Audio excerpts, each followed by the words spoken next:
Ladies and gentlemen, we'd like to call to order the regular city commission meeting for April 5th, 2022. Will you please have a roll call? Commissioner Drosky. Here. Commissioner Parnas. Here. Commissioner Preston. Here. Vice Mayor Hudak. Here. Mayor Gantz. Here. Before we have our moment of silence, if we could, I could please ask everyone to please remember Mayor Glenn Trost from the city of Lighthouse Point, who passed away recently. Outstanding representative for his city and just a heck of a great guy. He will be deeply missed. So please remember him in your thoughts as we have our moment of silence, our pledge of allegiance.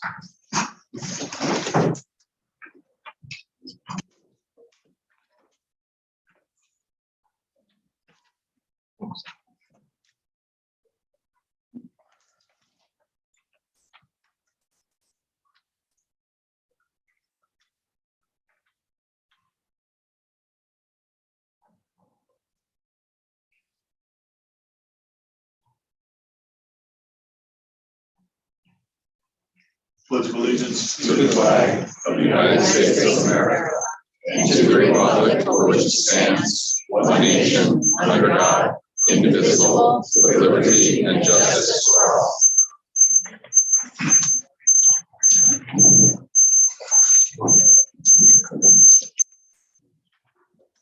We have approved the city commission meeting minutes for March 15th, 2022. Motion approved. Second. Motion from the vice mayor, second by Commissioner Preston. All in favor say aye. Aye. Opposed? Acknowledgement of the city board meeting minutes for the code compliance meeting minutes, November 2nd, 2021, November 29th, 2021, December 14th, 2021. Our Hillsborough Inlet District meeting minutes, February 28th, 2022. Our Marine Advisory Board meeting minutes of August 19th, 2021. Our community appearance board meeting minutes of February 23rd, 2022. Motion to approve. Second. Motion by Commissioner Preston, second by Commissioner Parnas. All in favor say aye. Aye. Those opposed? The approval of our attendance night for April 5th, 2022. Motion to approve. Second. We have a motion from Commissioner Parnas, second by Commissioner Preston. Before approving that, I know that there was a presentation that Commissioner Preston would like to bring up. If we could put that at the end of our words of recognition, is everyone all right with that? Yes, sir. Okay. Does the motion still stand? Yes. Okay, all in favor say aye. Aye. Those opposed? Okay, passes unanimously. Madam Clerk? For members of the public wishing to provide comments during tonight's meeting, 3 minutes will be provided. However, 1 additional minute can be granted by Mayor Gantz. Anyone connected online via Zoom video must hover the mouse at the bottom of the screen and click the Participants tab. On the right, click Raise Hand. You'll be recognized by your profile name and your audio will be unmuted. Those participating via mobile or landline, dial *9 to raise your hand. You'll be recognized by the last 3 digits of your phone number, and you can dial *6 to unmute if necessary. Thank you very much. The first item we have is a presentation by our State Representative Patricia Williams about the posting summary of our 2022 legislation. Representative, welcome. Thank you, sir. Good evening, everyone. Mayor, Vice Mayor, Commissioners, City Attorney, City Mayor, City Manager, and all the beautiful people from the city of Deerfield. Thank you for giving me this opportunity to be before you this space today. I'm going to start off giving a presentation about the budget itself. This year in the legislative session, we had $112 billion that was approved for the state of Florida budget. That's the highest it's ever been in the state of Florida. In the budget itself, it includes $32 billion for education, criminal justice, $6 billion, human resources, $48 billion, national resources and environmental, 19 billion, general government, 7 billion. We have $337 million is included for affordable housing.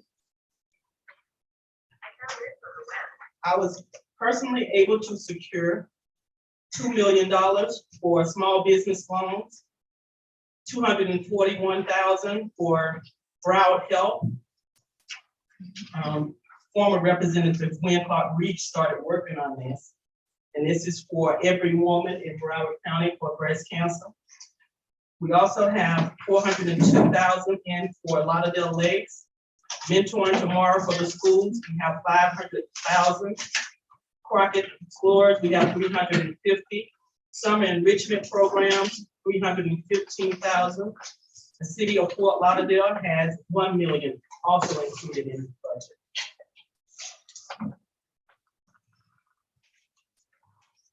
We also voted on redistricting and appropriation, which we will be heading back to Tallahassee on April 19th. The governor has not approved the maps itself, which he has the right to disapprove. The Congress map, the House map, and the Senate map has been completed. The governor still has the opportunity to veto anything that's in the budget. That's why it's proposed budget itself.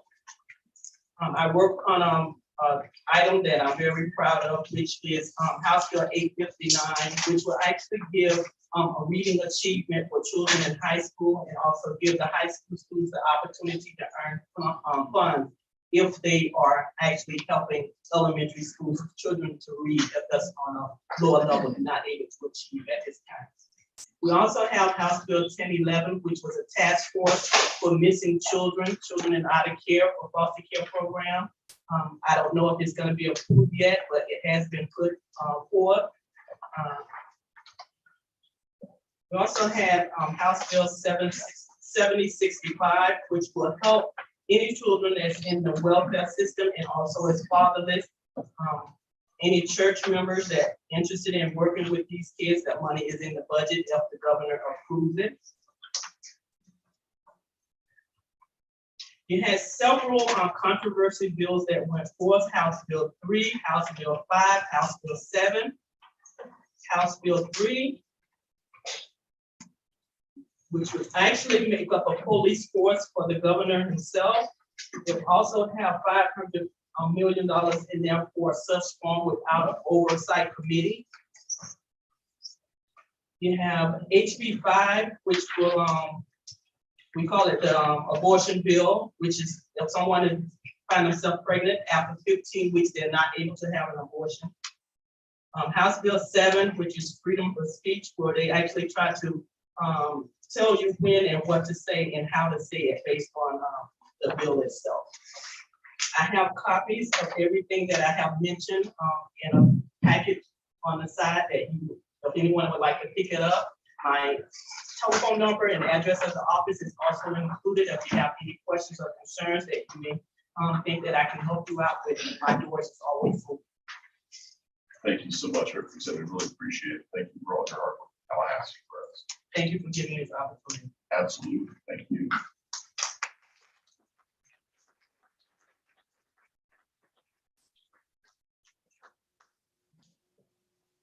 So we have a certificate of recognition. It's going to be presented to the recipients of the City of Deerfield Beach Education Advisory Board School Scholarship. And tonight's honoree is Miss Anne-Marie Burson Duvall, who is a City of Deerfield Beach resident who attends Deerfield Beach High School. Miss Burson Duvall has a 3.6 GPA. Anne-Marie Burson Duvall is active in her school and is a Brace Ambassador, an IB diploma graduate, and art club officer. She also wants to be a pharmacist and will be attending Nova Southeastern University College of Pharmacy in fall of 2022. She's a second runner-up for the City of Deerfield Beach Education Advisory Board High School Scholarship funded by the Rotary Club of Deerfield Beach in the amount of $750. The City of Deerfield Beach would like to say congratulations to Ms. Burson Duvall and good luck with your continued success in education.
Our second honoree is Carice Richards, a Deerfield Beach resident and attends Blanche Ely High School.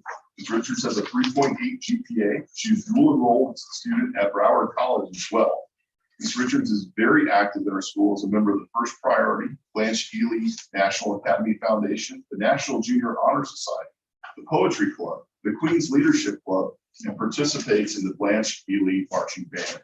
Ms. Richards wants to be a nurse and will be going to the University of South Florida College of Nursing in the fall of 2022. Ms. Richards is a winner of the City of Deerfield Beach Education Advisory Board High School Scholarship in the amount of $1,000 funded by the Rotary Club of Deerfield Beach. So on behalf of the City of Deerfield Beach, we'd like to say congratulations, Carice Richards, and good luck with your continued success.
The next item we have is a proclamation honoring our National Fair Housing Month for 2022. Title VII of the Civil Rights Act of 1968, better known as the Fair Housing Act, is a federal law that bans housing discrimination, renting, mortgage lending, applying for housing assistance, and other housing-related activities. The Department of Justice files suits against real estate professionals found in violation of this act, which is one of the most significant housing laws in the history of the United States. The Fair Housing Act still serves as a powerful statement about who we are as people, the values of equality, equity, and dignity that we all strive to uphold, and the places where we all have to work to do we have work to do to fulfill our commitment as a city. Now, over 54 years, the law has made a world of difference in the lives of countless families and communities, not just in the city of Deerfield Beach, but certainly beyond. The city of Deerfield Beach is committed to our communities to ensure that adequate housing is a right for all people. The city of Deerfield Beach would like to declare the month of April as Fair Housing Month. We have someone here from representing us.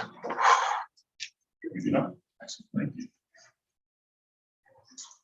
Our next proclamation is for Volunteer Recognition Week. The National Volunteer Week is an opportunity to recognize the impact of volunteer service and the power of volunteers to tackle society's greatest challenges, to build stronger communities, and to be a force to transform the world.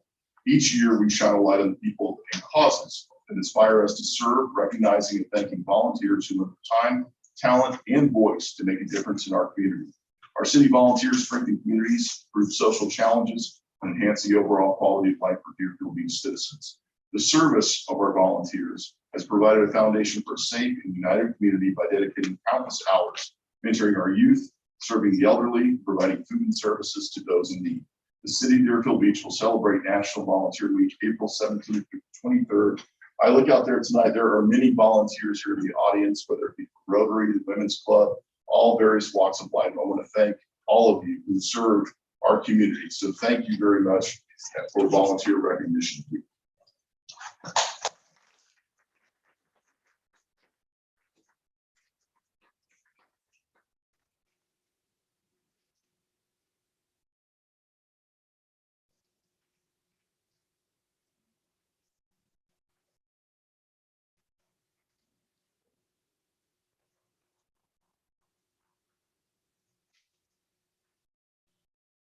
Next, we have a presentation regarding the comprehensive plan update.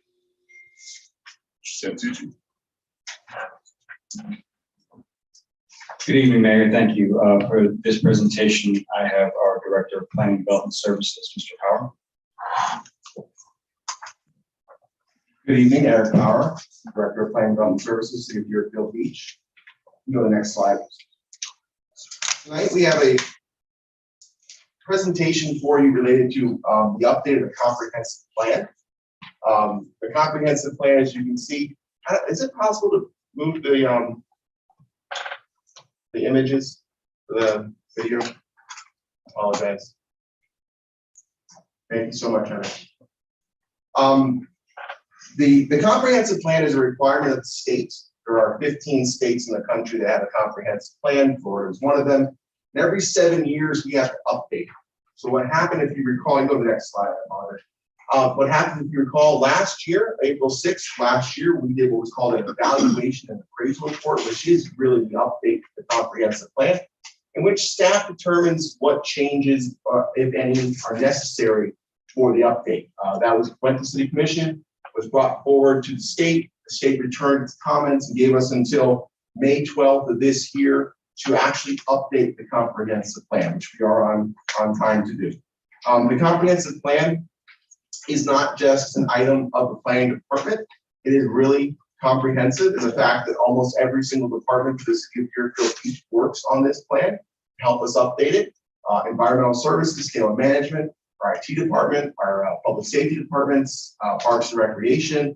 All these departments work together to help update this plan to make sure it meets all required state statutes as well as county ordinances. Go to the next slide, please. In total, there are actually 12 elements or chapters to the plan. And as you can see, that element 1 and 12 say new next to them. That's because they are new requirements from the state that did not exist back in 2014 when we first did our last comprehensive plan. So these are brand new items that need to be discussed. Go to your next slide, please. So tonight, what we're going to, I'm sorry, one back. Tonight, what we're going to be doing is just having a presentation on most of the items. Because the document is so large, today's backup is over 400 pages. We're going to be talking about these items. And at the next meeting, go to the next slide.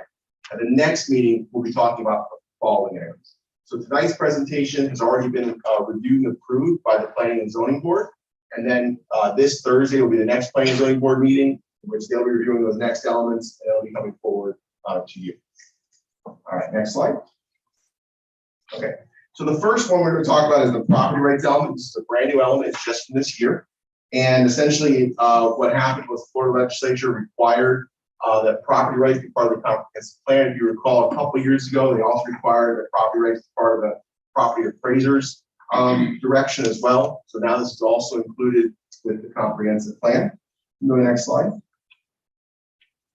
Our next element is transportation. Transportation obviously being a very large part of the comprehensive plan in regards to roads and highways, bridges, things of that nature. Go to the next slide.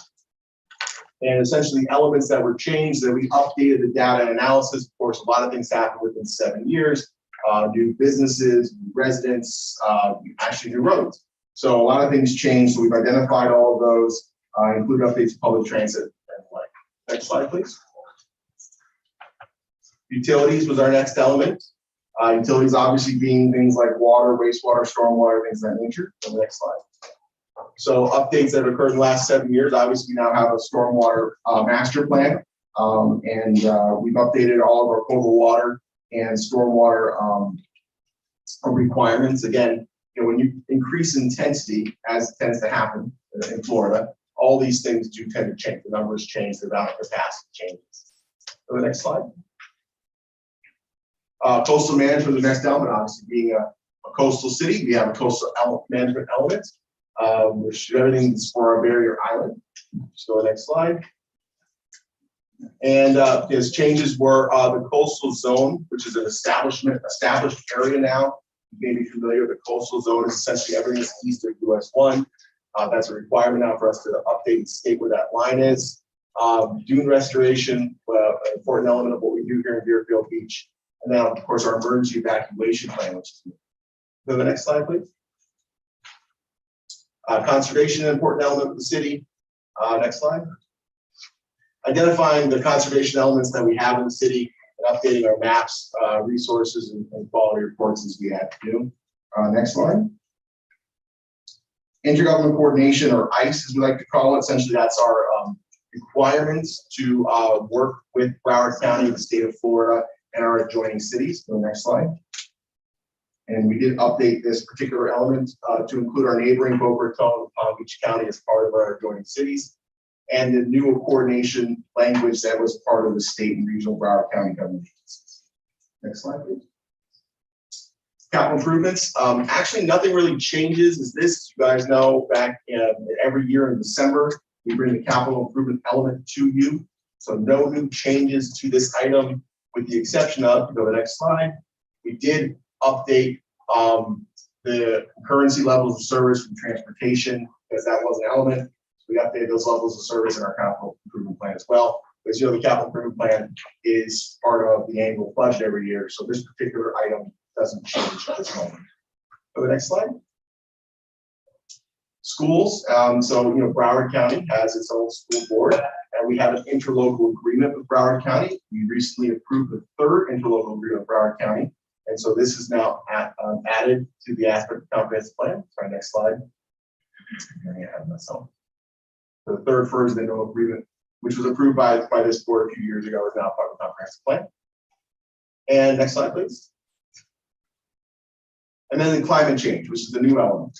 So the state of Florida has determined that climate change needs to be reported in our comprehensive plan, which we have done. And we've added potential impacts to climate change in Florida and sustainable initiatives to help reduce greenhouse gas emissions, water conservation, and to strengthen the overall resilience of the city. And I believe that's the last slide. So just before we get to comments and questions, I want to bring up two quick things. The importance of the comprehensive plan is to update our plan to be in compliance with Broward County, state, and other intergovernmental agencies. The staff does not make decisions or determinations related to necessary improvements, budgetary items. Those are all things that the commission obviously does through the budget amendment process. So what this document simply does is update all the things that have occurred over the last 7 years. So just bring that point that there are no new decisions or anything of that information was made in the updated comprehensive plan. And I'm here for any questions. Tonight is just so you guys know, it's not an actionable item. You're not voting tonight, it's just a presentation. So we're voting on all the elements at the next.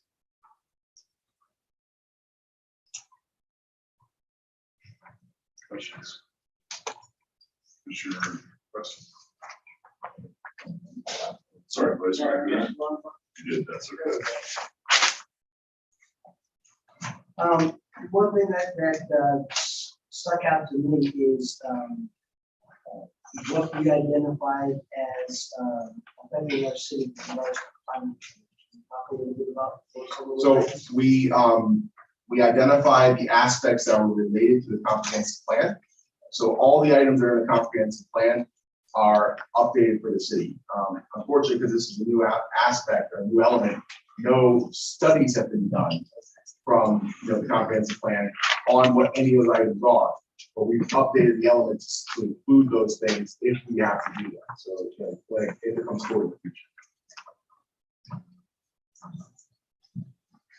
Commissioner Grosky. Thank you, Mayor. First, a little bit of housekeeping, Mayor. Since this is the first meeting we've all been in person together in quite some time, would you prefer, when we want to speak, that we press our buttons on the dais or the I raise the think you'll hand on the? probably be pressing a lot of buttons tonight, so that's fine. You can keep with that. I think it's easier. It's actually very difficult to try to watch the monitor to see who's online, see who's clicking the button, everybody up here. So it is a little getting used to, but if we use these buttons up here, that would be great. All right, perfect. I don't have any questions for Mr. Power. I did meet with him prior to tonight's meeting and went through this exhaustively. And I just want to thank him and Bonnie Jacobson and his department.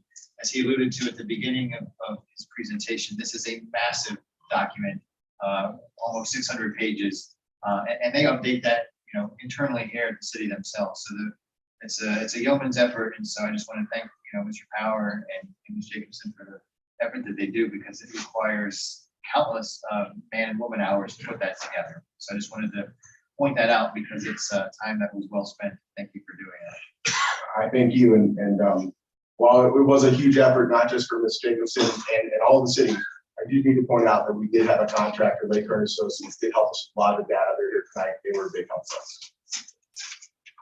Thank you. Commissioner Parnas? I think 10th Street is a very important street in Deerfield Beach. And I've always been a believer and watched through my years, towns die, areas die, they go down. You either improve them or they die. There's no standing still forever. Buildings get old, they get dilapidated. The neighborhood gets run down. Only way to save it is to improve the neighborhood. Putting homes, bringing families to that section of the city is a blessing. It's an uplifting of the community. It's a renewing of a community. It's stabilizing. And I think it's an important asset for the city of Deerfield Commissioner to improve that. Commissioner Parnas? Is that regarding the comprehensive plan, or are you talking about item number 6? Item number 6. We're going to stick with the comprehensive plan now. Okay, sure.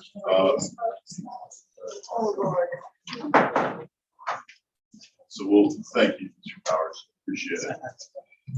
Next, we have before you item number 6, and Commissioner Preston has an item that you'd like to present.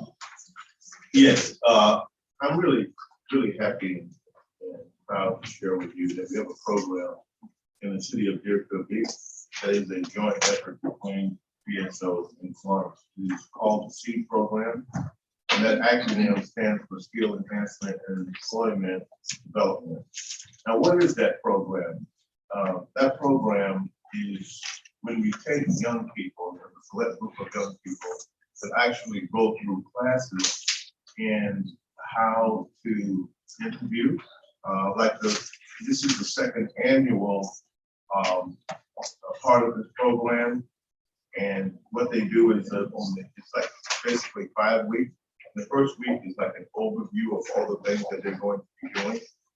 Then the second week they teach these kids how to create a resume to fill out for a job. And on the third week, they actually go shopping to get business attire. And they actually get an outfit, that they would like, a personal outfit.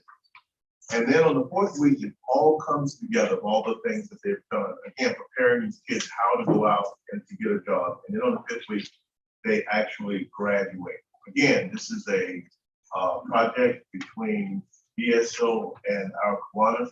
We have a video that I want to show you, and it's a very short video, and hope that you will enjoy it. So before we go to that video, I'll tell you that there is at least 10 mock interviews for these kids, and I was over there on Saturday during graduation. It was really something very special to see these kids go through this program, graduate. It was just something that was very outstanding. And it was just beautiful from the sense that you had all kinds of participants. There were Black kids, there was white kids, there were Spanish kids. It was just something that was really, really awesome. Kiwanis, and BSO did a really great job. And then we'll see if you're gonna say about it.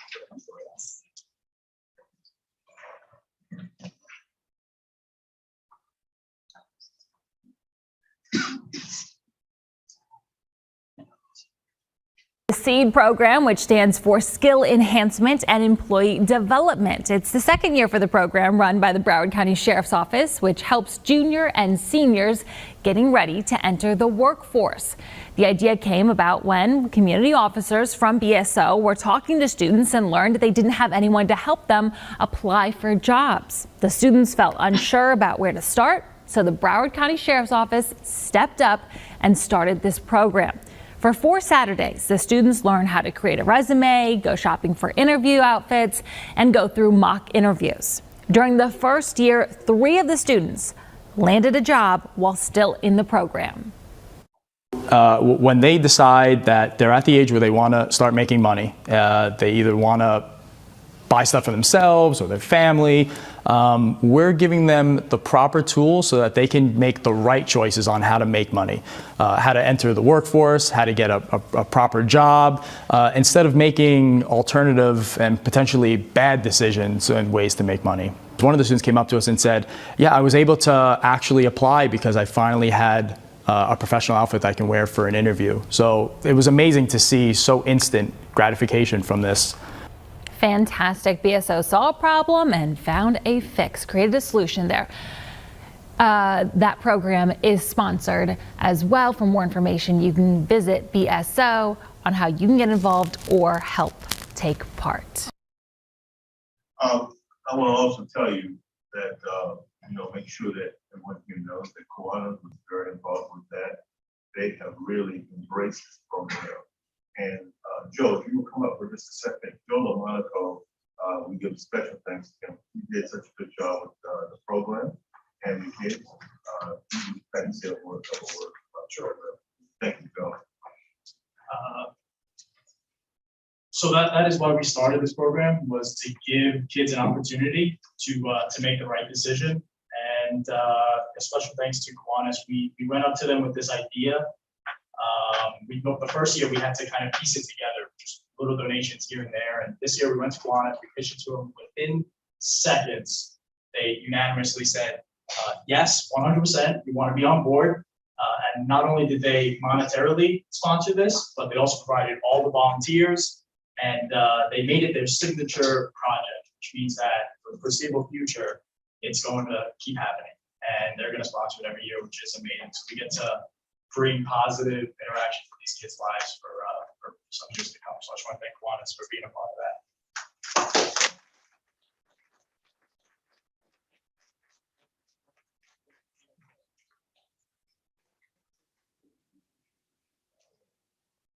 Number 6.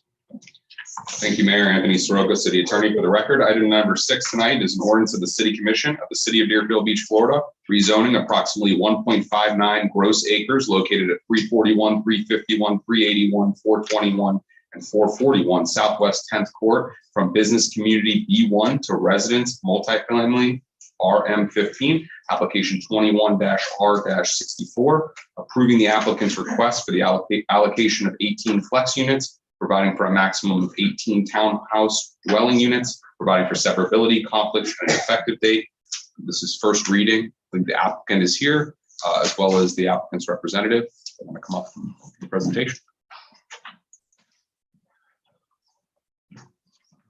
Waiver, we could. Second. Good evening, Mayor and Commissioners. My name is Rod Feiner. I'm an attorney with Coker and Feiner, 1404 South Andrews Avenue. I'm here representing both the property owner and developer. So this is a request for rezoning from B1 to RM15. We believe that it's appropriate considering the changing nature of the community and what was done. You can go to the next slide, please. You can go to the next slide, please. One more. And again. So this puts the property in sort of context. You can see where the start of the property is on the diagram. What the property is it's surrounded by, for the most part, residential. There's a church parking lot to the west. To the south is residential property. To the west is residential property. And this property does not front Southwest 10th Street. I just want to point that out. That's one reason why we're requesting the rezoning. The city actually purchased a portion of this property some time ago and turned it into a linear park. So the property that's adjacent to Southwest 10th Street is a linear park. And so when we were first looking at this property, we first studied the property and said, well, wait a minute, is it really appropriate for a commercial use to be on this property when we were looking at it? Because in the B1 zoning district, you look at it and you say, wait a minute, what are the types of uses that allow the traffic development? Do you really want that commercial intrusion into the neighborhood? And we thought that it would be much better to do townhomes as a development on this property. And so what the developer and owner is suggesting is that you rezone to RM15 to construct 18 townhomes. Those are fee simple townhomes. They'll be ownership townhomes on the property, which serves as a nice buffer between the park and the residential community to the south and everything else. I would be remiss in also informing you that besides me, we have representatives from the owner and developer. Justin Schiff is here, the project architect is here, and several others are here who are involved with the project. If you could go to the next slide, please. This is just an example or a blow up of the area of what I was talking about. You can see how the linear park is to the north of the property, and to the south of us is residential. To the east of us is a parking lot for a nearby house of worship church, and then we also have additional residential on the other side. So if you could go to the next slide, please. I'll bring your attention to the two slides on the right, the top one, the bottom one. There you can sort of see the city's linear park and how it exists, and then this vacant land that's behind it before we get to the adjacent roadway. And that is significant because, if you go to the next slide, please. Next slide, please. If you look at what the rezoning or the current zoning would allow, and I think it's important to go through this. What would the zoning allow? The current zoning would allow, as you can see up there, a convenience store, a restaurant with outside seating, a brew pub, a packaged liquor store. It would allow a fitness studio. So let's just not calling anybody out, but in F95 or Orange Theory Fitness, which brings people in at 5 in the morning till 9 or 10 o'clock at night, those fitness studios do that. All those type of commercial uses. In addition, the height is much greater than what's allowed in RM15, so you can provide bigger buildings, and we'll go through that in just a minute. Keeping this D1 then, especially with how it's situated, allows commercial intrusion to the neighborhood, because when you look at how this property is situated, there is no direct access to this property from Southwest 10th Street anymore. The city's linear park is there. So what does that mean? It means if you were to develop a commercial development, which is what B1 would allow, it means you have traffic that is now coming off Southwest 10th Street, circling through the neighborhood, parking at all different hours of the day and night on this property, the provided parking, and then leaving. Again, much more of a high generator of traffic and much more traffic going on. And all these commercial facilities would most likely have dual entrances facing both the linear park, which is what you don't want, and facing the residential neighborhood, which is again what you don't want. So if we could go to the next slide, please. So that's a conceptual site plan. I will say that we processed the site plan. This is not coming in isolation. If this makes it to second reading and it comes on second reading, you'll see your site plan. You'll see the full development on this, but this has been presented to CAB. It's received the unanimous recommendation of approval at CAB. It's presented to P&Z. They also recommended approval on this. But some of the key differences is, for instance, in the B1 zoning district, you have a maximum height of 45 feet. What you can do, this proposed development here in the RM is 34 feet. We're actually lower than what the RM15 allows. In addition, in the B1, only 15% of the site has to be landscaped. In the RM15, it's much higher. And as a matter of fact, this site plan, 42% of the site is being landscaped. So there's a significant amount of landscaping that's occurring with this proposed development. And we're allowed to cover up to 50% of the lot with buildings or anything else in B1. In this particular case, it's much significantly less. It's about 20% on what we're doing here. In addition to that, as part of this development, the developer is building sidewalks all along the street, and they're also dedicating a right-of-way for the city. The city requires that this roadway be a little larger, and so the applicant is developing and dedicating right-of-way, all without the need, if it's zoned RM15, without any variances. Now, I will say, if it was zoned B1, you could do some type of residential on the property. you could do a mixed use development. Well, let's talk about what mixed use means. It means retail or some type of commercial use on the ground floor, and then residential above it. So A, you have to want to find people who would want to live in that area to do that, and B, you still have the commercial intrusions in the neighborhood. This rezoning gets rid of the commercial intrusion. And one brief note that you'll notice in the staff report, which is also recommending approval, there's an accompanying request for an allocation of flex units. Let me just explain that a little bit, since Eric just did such a great job on the comp plan explanation. This land use has a designation of commercial. There are two ways to go about having normally residential is not allowed on commercial land use unless it's part of a flex unit, but your comprehensive plan, the Broward County Comprehensive Plan, allows two ways to address that. One is a small scale land use plan amendment, which takes about a year and a half to process. It goes through the state, goes through the county, and it's not really necessary for a project of this size.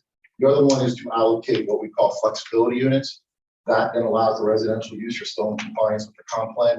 The 18 residential units, what we're doing, as you saw in the staff report, the city still has about 1,500 residential units in its pool after this, if this project were to be approved. So there is still more than sufficient residential units allowed in the pool in case someone else wants to do a development of some sort along those lines. I will say as well that the applicant in this case was very cognizant that a rezoning would be occurring and cares about the neighbors in the community and knows what's going on. What the applicant did was, before he ever purchased the property, before he ever looked into it, he tried to meet with the local residents and discuss his plans for the property. As a matter of fact, he met with the pastor of the nearby church. That was before we ever purchased it. And then before ever coming to planning and zoning board meeting, we sent out a notice to all the residents in the surrounding community. All right, and we said, come meet us at the church. We'd like to show you what we're doing and discuss what we're doing and see if you have any concerns. Three people showed up at that community meeting. One person was against the project and said she'd rather it be a cemetery, but she didn't want to see this type of development there, in all honesty. A cemetery is not allowed to be one to begin with. And they don't get to choose the type of, nobody gets to choose the type of uses if it's permitted use in the zoning district. The other people we just spoke to were just curious about the project, and we did that. So we try to do community outreach and speak to everyone in the area. This is really a downzoning of what's there now, in essence. It's a smaller height, it's greater setbacks, it's more landscaping than what would be allowed under the current code. And more importantly than all that, this zoning is compatible with the city's, what's currently in the property and the surrounding of the property, with multifamily and the single family homes surrounding it. And one of your code criteria for rezoning, you have my justification statement in the backup, so you've all seen that. But it talks about changed circumstances. And let's talk about what changed circumstances are. The changed circumstances are the city park that's just to the north of our property. That changes everything. It made sense that this property was commercial, right? When you had commercial frontage on Southwest 10th Street. As a matter of fact, further west, you actually have that. There's a convenience store with the same type that's right up against Southwest 10th Street. Parking lots in the front, then the convenience store. Traffic goes in off of Southwest 10th Street. In this particular case, there is no traffic on Southwest 10th Street. There is no ingress and egress on Southwest 10th Street. So that means you would have to come in through the local roads, park on this area that impacts the residential neighborhoods. We're trying to preserve that. It's much less intense with this. And again, these would be ownership units, not rentals. We think that's important. They would be market rate units is what we're doing. We don't have a sales price yet, but they're market rate units. And with that, as I said, my client, the project architect, is here. We're happy to answer any questions you may have. Thanks. Thank you. Commissioner. Commissioner Preston. Yes, you said that you met with the residents, so in the initial meeting. Yes, sir. What we did was we sent out a notice, a mailed notice to the residents in the area and said, come meet us at the church nearby. We didn't want, my client has an office in Pompano. He's also working with the city on other projects, but we didn't want them to have to travel to Pompano Beach. We tried to make it as convenient as we could for them. So we said, please come to the church, right by this property. And I think it was like 6:30 or 7 p.m. we did, so it was during non-work hours. We'd like to introduce the project to you, tell you what's going on. 3 people showed up at that meeting. So other than that meeting, was there any other just to help the neighborhood? Besides what occurred at planning and zoning board, no, sir. There weren't a lot of people that showed up the first time, so we didn't see the need to do it again, to be quite honest. You know, if there would have been 20 people, 30 people there or something, it could have, you know, that could have led to some additional, but when no one showed up, there was really no reason to do that. Some of the information that came to me and some of the responses that I got in relation to this was that they just wish the residents that live there just wish that there had been more dialogue and that they could have voiced their concerns a bit more than what they were given the opportunity to. Well, I'll tell you, Some of the people that said that they were not aware of that initial meeting and it just felt like that there should be better communication. well, we're all about communication, have no problem with that. This is an ordinance. There are 2 readings on the ordinance. Should you agree to pass this on first reading, it's not binding on what you do on second reading. You can still deny it then. And in between first and second reading, we'll do another meeting and meet with the residents. And if they're uncomfortable going to the church to do it or whatever, we'll hold it on the property. We'll put a big tent up and hold it on the property or do something else like that. So you would be willing to meet with residents and hear their concerns? Yes, sir. Okay. Thank you. Vice Mayor Huda? I was just, I mean, it seems like a wonderful project. You can put, you know, what's there, you know, a block away, you can put another package store there, you can put, you know, a gym there, there's a lot of things that you can put there that would disrupt this neighborhood. I was just curious if you had any feedback on what the residents find so disturbing about this project. I think it's a wonderful project. Did you get any details that you can share? Because I don't see any downside to this project at all. Well, it's not necessarily from, something new coming to the neighborhood that is bad, but whether one sees it as down, if you don't see it down to it, people still have concerns. Some of the concerns was they want to know the building, how intrusive this project would be on them. How does it look? Just general input. Yeah, exactly. Those kinds of things that the community wants to be involved in.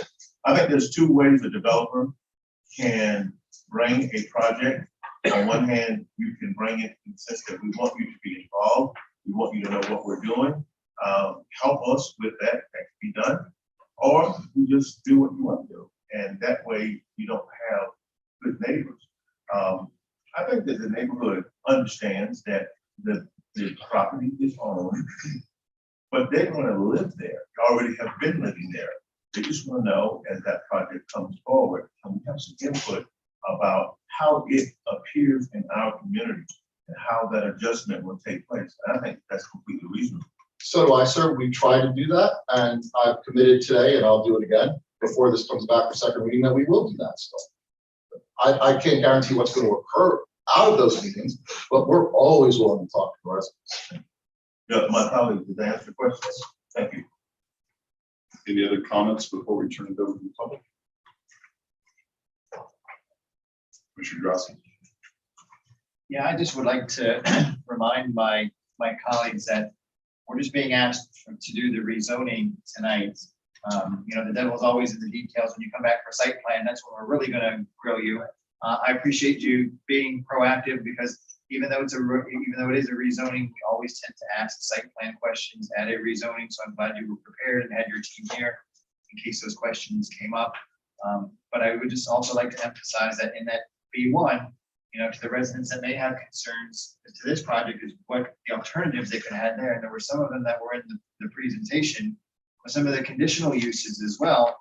Hotels, motels, automobile dealerships, nightclubs, bars, and lounges. So I think they'd much rather have a townhouse project than what the current zoning allows today, that they can come in and ask for conditional use to put in a nightclub or a bar or a lounge there. So I think this is more resident friendly than what could be there under the B1 zoning as it exists. So changing the zoning to RM15, I think, is a benefit to the residents in the long run. And we'll get into the details of the project at a future meeting. I have elevations here if you wanted to see them. I just didn't know if you wanted to see them on first reading for zoning. You know that everything's coming back together before you, if this goes forward on second reading. And you know the devils are in the details on that. You want to see the landscape plan, the elevations and everything else. And we're happy to provide all that, of course. Thank you, sir. Commissioner Preston. Yes, I would like to say something to my colleague, Commissioner Drosky. I think that the residents are very well aware of the information that you just mentioned, but it is just how this comes forward. And this process as it goes forward, in a way where the community in its initial stage, most elementary stage, feel a part of it, no matter what you go there.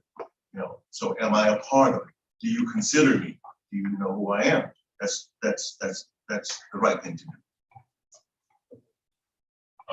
I think based on the fact that we have linear park there, we've seen some of the other frontages we have along these major thoroughfares. I think of areas like the Deer Run area. I think of what we already have on 10th Street, which you have front-facing commercial, doesn't exactly service well. In some of these major thoroughfares, we have these smaller strips like that. Bring that forward. Certainly, this project, the zoning that exists now or remain, would be an increased negative impact on the residents. It just doesn't make sense. Can you imagine driving along 10th, having the back of whatever commercial is going to be there, have that facing towards 10th Street? It does not help. It certainly takes away from the linear park project that you were first up here, that you brought forward on that. So I support this. I think this makes a lot of sense. So Thank you. And as I've noticed, the devils are in the details for next hearing, but we are, you'll see the elevations on mirroring the Park Road LAC, which is right next to us. So we can sort of be we are envisioning this as a little bit of a gateway into that development as well. Thank you. I am going to make a suggestion to my colleagues. This answer for ask public comment in there, but with these that come up, and we tend to put it on developers to do the community outreach, and it always falls short of what our expectations are. I think what we should do, it's easy for me to say as mayor, because I can put it all on all of you, is if it's in your district, call the meeting, get the right people together, you know the community, you know who to get in touch with. If something like that has going to have an impact, make sure you're the one that calls the meeting and puts that together. If you can't do that or you're unwilling to do that, I'm happy to do that. So I think that's what we should do moving forward. And when these come forward, if we leave it to the developer, we're always going to be disappointed. I think the community is going to be disappointed. I think we're in a better position to call those meetings, put the right people together, inform the public, and then let them feel like their voice has been heard from the very beginning. So I'll put it on all four of you, or all the four of you, but if you can't do it, let me know and I'll call you. Anyone from the public care to comment on this item?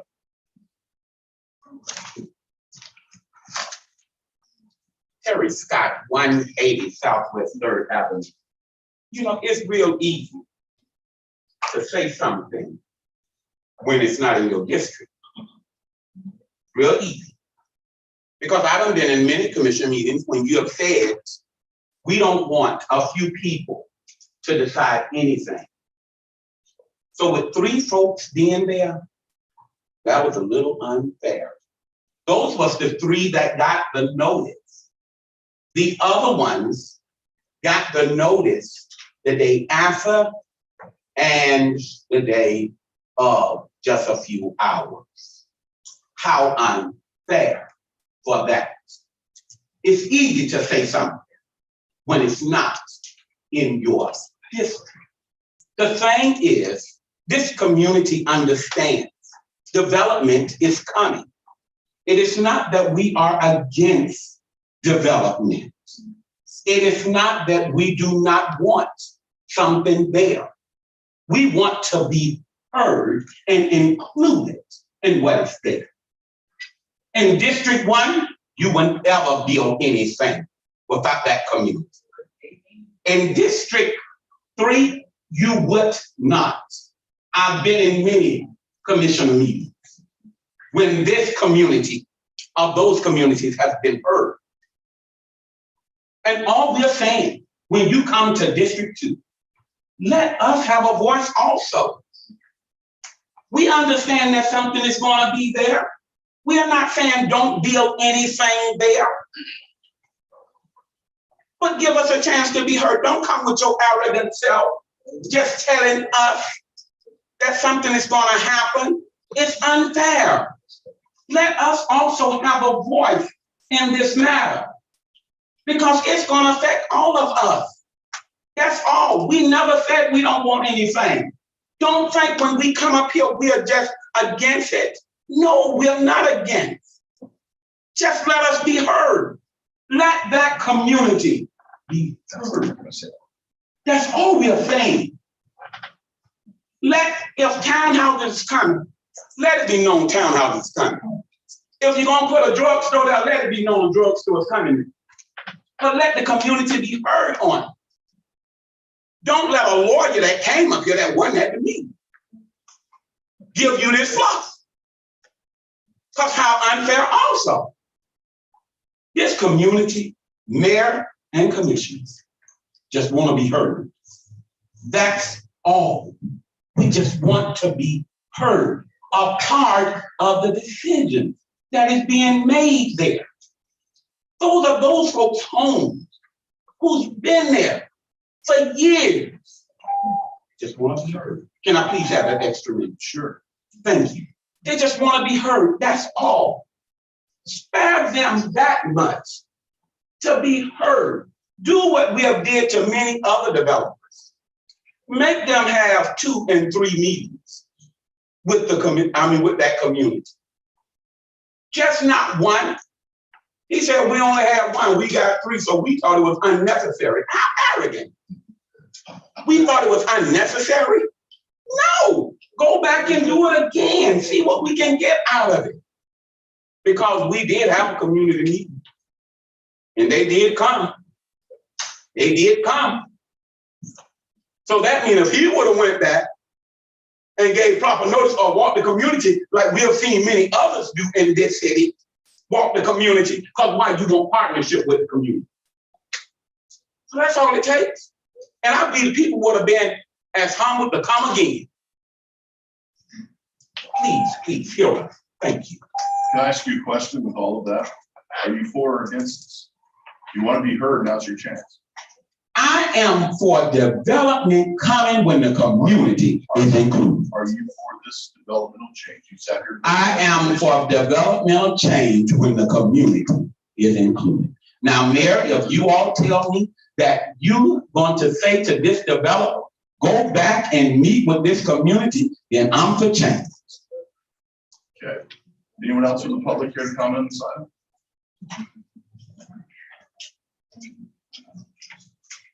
I live in 16 Little Harbor Way in Deerfield. I'm just very curious. I know this is just the first reading, but between the first and the second, I'd be very curious to know the size of those townhouses that are proposed, and especially the price range. I think that's going to make a major impact on who can afford it, who cannot afford it, especially in District 2. Thank you. Thank you. Anyone else from the public?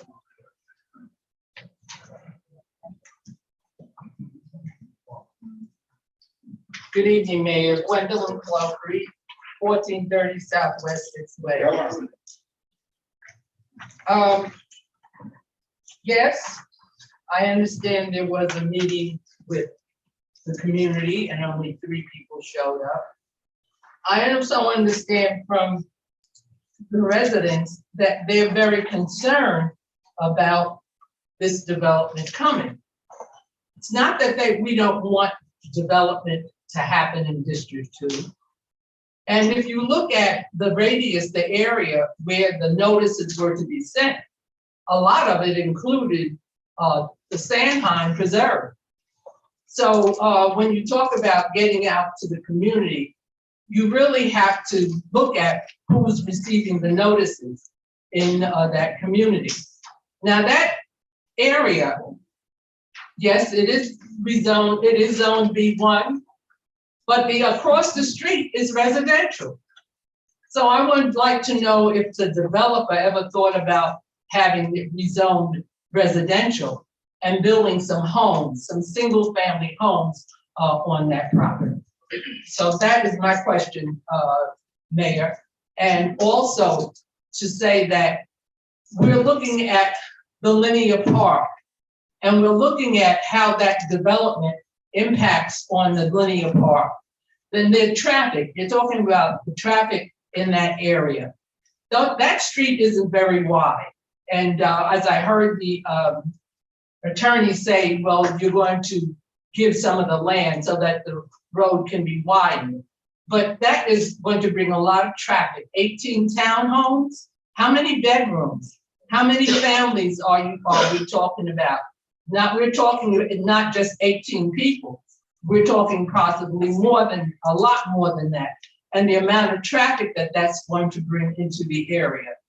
I think that at the next meeting, when we see the site plan, and if there is a meeting in between now and then, we need more information about this project. Thank you, ma'am. Thank you.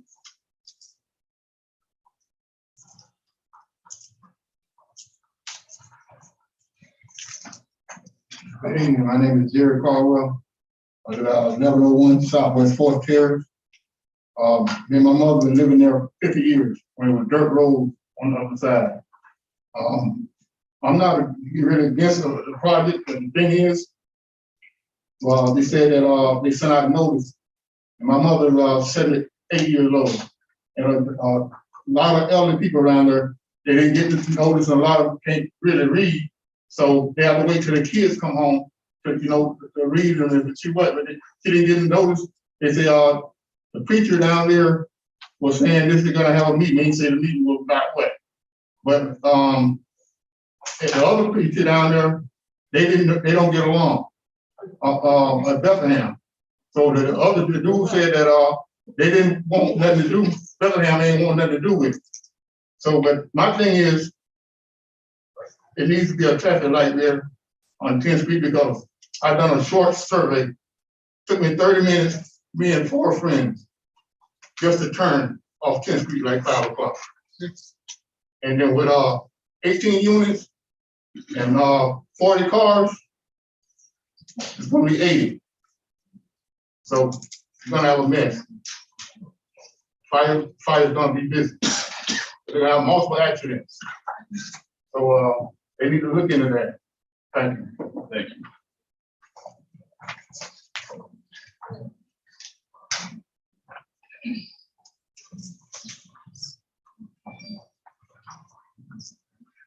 Good evening, Janice Wilmore Tigner, 1090 Southwest 4th Terrace, Deerfield Beach, Florida.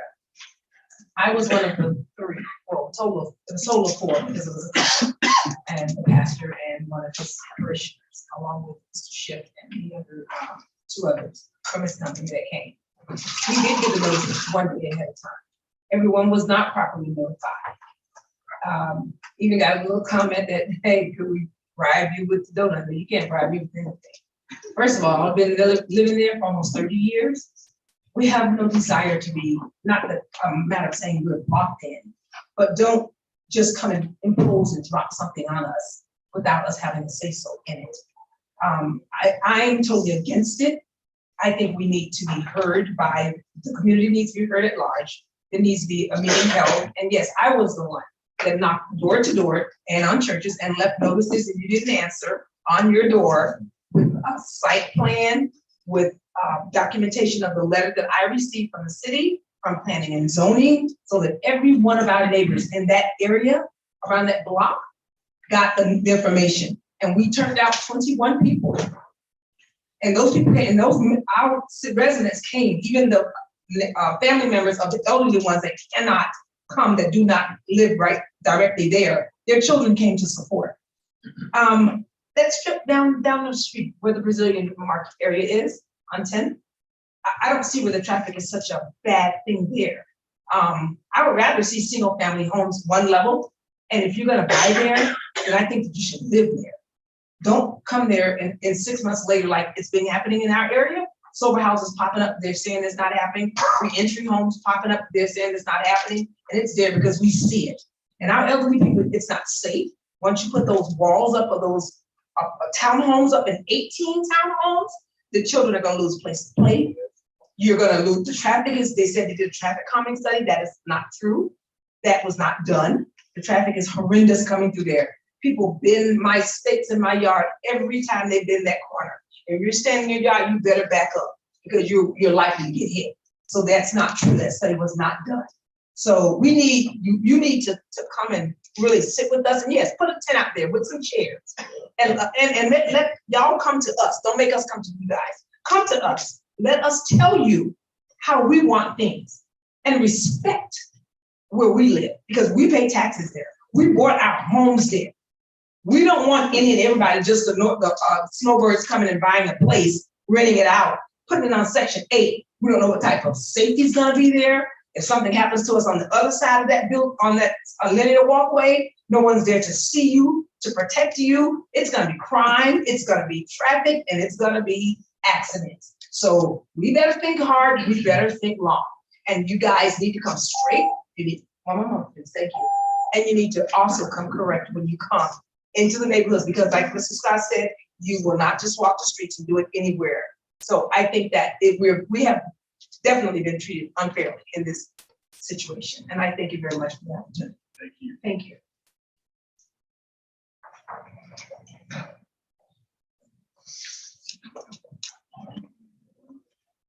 Good evening, everyone. My name is Janet Kears. I live at. I'm so sorry, ma'am. You mind speaking to the microphone a little more? Yes, my name is Janet Kears. I live and own property at 1111 Southwest 4th Terrace, Deerfield Beach, Florida. And I'm here to speak on behalf of this project at 10th Street and Park, the townhomes. And for the record, I'm not against development either. I know change has to come, and change is a good thing. I worked for BSO several years, and they took us through a training. Who moved my cheese? So you know change is going to happen. So I am not against change. I'm not against the development, but I do have concerns. And my concerns, much like the ones who spoke before me, have to deal with the traffic situation, you know, the traffic in and out of the neighborhoods, how this is going to visually look on 10th Street, because this is a residential area, and all of a sudden we want to have 3-story, 18 units, 3-story townhouses.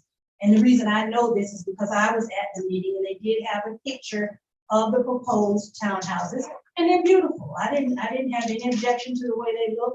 They look great, but I just don't feel like maybe 2 stories, maybe 15 units, something a little bit less. And I understand what everyone is saying about this being much better than what is currently zoned for right now, you know, but it's going to be rezoned. So why not consider doing it a little bit on a smaller scale?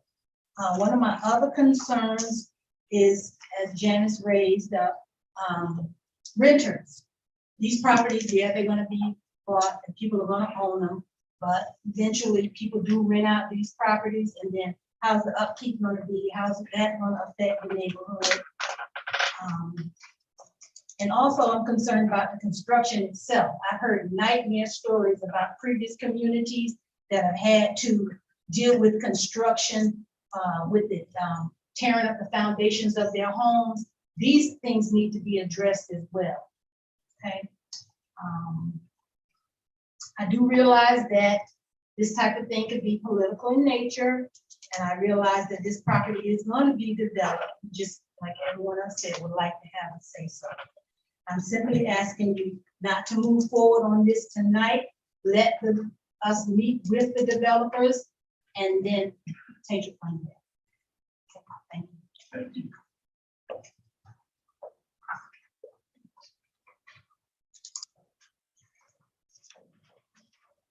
Hello, my name is Shanette. I live at 1111 in Southwest 4th Terrace. Honestly, my neighbors articulated everything better than I can, but I do think, and I wanted to know, I think it's telling the tone that was used to talk about the neighborhood. I thought it was interesting that immediately my community was vilified for 3 people showing up. I'm a graduate student. I can't show up at that time. As my neighbor noted, there are elderly people there. So even the tone before development starts, we can already see how the power dynamic is shifting, right? These are the people who are coming to shift the neighborhood, and why wouldn't you all want that? Almost like the savior narrative. Why wouldn't you guys want these people to come in and build this great community for you guys, as if the families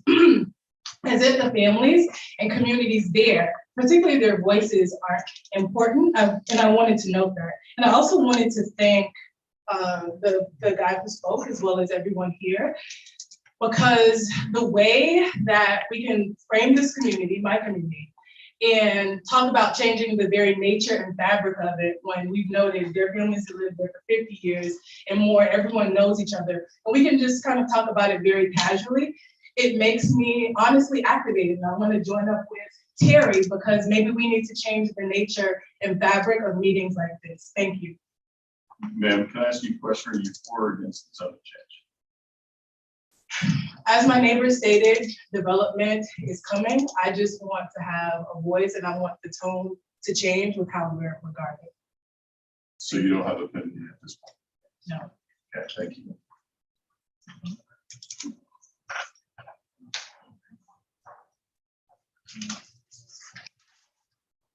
My name is Daniel. I live at 1041 South at Fort Terrace. I've been in my house since 1973. And I'm asking, not resolved. It's all right to have a single family home in there, but townhouses, you're gonna block the view, block the air, and basically put our kids on lockdown. My kids was raised in that neighborhood. And I didn't worry about it because all the neighbors knew them and the neighbors knew me. I'm 82 years old and I don't need nothing to block my ear. Thank you, ma'am.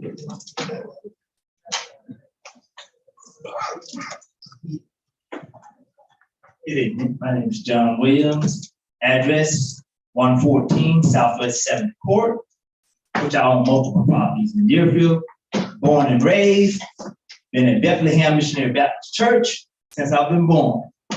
Church been over 80 years. Okay, everybody up here said all kinds of good things about what they feel about the community. But my thought is it should be single family homes, because 18 units is just too much. I'm for development. I'm in the real estate business, but 18 units, I think, is too much for that community. We need development. Deerfield is the greatest city to live in.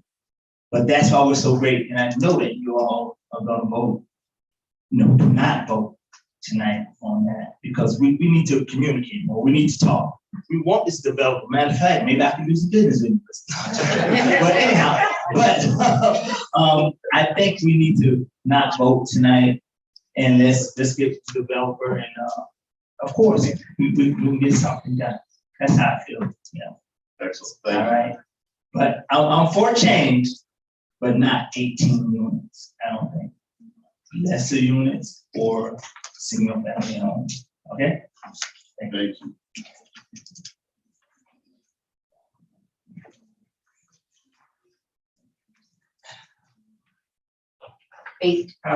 May Francis Fagan, 3500 Southwest Florida Boulevard, City of Deerfield Beach. I'm for change, but for the right change. 18 units, I can't even grasp how you gonna put 18 units on that property. Because from my understanding, Bethlehem owned the parking lot to the east. And I don't think Bethlehem, and I've been in there since 1955, have any intentions of selling that property, okay? So with that being said, it boggles my mind how people can sit in a position and can tell us how we supposed to live. But if we put something in Central Village, every hell would be, or hell in Deerfield will be rolling. It's phenomenal how people can sit and tell us how we supposed to live, like we're savages or something. We're human beings just like everybody else in this country. Our skin may be dark, that's about it. But your blood runs just like mine. And I don't think it's fair that people can sit up on this dais and tell us how we supposed to live. I guess next time you're gonna tell us how to eat too. It's not fair. Give us the opportunity, the respect, It's no longer the time that you can come to my house and knock again when you get ready. Okay? It's time for change. And it's time for you to give us the respect and district too. It's a shame that you want to tell us how to do this and how we supposed to be happy that we can come to your meeting. This is not your meeting. It's ours. A lot of us was here before you came. And we'll be here when you're dead and gone. Thank you. Thank you. Are you for or against the zoning change? I am for change, but 18 things like Mr. Lorraine said, why cut off her hair?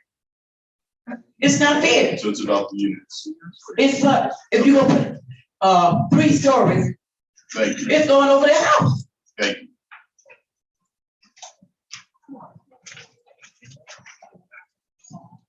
How y'all doing today?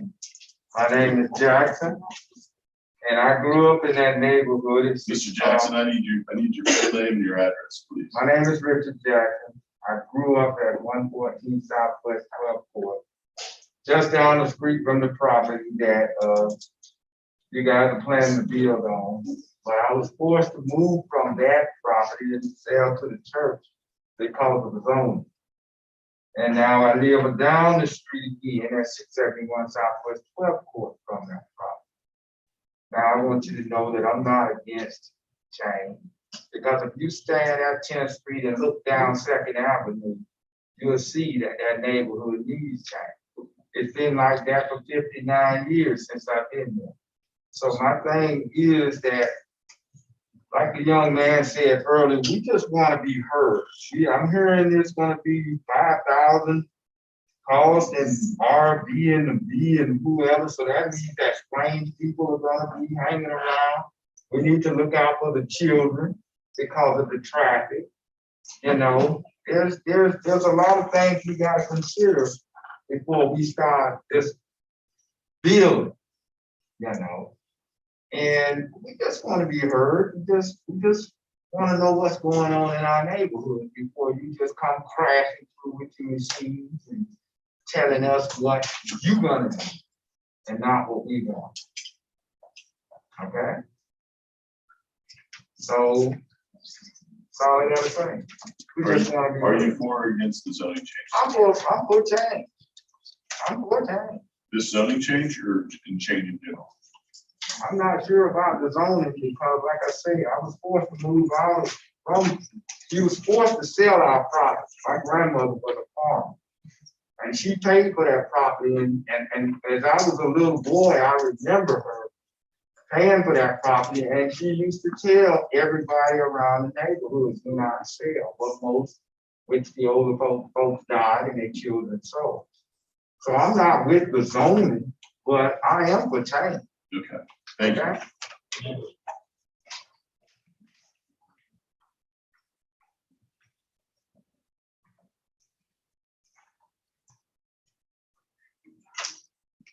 Good evening, Mayor and Commissioners, Vice Mayor. My name is Pastor Ron Harper.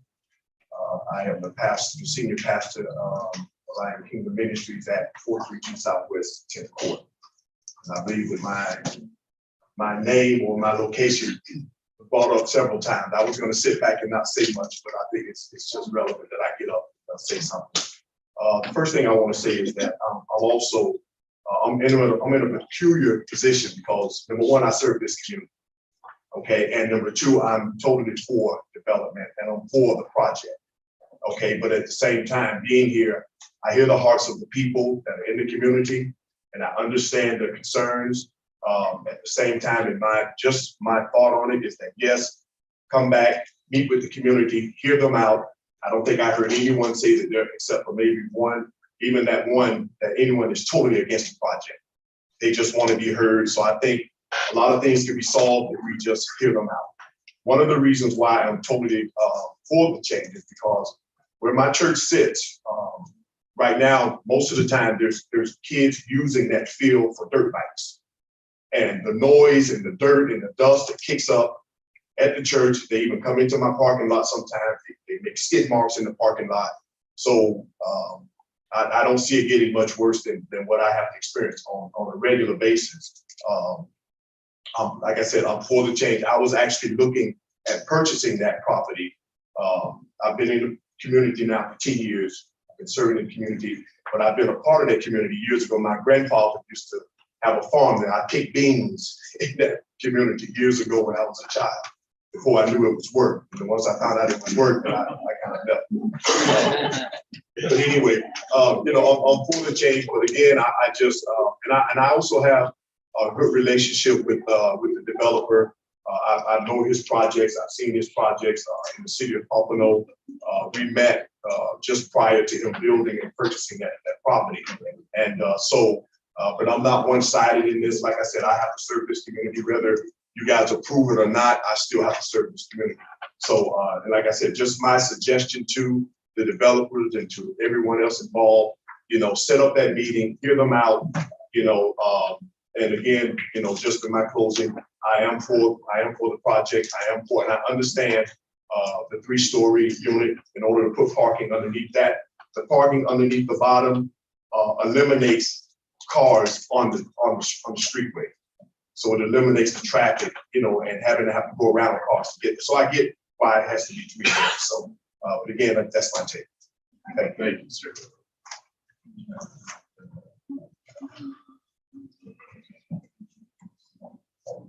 Good afternoon, Sandra Jackson, 386 Southwest 35th Avenue. I'm with changes, and I do agree with the community. Whatever they decide, the developers should come and meet with the community and have the community to help decide what should be developed there and what zoning should be there. I just came up and I really came up here. Pastor Harper, I don't know what bean field was there. My father, my grandfather was one of the biggest farmers here in the city of Deerfield Beach. He owned half of our house in the cold. So I just want to correct that, and I just want to correct that. Okay, so I just want to say that. I did not say the bean field was there. I said there was in the city of Deerfield. There was a bean field, not at that property. I did not say that. I know there was not a bean field there in the city. So if I misspoke, I apologize, but I did not say that. It's okay, everyone. Thank you. Good evening, Mayor, Vice Mayor and Commissioner. My name is Johnny Hammond. I live at 363 Southwest 11th Street. And I understand that there was a meeting. The only problem with me not being at a meeting was I received my notice on the day of the meeting. And my mail normally runs in the afternoon, so there's no time for me to shift focus on what I got to do to go to that meeting. But just to touch on what was said, I agree with everyone that has said. I don't agree with the townhouses. I agree with single family homes. I think that, that's for the community. But the problem is there should have been another meeting called. Don't think I wouldn't have showed up at the meeting because I live right around the corner. I would have walked around to the church. But that's the problem. A lot of us didn't know until it was too late. So now my thing is I'm not against development, but the city's going to grow. If it doesn't, it's going to get stagnant. So I'm all in favor of development. But we want to have, as the other speaker said, we would like to come to us and hear our concerns about the community. Like one of the gentlemen spoke earlier about sitting at 10th Street and taking hours to get a turn. We have people that come off Dixie Highway coming through our neighborhood thinking there's an outlet 10th Street. They don't realize they have to sit and wait. And they be riding when they come through Trusted. And so I was tempted to go out and put up some signs and say, drive with your children with you, because we do have children in our community. So for the record, no, I'm not against development. I'd love to see the town grow. Let us do it the right way. Let's do it in a way that it benefits both the developer and the community. As the elderly lady just said, she don't want her air blocked and she don't want her view knocked out. And I think she has that right to want that. So I thank you for the time.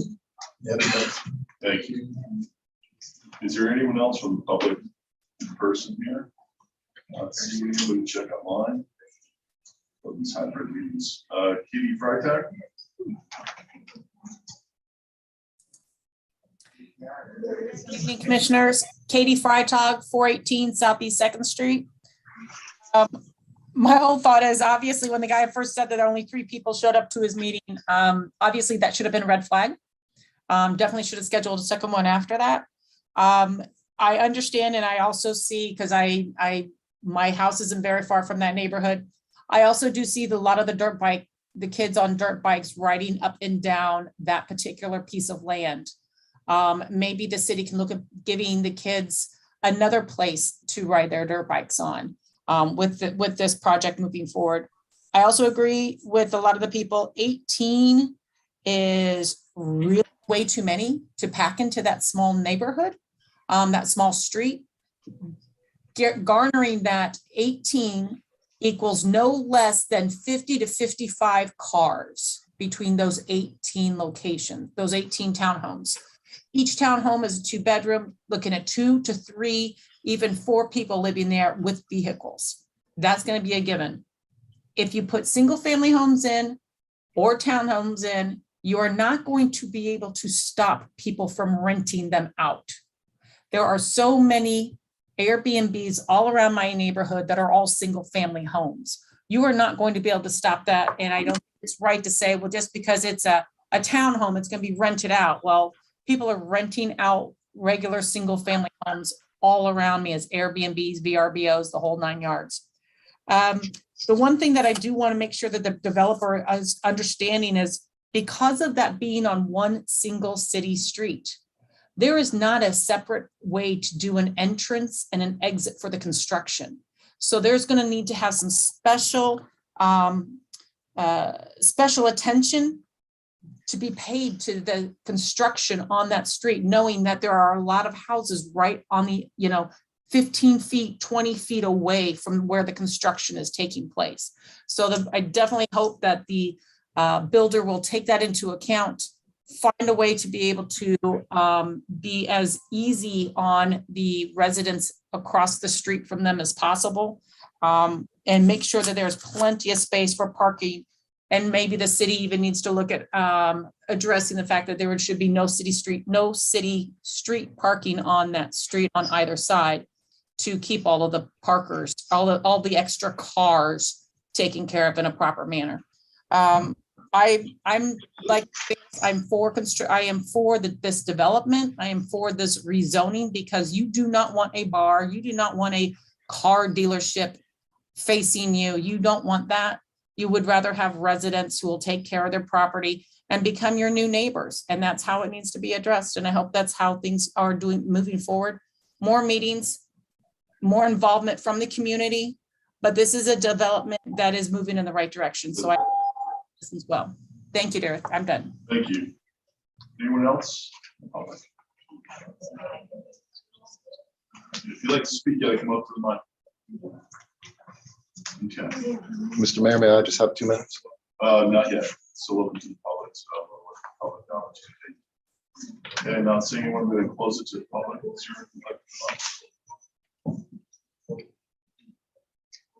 Yes, sir. I do appreciate community's input. Let me first start by apologizing. All right, and if my tone was somehow offensive in how we were presenting stuff today, that's on me, and I humbly apologize. I didn't think it was, but I realize perceptions are different for everyone, and if that was the case, I do humbly apologize. Nothing was meant that way. Just to clarify, and I want to reiterate, we'll have 2 or 3 meetings with the community. And if we need to postpone second reading until we have those, we're fine with that, and we'll continue it. We're not seeking to rush this through that. But, and Commissioner Preston, I will be in contact with you tomorrow to help you facilitate the meeting. We mailed that meeting notice 10 to 12 days before the actual meeting occurred. I guess what they say about the post office and how it delivers mail is very true these days, because it was almost 2 weeks before the meeting that we mailed it. I'm hearing that people didn't get it till the day of or the day after. That's a shame. We thought we did what we could do, but we'll rectify it before second meeting. And then the last thing I just want to do is you heard a lot of information about traffic. There was a traffic statement done that was part of this application. It's analyzed by your staff. Just so you know, if a project generates more than 500 trips, a full-blown traffic study is required. In this case, there was a traffic statement. And just so you're aware, the traffic statement, traffic engineers look at things and base their impact on both AM and PM peak hour trips. As you're all aware of, you see lots of development applications up here. The traffic statement shows that there were 9 AM peak hour trips and 13 PM peak hour trips. Now, again, so the residents understand, I'm not saying that's all that's going to be, but those are generally the busiest time of the AM and PM peak hours. And that was analyzed by both our traffic consultant and then reviewed by the city staff, professional traffic consultant. And we look forward to meeting with and working with the residents. I will also tell the residents that following this item, if they want, I will put a sign-up sheet outside. They can write the names and emails down. So besides coordinating with you, Commissioner Preston, I'll be able to coordinate with everyone who is here as well. Thank you. Thank you. I will say this. This is still very early in the process. There's a long way to go. A lot of the issues that were brought up tonight are things that are going to be determined well after we have to make the determination on zoning first. And once we get past that hurdle, there's a lot more to be decided. A lot of the things that were brought up tonight, a lot of the concerns are certainly going to be brought up then. But the key points about the zoning are this, and I'm going to ask Mr. Power and Mr. Santucci to help me with some of these just to make sure I have this correct. But the existing code, the way it is now, if they meet the existing code, they can come in and they don't have to come before us necessarily. They meet the existing code, it comes in, they'll come before us, but we don't really have a lot of ability to stop certain projects. Is that correct, Mr. Power? That's correct. I even come before you for development review, but not for use. Right. So if they were to come in and said they want to put in a bar or restaurant there, we wouldn't be able to stop them necessarily from doing that. We would have some ability to make adjustments to it. We wouldn't be able to stop it. And look, when you go from a empty lot that's been there forever, and it wasn't bean fields. So we know it wasn't bean. But let's say you have an empty lot that's been there forever. And I grew up on an empty lot. I knew what it was like because all the kids played there. That was the best spot to have. Nothing was more heartbreaking to come home and see a house built there. You say, wait a minute, they can't do that. Well, you know, they can't. Eventually that lot, those empty lots are going to get filled. Now, the way the zoning is now, those lots can be filled with something that I think is going to have a lot more of a negative impact on the community than going to residential. Now, you want to talk about townhomes, the number of townhomes, single families, the issues like renters, as someone pointed out, that's going to be a problem no matter what. But going from zero to something is going to be a big impact, without a doubt. So that's going to happen, whether you know, that's just what happens with progress. But changing this zoning to residential compared to the commercial that's there, it could go there now, is a lot better situation than what we currently have right now. And that's why I think we need to move forward to make sure we have many meetings on this. This is only first reading. If we don't have meetings, and I'll tell the developer this, if we don't have meetings by the time this comes before us again, you're not going to get our support, my support anyway.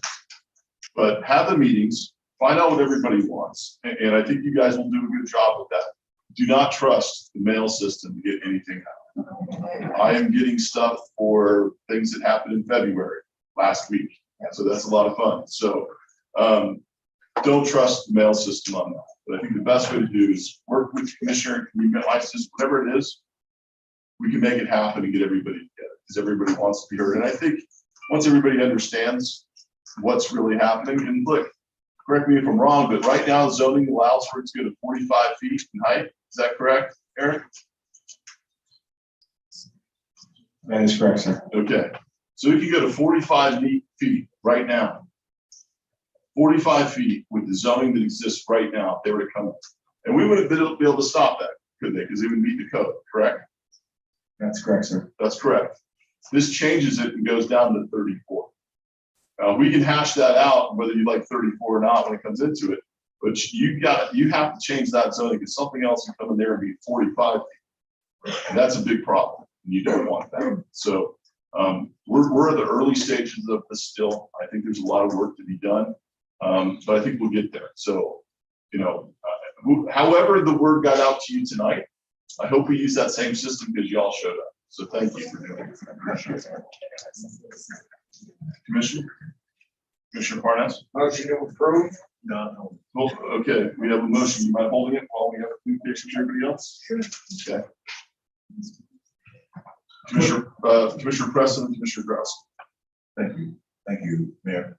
First of all, I would like to say thank you for everybody coming out and being able to voice their opinion. This is a platform for you to come out and be able to express yourself. It's important whether anybody up here agree or disagree, for you to come out and say exactly how you feel about an issue.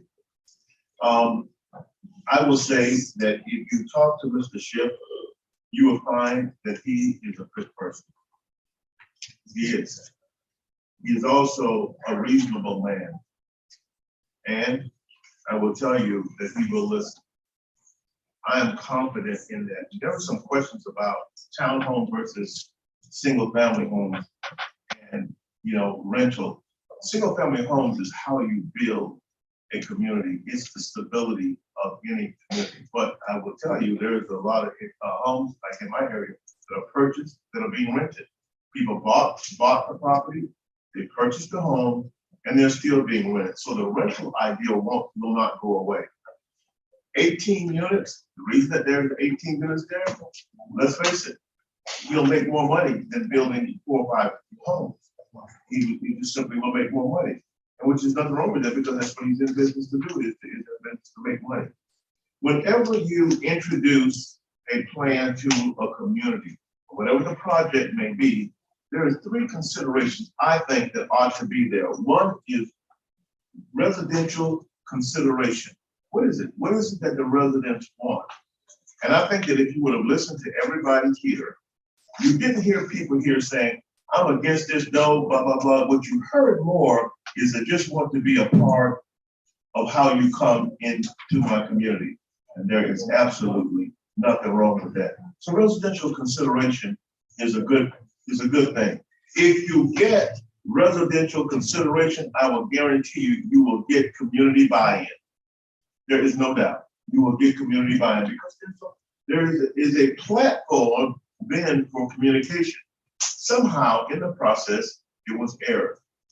But if you hear the voice of the people, you didn't get a bunch of angry people saying, no, no, no, no, I don't want this in my community. What you heard by and large was, let me be a part of the process. And there's absolutely nothing wrong with that. I think that's a good thing. Why? Because it shows that they care about it.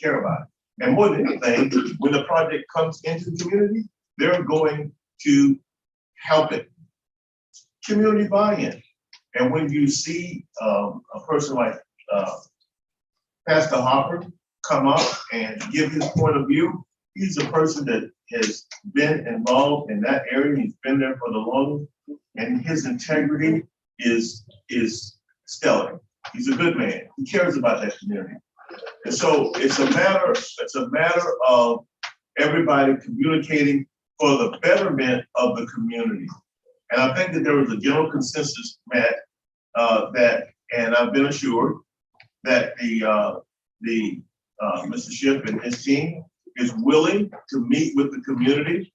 And so based on that, I think that that becomes the bridge, that becomes the platform for communication, so that we can, move ahead. And we'll see what happens when it comes back to second reading, because I'm going to tell you, I'll be more than happy to get that meeting together.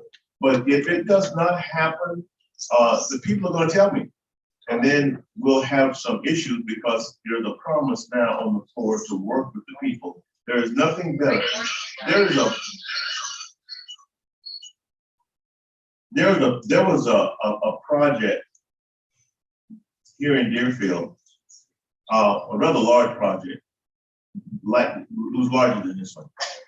And everybody in that particular community said no. They did not want it. And I asked for a meeting to take place. I asked the developer, would you be willing to talk to people? He said, yes, I would. He sat down and talked with the community, and he is now an ally, not only just the community, but the city of Deerfield Beach, because the people embraced this project and it grew. And there was a good relationship. We can always have that. It's just a matter of consideration and understanding of whatever it is that the people in a particular area, what they want.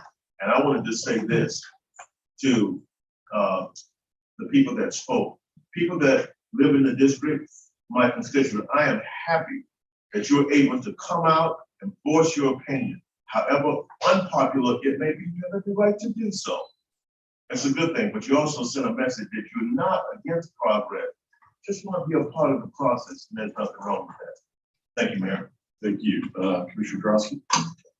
Thank you, Mayor. I want to wholeheartedly echo Mayor, your and Commissioner Preston's sentiments tonight. I don't want to repeat what you said, but I do want to also thank the residents for coming out and make your opinion known. I wish this would happen at every meeting, to be honest with you. To have that community input and feedback is invaluable. And one of the things that I heard tonight from the residents was about the rentals. And I'm not so sure, Commissioner Preston, that there's nothing that we can do about it. Mr. Feiner, I'd like your client to think, about imposing a rental restriction, maybe for the first 2 years on these units going forward, because I am concerned about, the turnover. We do have a short-term rental problem in the city of Deerfield Beach. And maybe that's one way of resolving that, is to those folks that buy from the get-go are invested in the community and want to live there and be part of that neighborhood and not just turn it over and rent it and make a buck. So maybe that's something that your client can consider, because I'm gonna also suggest that in addition to the community meetings, that you have meetings with all 5 of us up here as well, either in person or by Zoom, so that we can suggest to you our comments for the project as we get into those devilish details I told you about earlier, so you can hear from each one of us. And you just heard from me what one of my concerns would be going forward is if that rental restriction is something that your client would consider. I think that would help the community, and that would help with the problem that we have with short-term rentals going forward. So I look forward to having that discussion with you. Again, it's just a rezoning tonight. This is the beginning of a very long process going forward. But I think we've set the base for going forward, what needs to happen. And again, I want to thank the residents for coming out. This is very helpful information for me to hear, because otherwise I would not have made all the comments and notes that I have tonight. So thank you. Thank you. Vice Mayor Hudak? Said about full. Thank you, Mr. Mayor. And again, the community was concerned that progress was moving forward without their voice being heard. And they did the right thing. They came to the right forum and their voice was heard. And that's what this is all about. This is your community. Your seats are your seats. That's correct. This is your meeting. So I do applaud all of you for coming out. I think the developer now sees a couple of leaders within the community that hopefully they will reach out to make sure that future meetings are organized properly and correctly, as the mayor said, not just rely on the post office. It's kind of hard to do that in the beginning when you do not know who the community leaders are. You're just coming into it. I do not recall hearing one resident recommend that a car dealership be put there, or that a bar be put there, or that a restaurant be put there. And again, the reason for this meeting is to determine the zoning. Do we want to change the zoning so that a bar doesn't go there? So that a car dealership doesn't go there. And so to that point, I would say that the community is in agreement that as opposed to having a bar there, as opposed to having a car dealership there, that they would much rather have residents there. Whether it's going to be single family units or townhomes, that's for another meeting. But as Commissioner Drosky pointed out, the developer does have an opportunity to possibly limit Airbnbs, and that is if these units are turned into an HOA as well. They can have something in those bylaws that prohibit an Airbnb, or just limit the number of rentals per year, or whatever the case may be. So there are some tools that they can implement in order to ensure that the stability of this development for the community, which I think is extremely important. And with that, I'm going to go ahead and second Commissioner Parnas's motion to move forward to changing this zone to residential from business. Okay. We have a motion and a second. We do roll call. Commissioner Drosky, Yes. Commissioner Parnas. Yes. Commissioner Preston, Yes. Vice Mayor Hudak, Yes. and Mayor Dance. Yes. Okay, we are now on item number 7. Item number 7 is an ordinance of the City Commission of the City of Deerfield Beach, Florida, amending Chapter 2, Administration of the City Code of Ordinances, Article 6, Code Enforcement, Division 2, Special Magistrate, Section 2-361, Administrative Fines, Costs of Repair, Liens, to increase the maximum amount of administrative fines that may be imposed by the Special Magistrate for city code violations, providing for conflict, severability, codification, and an effective date. This is second reading, and this does require a 4/5 vote, affirmative vote for approval. Mr. Santucci, do you have any comments on this? I do not have any comments on this item, Mayor. This item was sponsored by Vice Mayor Hudak and is on second reading. Vice Mayor, do you want to comment first? Again, the whole reason for this ordinance is to give the magistrate the full complement of tools to try to get, properties in compliance. It's not mandating the magistrate to impose maximum fines. It just gives them the ability, especially with repeat offenders, the ability to try to get homes into compliance, whether that is individuals parking boats in the front yard, whether that's Airbnbs, not complying to noise ordinances. And that is the whole purpose of proposing this ordinance. Thank you. Thank you. I think the point of this is to allow the magistrate to be able to impose heavier fines, because not all sins are equal when it comes to code enforcement. Someone that has a boat parked in their front yard, you expect to have a lighter reprimand. Someone that has a public safety issue, which they don't have a gate on their pool or something like that, and they ignore it. You're just flagrantly ignoring it, creating a public safety issue. And the special magistrate should have the ability to drop the hammer and make them feel it. So that's all this does. And I think this is a good move for the city of Deerfield Beach to do this. And thank you, Vice Mayor, for bringing this forward. Commissioner Drosky? Yes, you may recall at first reading, I had suggested that we consider adding a factor into the criteria that the magistrate considers when imposing a fine.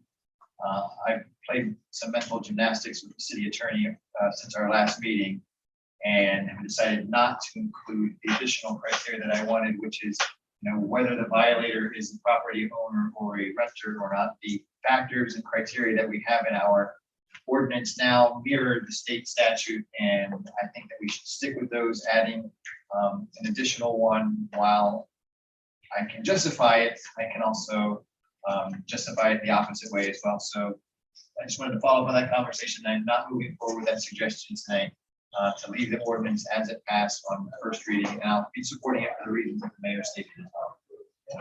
Is there anyone from the public who care to comment on this item?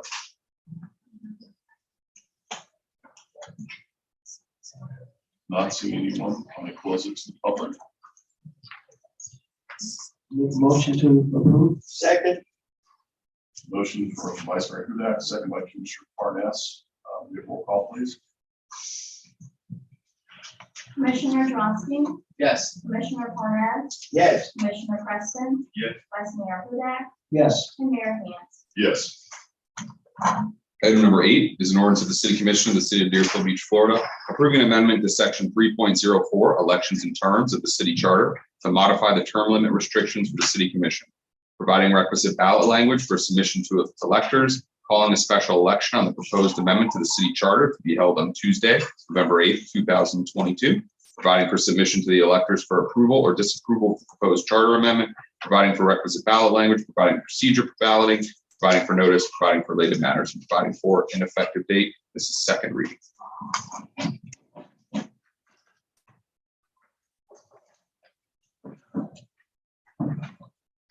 Commissioner Parnas, you presented this. Do you want to start? Yes, I do. The first thing I want to bring up is that I heard a lot of people at the last meeting tell me a commissioner should not do this. A resident should do this. So I did a little history check.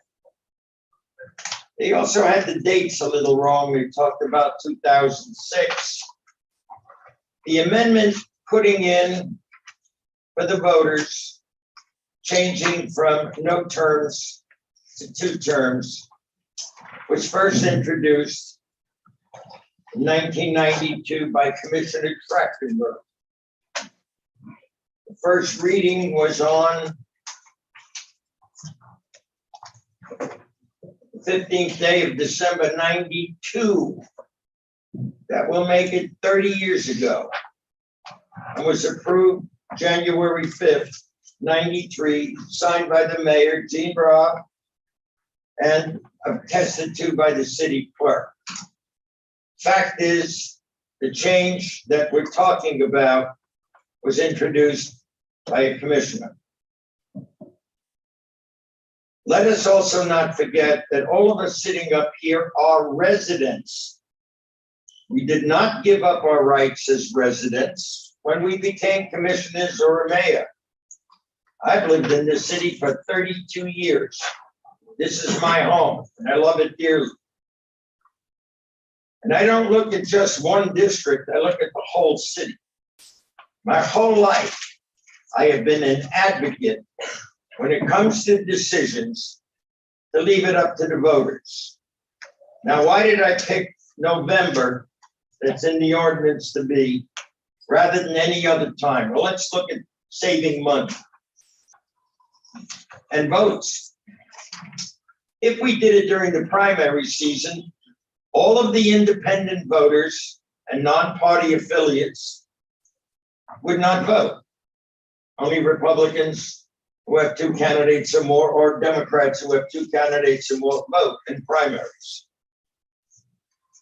Seems to me that would be unfair. If we waited till next March, when we have a city election, only 2 districts are going to be voted then. That would be 1 and 2. Therefore, in order for the whole city to vote, we would pay $135,000 to open up the rest of the city. November's cost is $34,000, the cost of doing business. That is less than $1 per voter of all the voters in Deerfield Beach. In my opinion, you voters are worth at least $1, in my opinion, to voice yours. And the way to voice it is by voting. This is not whether it's a good idea or a bad idea, but changing the charter requires a referendum. I'm asking for that referendum to let the voters decide if it's a good idea or they think it's a bad idea. And I'm sorry that there has been a lot of misinformation. People came to me today and said, well, did you hold a town meeting? Did you do this? Did you do that? I could spend the rest of the night reading over 375 names of people that signed to put it on the ballot. These have been turned into the city clerk as official documents. I didn't make them up. Some of them come from District 4, District 3, District 2, and perhaps even District 1. I'm not sure, because I didn't do it personally to get all 375 names. What am I asking for? I'm asking for you to put something in front of the ballot for what I think are good reasons and let the voters decide. Who here would not like to see the voters take action? Just forget the voters, they don't count. They've always counted in this city. I took the trouble of getting a copy of this ordinance that was passed in '93, which gave us 2 limits, 2 term limits. In my opinion, we need 3, but that's my opinion. But I don't want to make that decision, yes or no. You have to make it. The only way we're going to do that is to put it on the ballot and let the voters decide. Same way we elect officials. Now let's talk about that for a moment. There are people sitting up here now that beat incumbents. One of them that I know of only had 1 term. People didn't like him. There are other people that have been up here for 14 years in one capacity or another because the people did like the way he worked.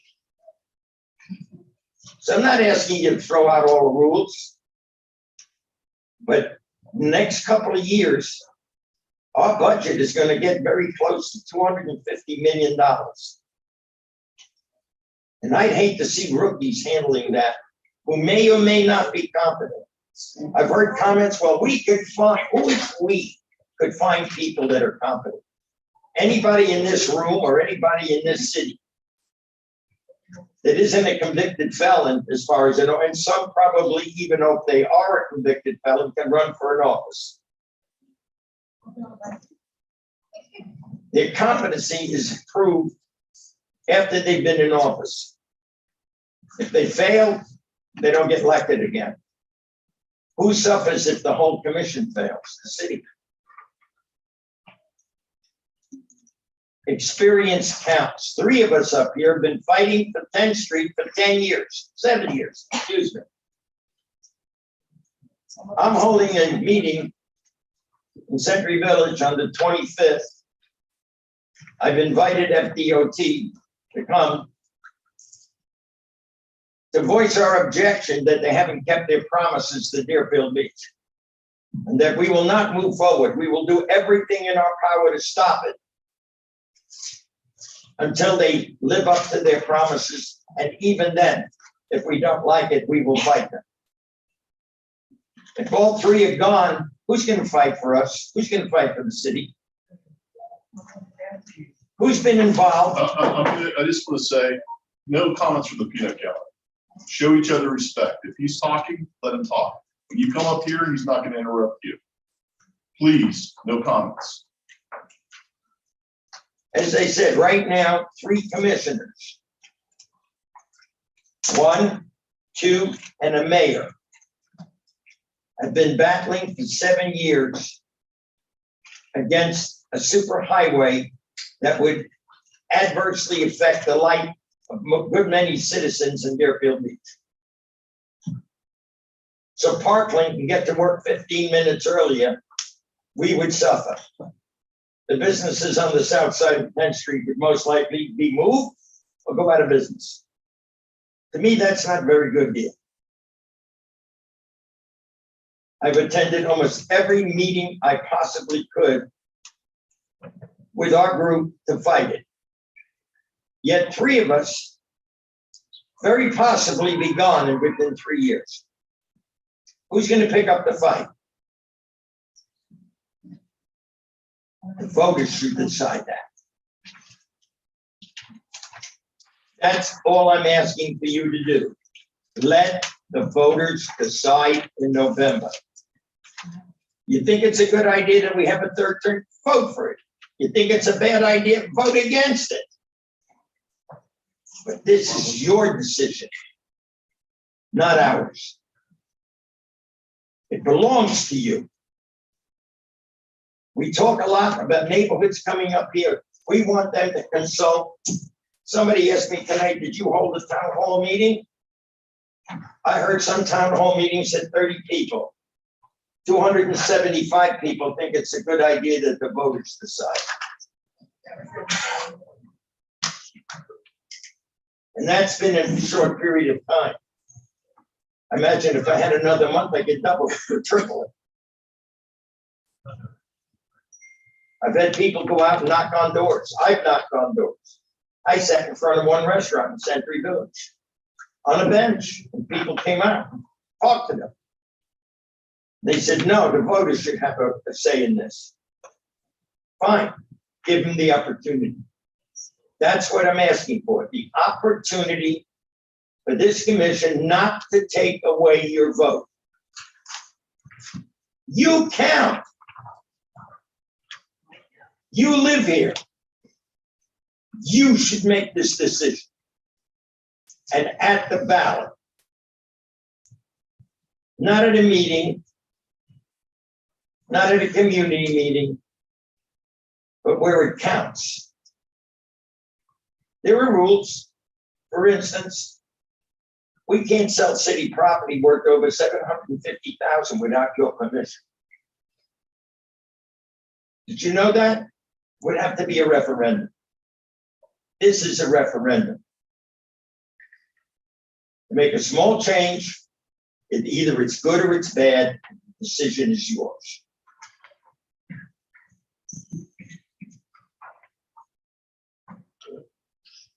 Thank you. Commission.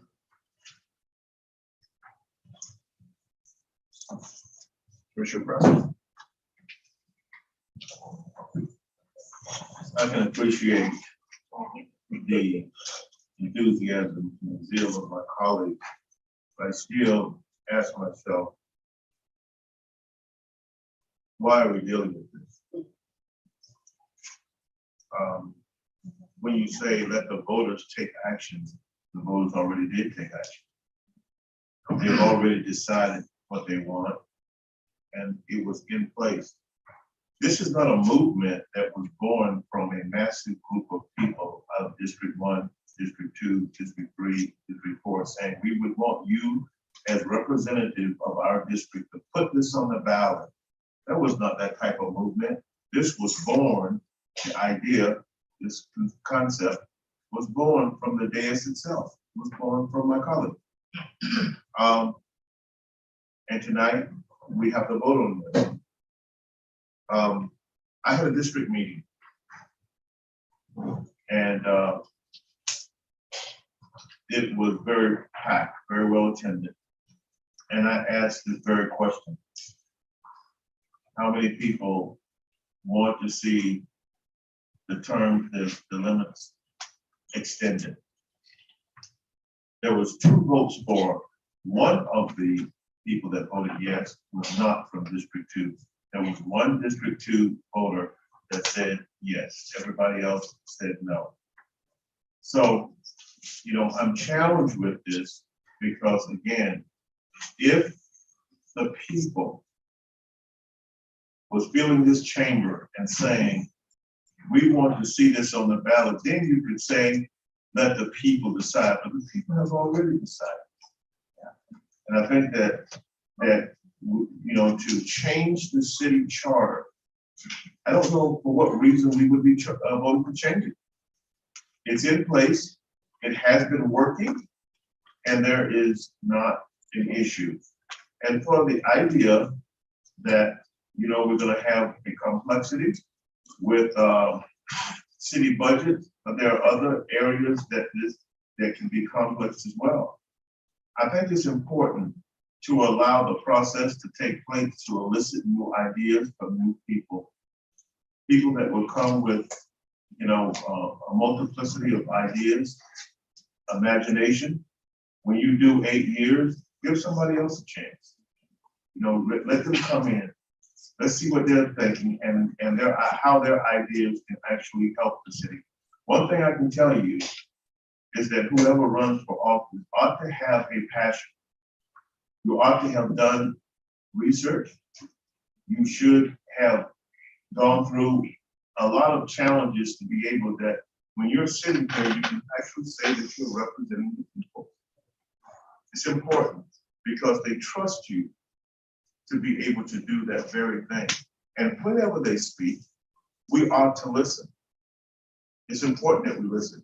The only thing I can say is that the people have been speaking to me about this issue.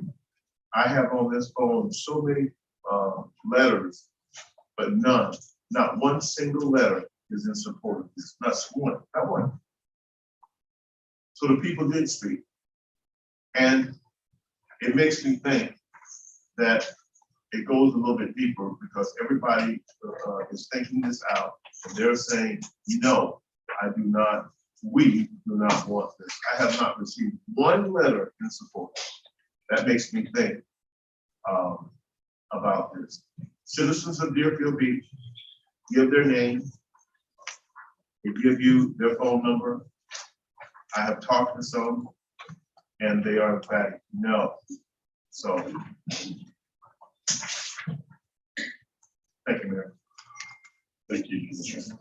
Vice Mayor Hudak. Thank you, Mr. Mayor. I want to thank both commissioners for their passionate speeches. I've thought long and hard on this subject, and I can tell you that at the last commission meeting, I really enjoyed the public input as far as where they would like to see the city go. And then I also had to do some introspective thinking as far as what's best for the city.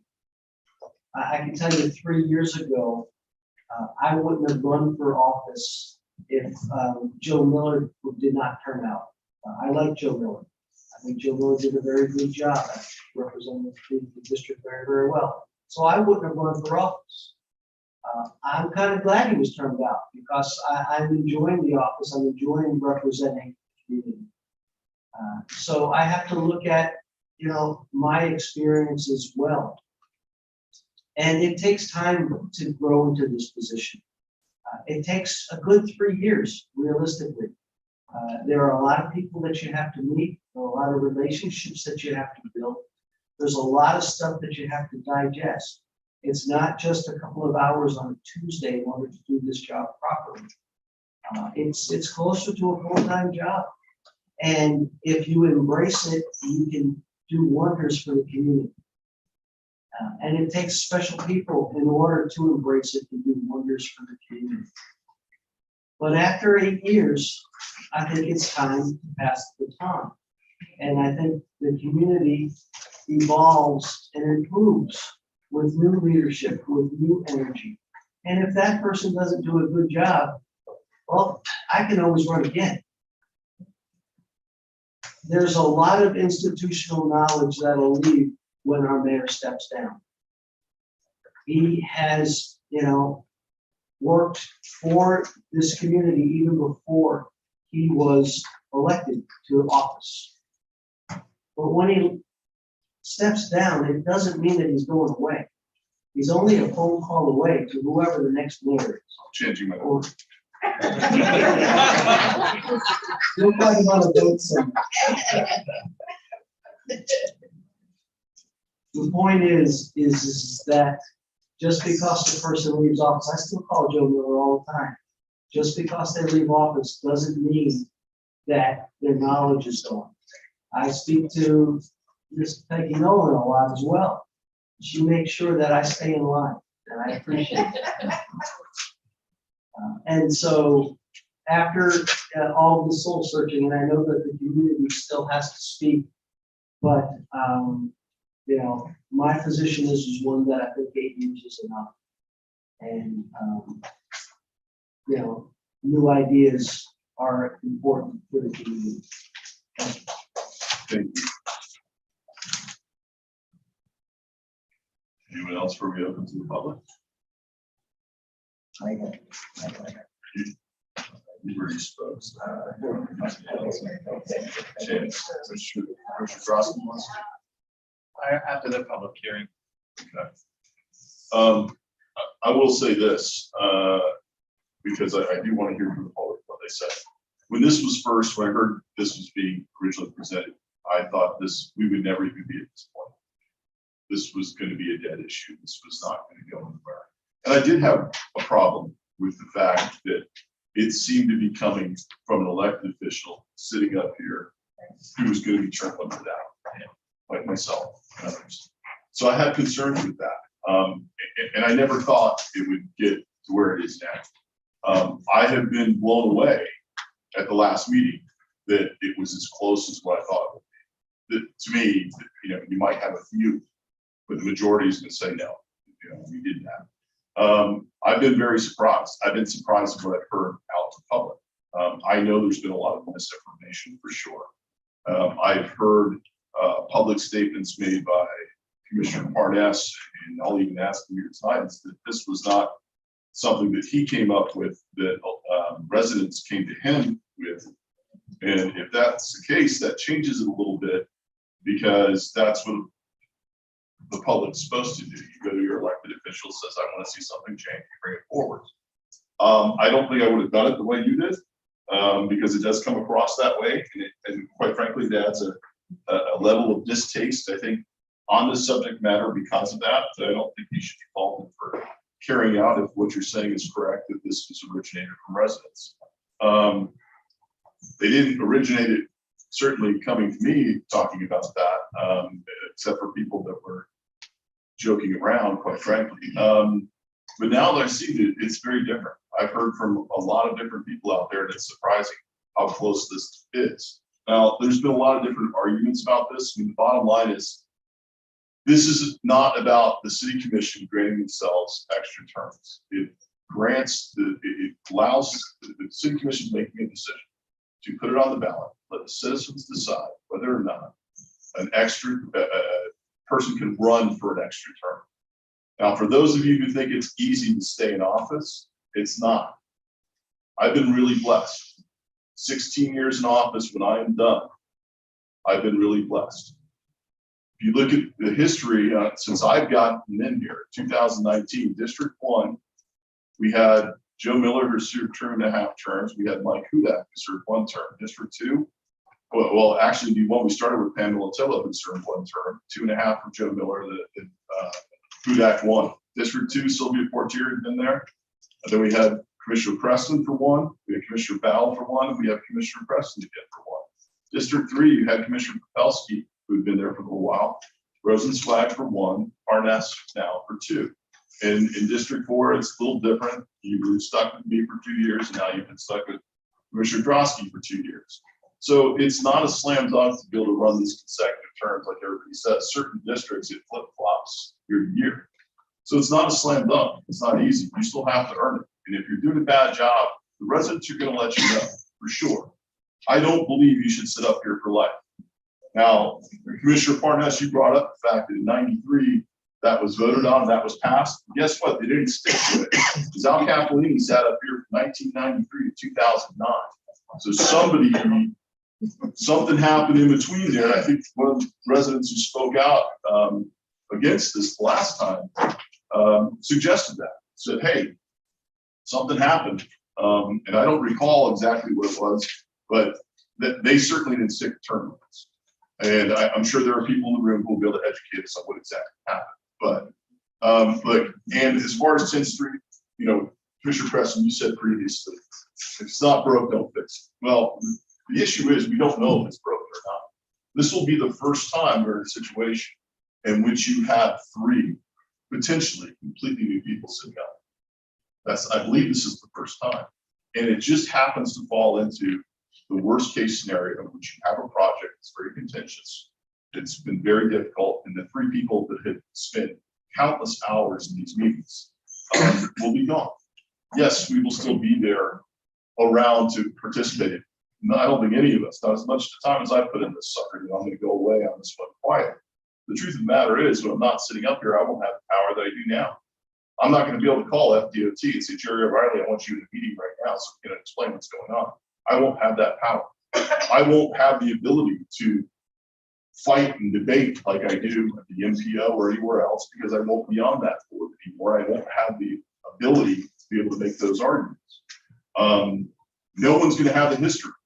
Everybody likes to say, well, gosh, you can educate somebody on that. I'm sorry.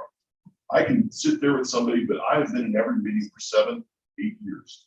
I can tell you what was said. I can tell you people that were in the room. I can tell you people who aren't living what they said and what was promised. And when someone debates that, you're in a debate, you need to have that in the back of your mind. Because anybody that's seen some of these people try to run for office and spoon-fed answers, and they get up here, and once they get past that first answer, they can't answer the second or third questions because they've been spoon-fed it. They don't know it because they weren't there.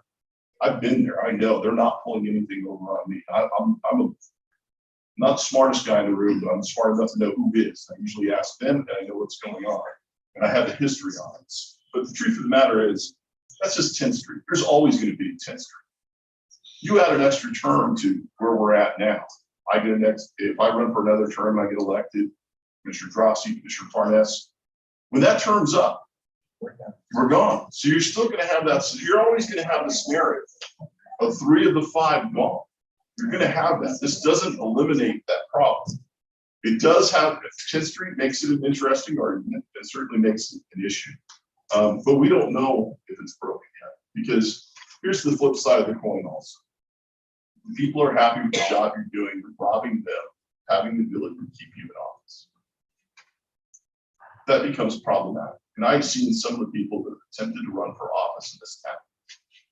When I ran for mayor the first time, second place person, somebody who floated in here, had been here 6 months, and under oath, after all of the election was over, under oath with a lawyer present, had to admit that the only reason that he ran for office is because he had lost all his lottery winnings and that he needed the money. And that's when he looked at his salary. That's why it's under oath. It's what he said with his lawyer.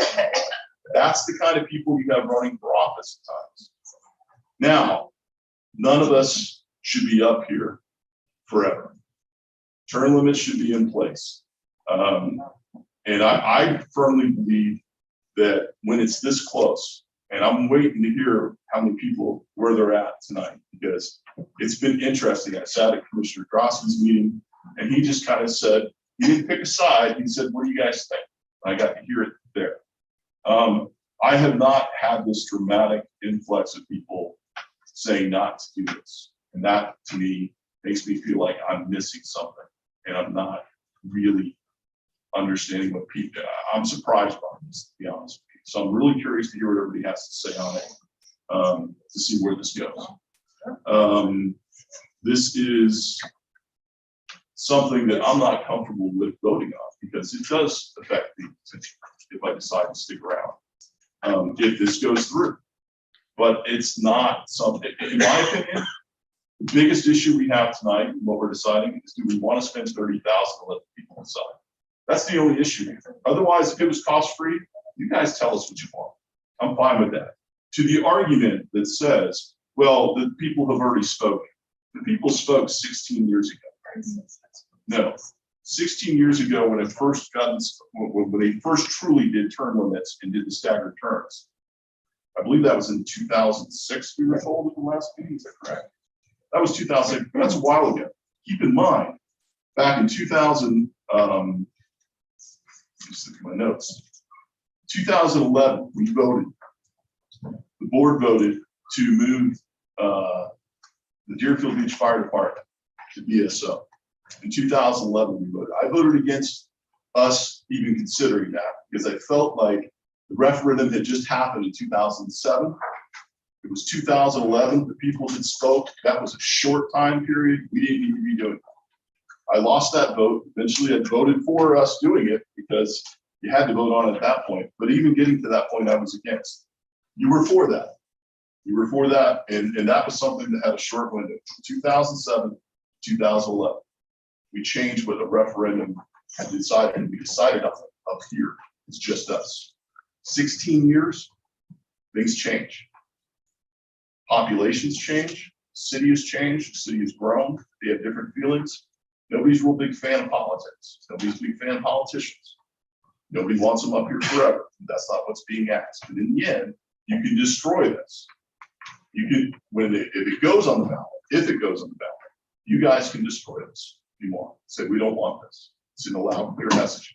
I heard somebody argue, if this goes through, who's going to stop people from doing it again years later? Well, in the end, nobody sitting up here can change that. It's all of you. It's one of the rare occasions that you'll have the ability to decide on a policy decision made up here.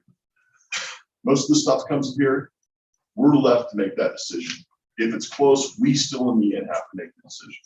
This is one of those scenarios. To me, the only issue is spending $30,000 to make that, to get the answer from you guys, which is what I want. It's the answer from all of you about what you want. Because I feel, based on the feedback I've gotten, it's a lot closer than I ever expected. I never expected this to be a debate on second. I'm very surprised about it. So, Commissioner Parnas, I'll let you do one more comment for you. It's the public. Is that okay? Yeah. Then I don't know how many people came to your meeting, but I have here, I'm not going to read them all, signatures from your district asking that it go on the ballot. Jason Mitchell, Chantel Davenport, Rick Davis, Wiley Timmons. I could go on and on for over 100 names. People that canvassed in your neighborhood and signed this, asking that it go on the ballot. So yes, I know you held a town hall meeting. Were there 150 people there? I doubt it. I don't get 150 people at my town hall meetings. The point is, the whole point, the people spoke in 1925 when we had the charter made. They spoke again, according to this, when I could read this. A commissioner for the preceding 8 years may not appear on the ballot for re-election to the Deerfield Beach City Commission, exempting service prior to the expected date of this ordinance. Signed by Gene Robb, January 1993. First introduced by a commissioner in 92, that's 30 years ago. In my opinion, it's time to let the voters get up to date and make the decision, period. People say, well, the people spoke. Yeah, they spoke in 1925. Why did we change it? They spoke. We had no term limits. Times change, budgets change, people change, neighborhoods change, city changes. In 1992, we didn't have over 80,000 residents. Now we do. And as you once said in the last meeting about another item, I trust the voters. What am I asking for? Let the voters decide. It's an important issue. Whatever they decide, I will live with. Happily. Now people say, well, you want to run for a third term. I'm 86 years old. I don't know if I'm going to finish my term. The guy upstairs may vote for me sooner than that. My health may not be able to allow me to even finish my term, let alone run for another one. If the voters will even allow me to run for another one. There's no guarantee that an incumbent would win anything. This doesn't extend the life of a commissioner. It just gives the voters a chance to say, we like the guy, we'd like to keep him around one more term. That's it. That's what the voters want. A chance to be heard. We heard this all night tonight. I want to be heard in my neighborhood. Well, I want the whole city to be heard. Should we let them be here now? Yes. Thank you. Commissioner Press, I'll let you comment. Yes. I'd like to say to my colleague that you read off names of people out of my district. And a lot of people said to me they did not know what they were signing when this happened. And I'd like to know from you, there's 4 districts, and yet you pick District 2 to call off names. Why don't you call off names from District 1, District 2, District 3, and District 4? But you didn't do that. I want to know, why are you talking about District 2? Please? I'll be happy to answer that. Why? Because I had a volunteer that was willing to go knock on doors in District 2, who lives in your district. That's why. Excuse me, if I was working on District 3, if I had a volunteer in District 1, I would have sent him. If I had a volunteer in District 4, I would have sent him. Out of all the. But I had a person who lived in your district who said, I like the idea, I'd like to go and help you. And you say people didn't understand what they signed. Here's what they read. Commissioner Barnes, before you let's allow Commissioner Preston finish with his comments. Okay, go ahead. My question to you is, which you have not answered. Why didn't you read off names from District 1? Out of all the names that you say that you have there, I'm sure that there are names from all of the districts. No, they're not. You chose to just call District 2. There's a limited amount of time. I'm sure that you didn't quit your job and just say, okay, I'm going to go knock on doors 7 days a week, 12 hours a day to get names. We had a limited amount of time since this started. The names that I have here from my district, I got. And a few people that are sitting out there in their buildings. The names that I got from District 2 were volunteers from District 2 went knocking on doors. And if I may read this is what they were asked to sign. It's only 2 sentences. We, the undersigned, wish the commission to place the ordinance to change the city charter to increase the eligibility of the commission to be elected from 2 terms to 3 terms on the November ballot, so the voters can decide this important issue. That's all they were asked to do. Nothing more. They read it, they put their name down. I have names from District 2 and District 3. If I would have had another month, I would have hit the beach and I would have hit District 4. In fact, I do have 2 names. But that's beside the point. It's a matter of time and ability. And it shouldn't matter what district they came from. They all vote in the city of Deerfield. This is a city matter. Commissioner, you answered this question. You have any statements you want to make, Commissioner President? I will say this about a petition. It is interesting and language is pretty clear. And as we saw last meeting, there was someone who signed the petition and said they were against it. And I questioned them about it. They said, well, what I'm against is I want it to be decided by the people. I said, well, that's what you want. You signed the right petition. Petition tells you who supports. Petition doesn't tell you who doesn't support. That's correct. I'll say that. And the only way to judge that is being valid. But petitions, I'm not a huge fan of, but certainly 370 days is surprising to me. I'm going to open this up to the public. Anyone from the public want to come up to comment? I see your name, address, for the record. I'm sorry, man. Feel free to pull your mask out and stuff to speak on that. And if you speak right to the microphone, with your name and address, for the record. Information 4097 Newport S, Deerfield Beach, Florida. So I'm a little confused because when I hear that you say people have spoken, I've been a resident in Deerfield for 12 years and I've never spoken. I think now more than ever before, with voter suppression rampant, that the public has the right to voice their opinions. Thank you. Thank you very much.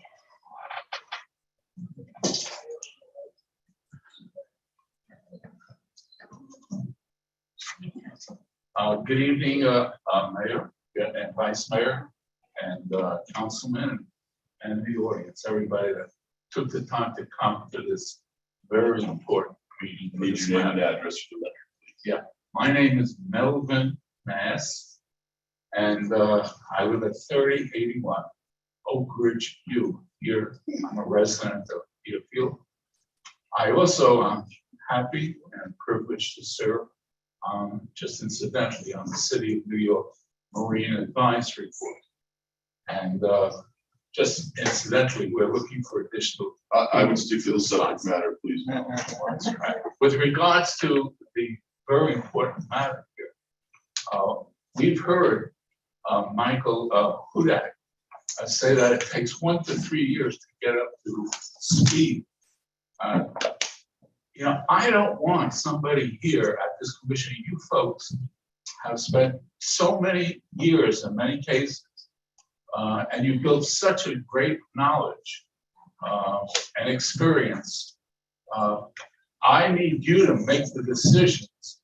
If the voters decide, let them decide on having 3 terms rather than 2 terms. Because there's so many important issues coming up. Just to name them, the huge budget that you have, all the management of that, the Southwest 10th Street project. These are huge, important projects for our community. We don't really need a new person stepping in at this time. Now, all I'm asking is to allow them to be the 3rd term, so that if you decide that you no longer wish to serve, then that's fine, and that opens up a position. But let the voters serve. And so don't take my vote away. Don't take it away. Don't take my vote away, everybody. Let's vote on the issue. And put it on the November ballot. Thank you. Thank you. Thank you very much, Mr. Hassel.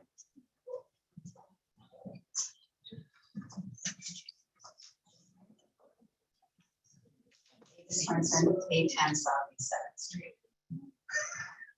I am always about fresh ideas, because when we do the same thing over and over and over again, it doesn't make any progress. I understand that we want the voters to be able to make these decisions. I have a question. Number 1, is for the three that have been working with the MPO. And I've been here since, for a long time, and we've been dealing with 10th Street for many, many, many years. I'm not sure, but can the city of Deerfield send somebody to the MPO as a representative? No. You cannot. So then that being said, then like our mayor or whatever has to be strong. At that point, I think we need though to have more mentoring between the commission. So you all know when your term limits are up. And so there should be some mentoring going on because people know if they're going to vote or not. And afterwards, like the mayor said, he's on speed dial. Commissioner Hudak calls Joe Miller. I was here when we voted for term limits.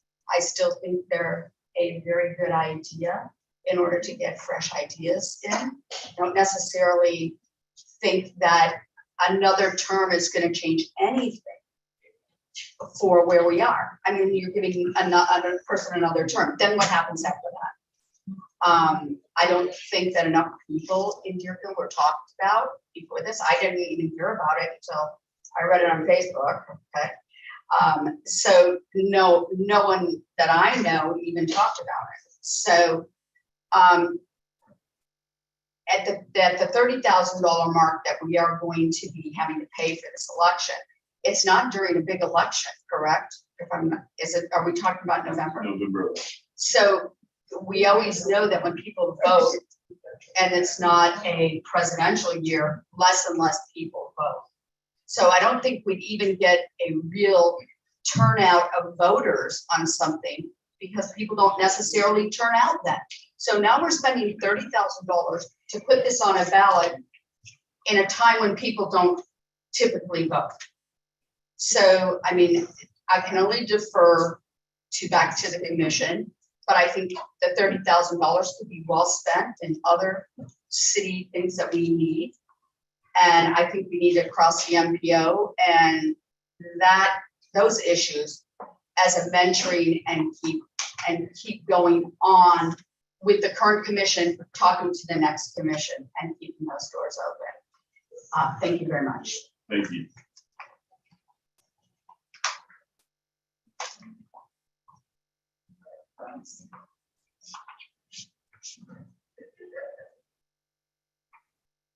Good evening.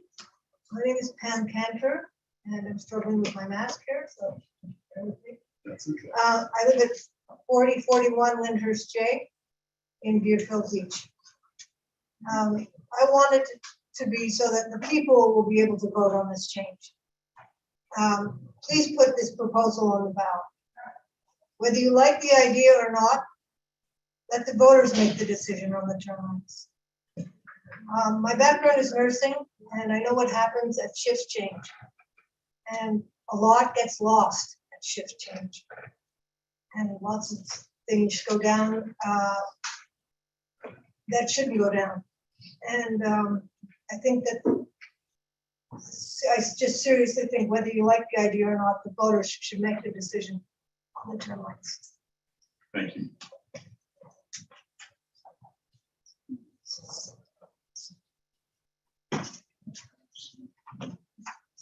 May Francis Fagan, 3500 Southwest Victoria Boulevard, City of Deerfield. I say that the Bible says the man born of a woman will surely die. So that means that nobody sitting out here, know the day, not a time. So if something should happen, whatever you have learned will go in the grave with you. It's not going to stay here. So with that being said, don't put yourself on a high horse thinking that nobody else can learn what you think that we don't know or whatever. They've been working on 10th Street since 1963. Because I used to live at 224 Southwest 10th Street when it was nothing but dirt. And so with that being said, let me say this. The person that burned it, Commissioner Perdez sent out there in our community, getting those signatures, with the people, he picked the ones that he wanted to go into our community, like two snakes. And one She even turned in the national convention and went for a Republican. We have a video of that. So those people are not corporal or whatever to be in our community, help out getting a vote or signing that petition. Half the people didn't even know what the hell they were signing. Let's know what it was all about. Like Commissioner Preston said, why didn't you go in the other community? No, you hired those two girls. I can call their names because I've talked to them. And like I said, they ain't worth the salt and they're not even worth conversation. Thank you.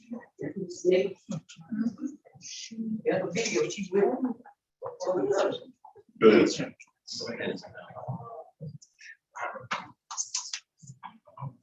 Good evening. My name is Daniel Shinetsky.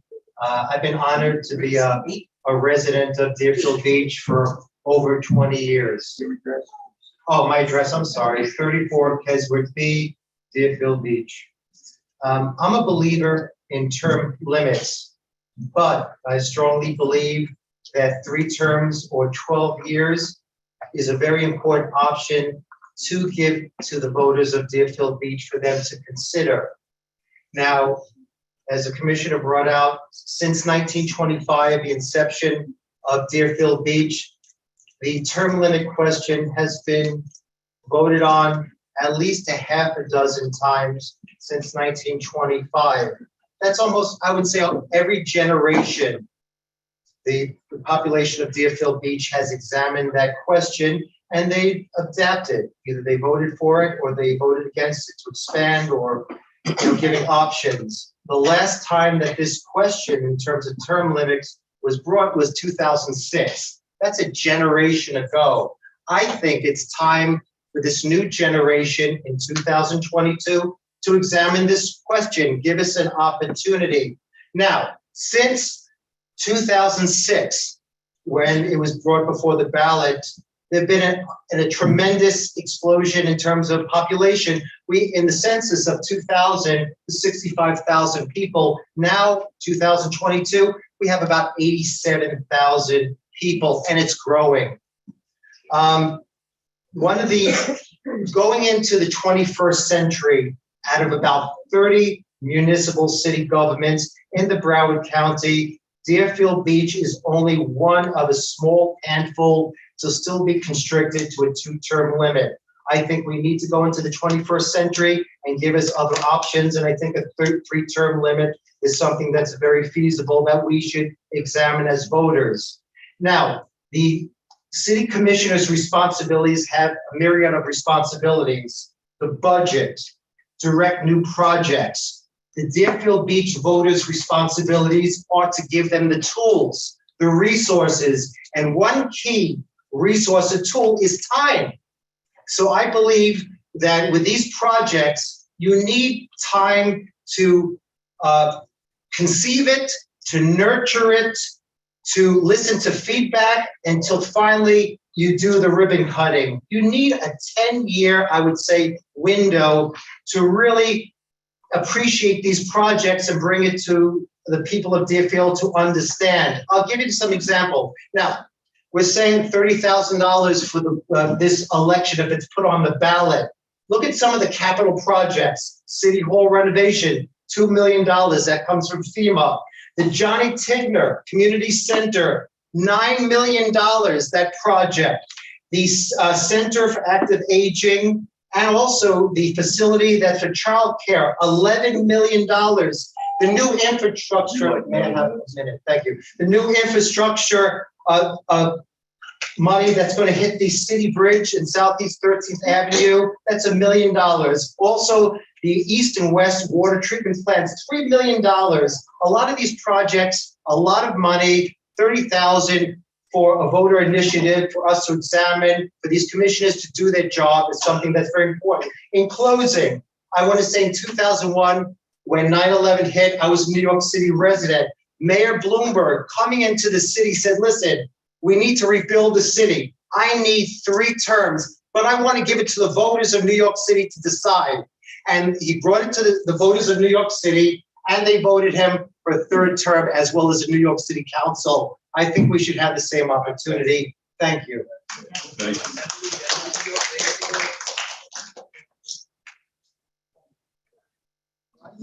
Hello, my name is Carol Erna, and I live in Century Village, and this issue has taken me out of retirement. Being in this room.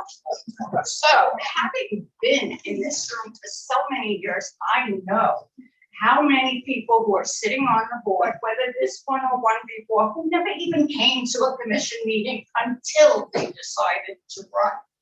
I can speak about someone who didn't run until their police record was expunged and put somebody else in office and then ran against that person once the record was expunged. So my feeling, and the gentleman who just left brought up two things I want to say. The only two people I really know who got a third term was one president of the United States of America, and that was Roosevelt. And that was during World War II. And that's pretty reasonable that he needed to stay in office. And I don't think anything here is as important than that. The third one is, as he just said, Mayor Bloomberg. It's funny, but Giuliani was the mayor when 9/11 hit. And that was in September. And several months later, Bloomberg was elected mayor. Why didn't Giuliani stay? Why didn't the people vote for him? But it was Bloomberg who was able to rebuild the city. And I think many of you came to this commission and you didn't know anything and you learned. Yes, I understand being here would be helpful perhaps, but as other people suggested, you should be helping the next person who comes in. And furthermore, there was something else that was important. I can't seem to remember. Unfortunately, wait, let me look at my notes. Well,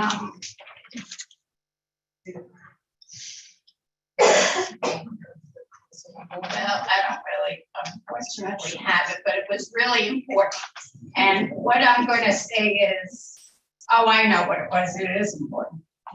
In 2006, when the amendment was changed, I haven't heard one person say why it was changed.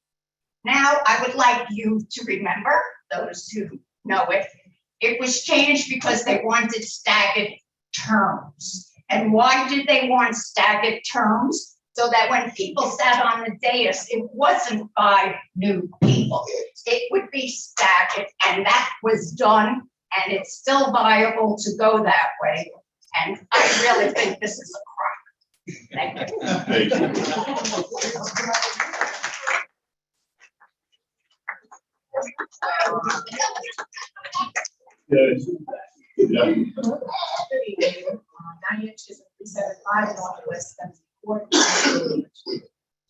I do apologize to the dais. I had to do this meeting from the outside.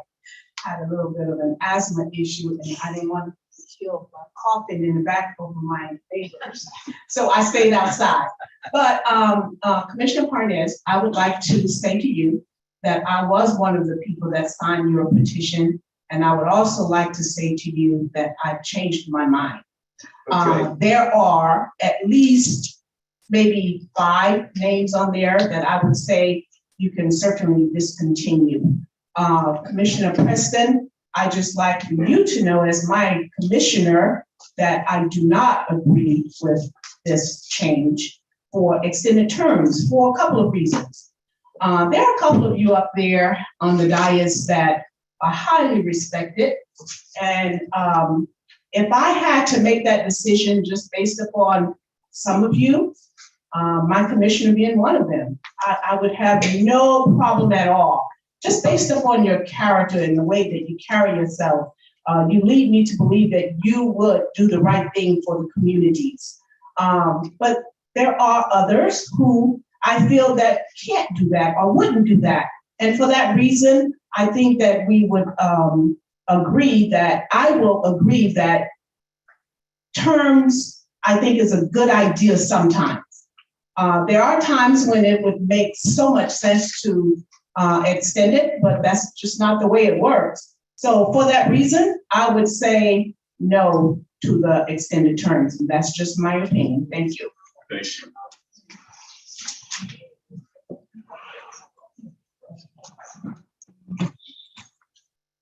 Sandra Jackson, 386 Southwest 35th Avenue. And I'm against you guys having a term. Mr. Prince, I want to speak to you. I'm one of the ones that I feel that you get abolished, okay? Because you made the comment just a few minutes ago, saying that you went around in your district and collect signatures. You're gonna benefit from that if you get reelected. And that is against, I feel like it's against the law, okay? You should not be the one, yes, you are a resident, but you also is on a dais as a commissioner, and you brought this out, and you should not be bringing it out, okay? So what you did is wrong. If that person came to you, you should have had that person come up here and brought it out. There was a time when Mayor Rob was here, when you guys was coming to be reelected or for the commissioner one time election, she wanted to have, when the election was done in the city of Deerfield Beach, to promote when the big election was with the president. Everybody was against it because they know the people don't come out. And they feel like less people come out, you're gonna keep those positions. So you guys gonna spend money for that? You complain about the money that was gonna be spent for that, but now it's okay to spend $30,000 now because you wanna stay up in that position. And it's not right.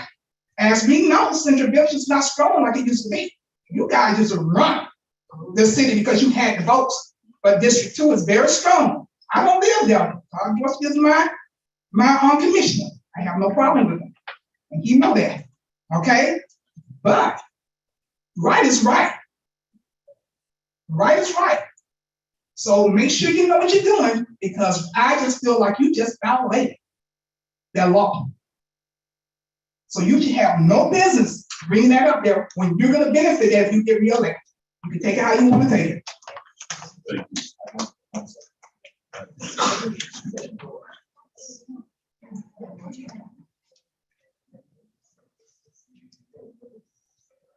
Janice Gilmore, 1090 Southwest 40 Terrace. Deerfield Beach. My question is to Commissioner Dross. I'm sorry, Commissioner Harness. Yes. First of all, I'm in District 2. I didn't hear anything about the ballots being, petitions being sent around to be signed. I would like to know whom are the people that you sent out to do those petitions? Why are they not here when this item is on the agenda? And why were we misled? I'll be happy to answer this. Okay, thank you. And the other part of that, again, like Commissioner said, the majority of your votes did come from another district. Why not all from your district or the others as well? So thank you. Are you for or against this? Totally against it. Thank you.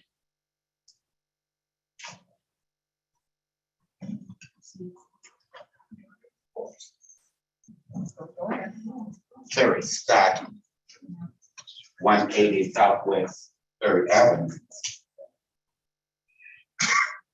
We all know that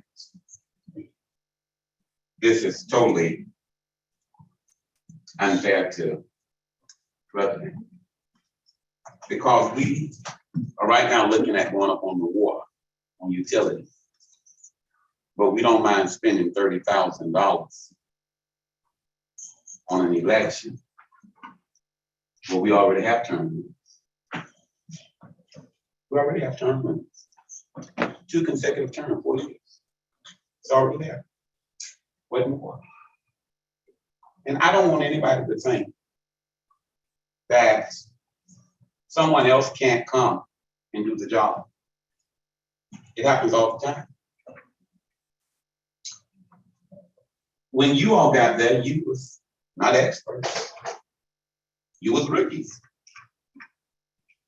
Sitting up here 7 years doesn't make you an expert. You just have a chance to sit 7 years. It ought to be a compliment that the people reelected you. They thought enough not to run against or come out and vote strongly for you. That's accomplishment. Not an expert. We are glad for what is going on Southwest 10 and those who have been fighting. But before any of you were fighting, there was other fighting.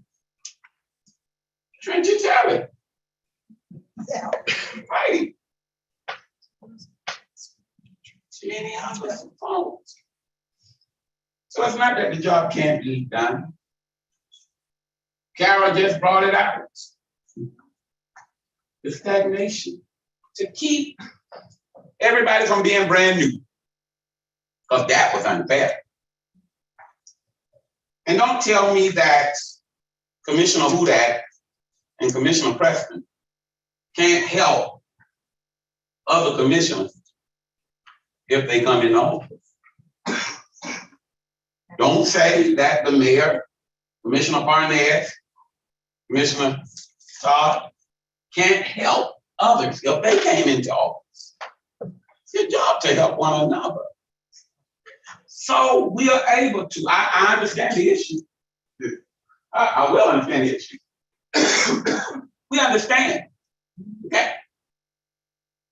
My biggest thing is we cannot keep burdening the people. It's unfair. It's a little unfair. Guys, I'm totally against it. Because, Mayor, if you would please. Yes. I'm totally against it because it's not what the people want. Commissioner Parnes, you read off names from District 2. What a disgrace to do that. Okay? But the thing is, there was led falsely. Alex Chapman went in District 2 and gathered names. Commissioner Parnes, you know, because I met with you on the issue. Okay? So you know I know the names of those that went around. I'm not afraid to call names. And they were. And I told you when I met with you, the people was misled. Mayor and other commissioners, they were misled. And some of those folks that I personally, Commissioner Parnes, gave me the list. And I had already talked to many of them. They did it because Miss Alice and Gail Battle had came to their door. They thought they was doing something right. They just didn't know. Okay. Appreciate it.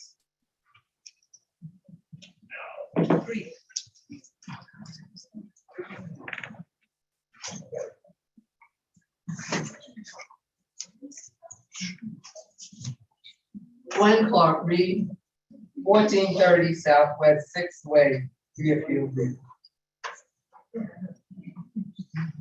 Mayor, Vice Mayor, and Commissioners. I had the privilege to sit where you are sitting. And I know why term limits were put in. The entire commission was going to be up for re-election. And that was something that we could not have the entire commission to go out at one time. So that's why the voters or the residents voted for term limits.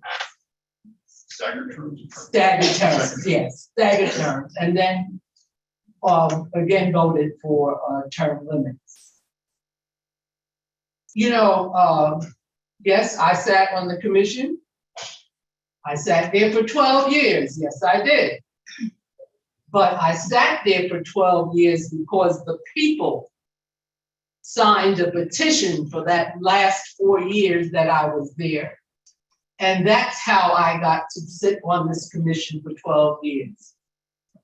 Prior to the mayor, I was the longest serving person elected in this city. So I can tell you what happened. The issue of 10th Street started years before I got on the commission. But it seemed to, as it has come to the forefront so forcefully at this time, came to the commission at that time. And Commissioner Trenchatello, rest his soul, was the one that took up that issue and moved that issue. After a while, we didn't hear anything about 10th Street. It was dead for the longest period of time until your tenure here in the city commission. You know, history, and if history is what keeps a city going, the city of Deerfield has a history. And we know that whatever happens on this dais will affect everyone. Sitting on the dais gave me the chance to learn.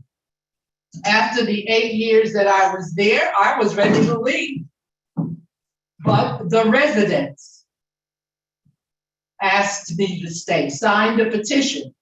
And Mayor Nolan, if she's still here, can witness that, because it happened to her as well, to run again for an office. These seats are not yours, and people get hung up on what it is they can do. They have another minute, and what will happen if they leave. None of you can predict the future. 8 years is enough for the city of Deerfield Beach. 8 years is enough for the President of the United States. 8 years is enough for the House of Representatives of the state. 8 years is enough for the city of Deerfield Beach. I'm against it. Thank you. Thank you.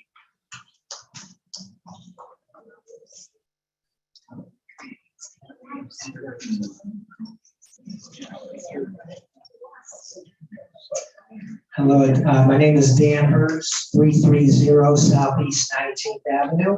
Hello, Mayor. Hello, Commissioners. Why is the commission attempting I'm sorry, hold on.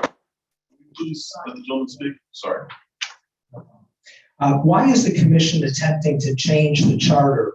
Was there some huge grassroots effort by the citizens clamoring for a commissioner to serve for 12 consecutive years?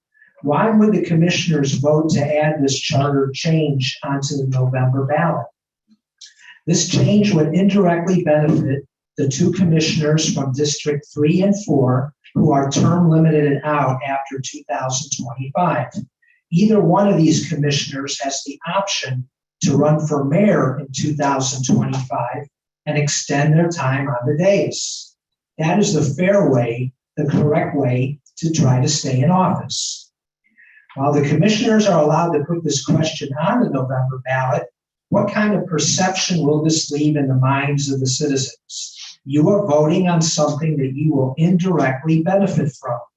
Without this change to the charter, you would not be allowed the possibility of running again for commissioner.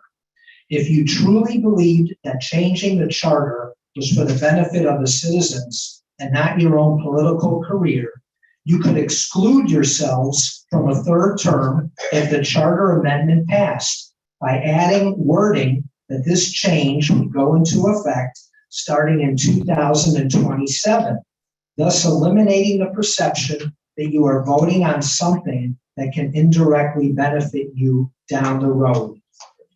Term limits were a good idea when it was first voted on by the citizens, and I don't see how anything has changed since then. Existing term limits will encourage new people to run for office with fresh ideas and a new approach to solving the problems our city faces. Please do not let the personal political aspirations of Commissioner Parnas sway the rest of the commission to spend $34,000 of our money on something that does not benefit the whole city. Please vote no to putting this charter question on the November ballot. Now, as an aside, I did run for office 3 years ago and received over 800 votes. While I did not speak to all 800, I can tell you that there is not a single person that I spoke to that voted for me that thought that this was a good idea. So just wanted to share that with you. And thank you for your time. Thank you.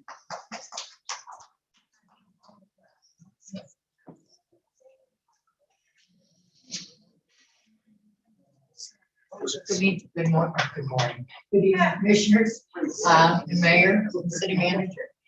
I'm here tonight because I had the privilege of sitting on the dais for 16 years. Let me explain.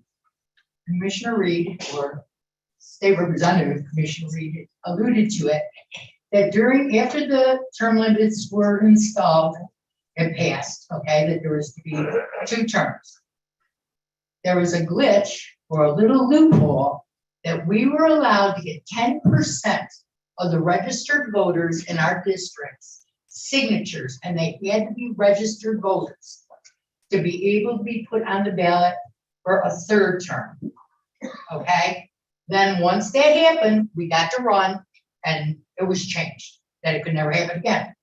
All right, I was out of office. I was in office for 12 years, along with State Representative Wyndham Clark Reed. I was out of office for 4 years, and I ran again after 4 years for mayor. So I sat for 16 years.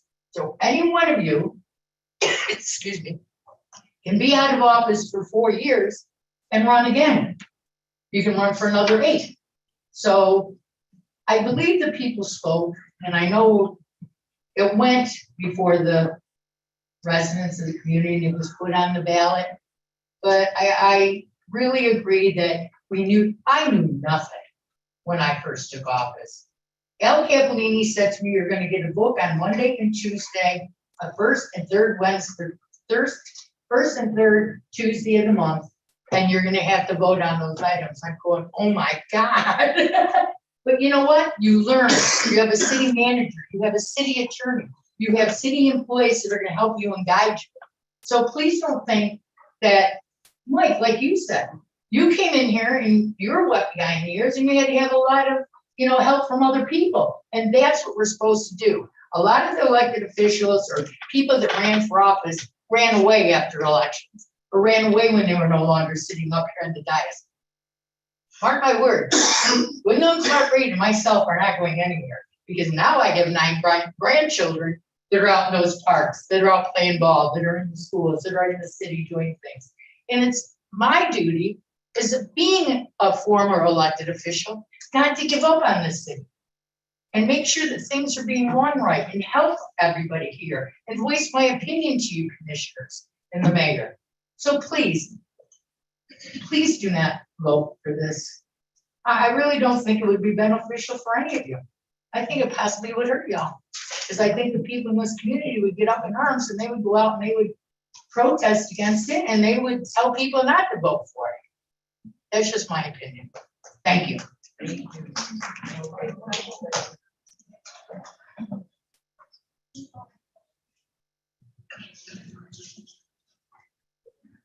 You got 2 on the agenda. I do. Hi, Daryl Brown, 262 Farnham, Kansas. I think it's really a close call, to tell you the truth. You have those who don't want it to be extended to 3 terms, those who say, we'll let the people vote. You have those who say, you guys should make the decision, but don't let us make that decision.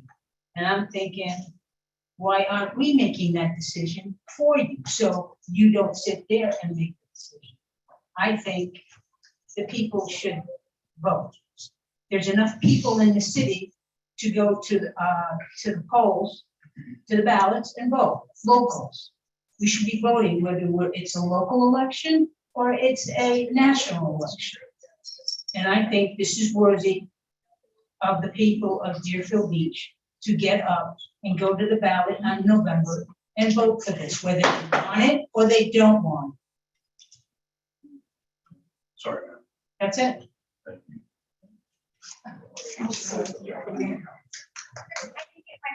Can I get my minute? No, you cannot. So it's great to see you. It's great to see you. Hi, everybody. This is Kathy Richards, 3074 Hallway F, Deerfield Beach. I've been listening to the good and the bad and the ugly. This is the second time I've heard the people speak the same way they did the first time. Honestly, the way it's going, if you were the deciding factor, you should leave it to the people that vote. The only way it's going to be settled is by the people who vote, not necessarily you in office.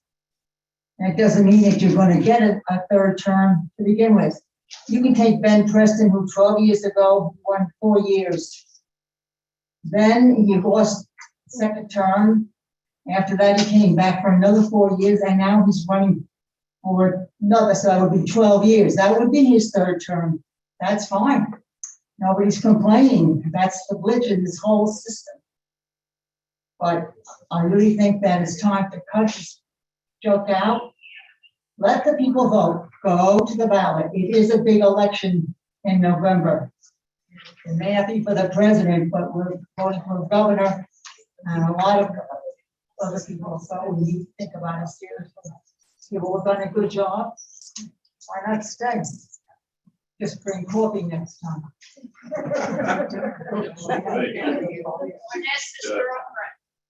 Thank you, Kathy. Do we have any more outbursts? Yes, I know it's been a while, Carol, and spring, now you're not up. You've already spoken, but I need you not to interrupt our meeting, please. Ms. Berner, you're not going to get another chance to speak. You've spoken once. Thank you very much. Good. Mr. Adams, I see you want your hand raised.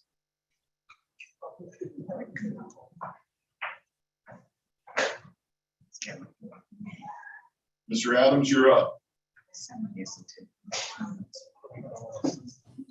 Yes, I'm here.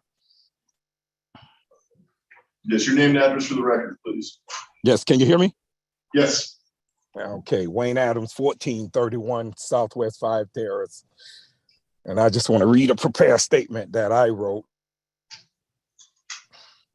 It was one of the founding fathers, Benjamin Franklin, who summed up the best case for term limits more than 2 centuries ago.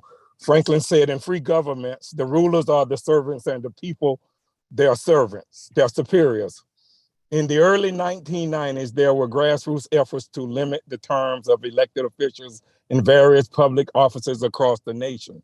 Term limit ballot initiatives were placed on ballots across the United States and were overwhelmingly passed in 19 states, not by small margins either, but usually by landslides. Then, of course, the political operatives, along with their lobbyist friends and dark money, went to work behind the scenes to overturn the voters' will. In my opinion, one of the biggest mistakes the High Court was when the U.S. Supreme Court threw out all state-imposed term limits on federal positions in 1995.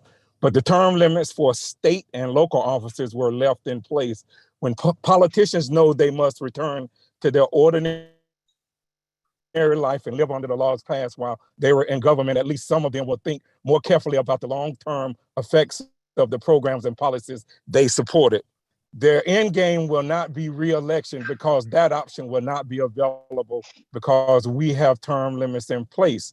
First voted on in Deerfield Beach and passed in 1993. Term limits were reaffirmed again in 2006 by Deerfield voters. Commissioners should vote no to have term limits included on the November 2022 election, not just because of the $30,000+ cost to Deerfield taxpayers, but because Deerfield Beach voters have spoken overwhelmingly twice before. 8 is enough. Vote no on putting that on the ballot. Thank you. Thank you, sir. Katie Freitag. Good evening again, Commissioners. Katie Freitag, 418 Southeast 2nd Street. I got a list, so I'm going to try and go fast. So here we go. 5 years ago, Commissioner Parnas was a rookie on the dais. The same with Commissioner Drosky. Mayor Hudak has only been in office for 2 years and is still considered a rookie. Commissioner Preston has served as a commissioner twice and proved that you don't have to serve consecutively to be effective. There will always be rookies on the dais, and moving to 3 terms is not going to change that ever. Commissioner just said that people in District 2, over 150 of them, signed the petition. Yet earlier tonight, a resident of that same district said many of the older residents in that district can't read. So how do they know what they were signing? 100% extends the life of a commissioner. What else is this about? The President of the United States serves a maximum of 2 terms. There are reasons why this is in place. And like those term limits, it is better for all the people. Stale bread is stale bread. Always be the chance that there are 3 new members on the dais. This is how the system is set and changing to 3 terms is not going to change this. I know it's only $34,000, which is the cost to add it to the ballot, but what does that $34,000 get us? It could get us new equipment for our parks, new infrastructure, repairs to aging equipment in the city, better street lighting and additional senior or family services. I know that $34,000 isn't much, but it can make a difference to a department that could use another employee or an additional resource to make a better, bigger impact on the city as a whole. At the last meeting, Commissioner Parnas made a comment about women and Blacks getting the right to vote. Women have the right to vote because women demanded it. Blacks have the right to vote because Blacks demanded it. Why are we doing this again? Who is demanding it? Did 375 people who signed the petition understand what the issue really is? I don't think they were given all the information. If the petition says it is going to cost $34,000 and people still signed it, I would be surprised. Half of all of the cities in Broward County have 2 term limits for their commissioners. Just because the other half of the cities have multiple terms does not mean Deerfield Beach should, and it also doesn't mean that they like it. I took it upon myself to speak to a commissioner in Tamarack today, which has 3 term limits, who stated that they are not in favor of 3 terms because new life, new blood equals new ideas. And that is what keeps their city moving forward. And in reference to 9/11, if something of that magnitude were to happen in Deerfield, I would hope that the best person to lead our city would be in place to lead us and to do what is right. We have an entire staff, an entire city full of dedicated staff and department directors, including our new position with Rodney Brimlow, that are poised to act and react to whatever the city needs. It is not up to the commissioners. Like another minute, Ms. Freitag? Yes, please, and thank you. I'm almost finished. It is not up to the commissioners and mayor to make the day-to-day decisions. They do not determine the budget, nor do they run it. They merely approve it and rely on the staff, to execute it. As everyone knows with the situation with BSO Fire, it's a lot harder to reverse a decision once it has been put into place. The bottom line, do we really want someone in office for 24 years consecutively? Because that is what can and will happen if this is passed. Thank you. Thank you. Anyone else from the public?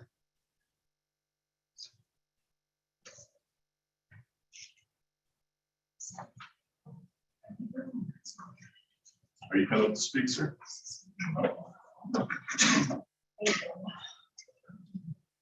You are. Thank you. It's an honor to speak before the commission, Mayor, Vice Mayor, Commissioners, my friends. Tom Plow, 3920 Northwest 4th Court, proud member of District 4. I attended Commissioner Grosky's meeting the other day. It was an honor to see you there, sir. I feel that the basic distrust in our federal government is the fact that people have unlimited terms. The fact that you can do the numbers and maybe get in there when you're 30 years old and have a political machine that keeps you in there until you're 80 or 90, or Strom Thurmond ran when he was 96, God bless him, he won, and he served his term. So he was 100 years old, okay? But if people in Congress make $155,000 a year, and 30 years later, they're worth $100 million, that stinks. And I think that people just don't want to have term limits. And I've heard twice now the story about Bloomberg, so I'll be quick about it. I researched this. My source was the Gotham Gazette, and it seems that New Yorkers voted twice, in 1993 and in 1994, to restrict to 2 term limits, and then that passed by 59%. Then we fast forward to 9/11, and everyone said this will be the end of the world unless we keep everybody in and keep this institutional knowledge going and keep everything in place. But yet on New Year's Eve of 2001, 3 months later, Giuliani left, and because he was termed out, and it happened to be the greatest turnover in government in the city's history. The mayor, the comptroller, the public advocator, 4 out of 5 borough presidents of the city council were kicked out of office at that time. Okay, now I heard, well, then how the heck did Bloomberg get a 3rd term? Well, guess what? He got his first term, and in his second term, he decided he wanted to run a third term. And I couldn't find anywhere that it went up for a public vote. What actually happened was the city council voted 29 to 22 to increase the term limits. Okay, so now in his that was after he was in his second term. So the city council actually voted in 2008 to do that. Okay, so anyway, now he's in his third term, and guess what? His name escapes me, but one of the fellows that ran against him and lost, got his act together. They started collecting signatures.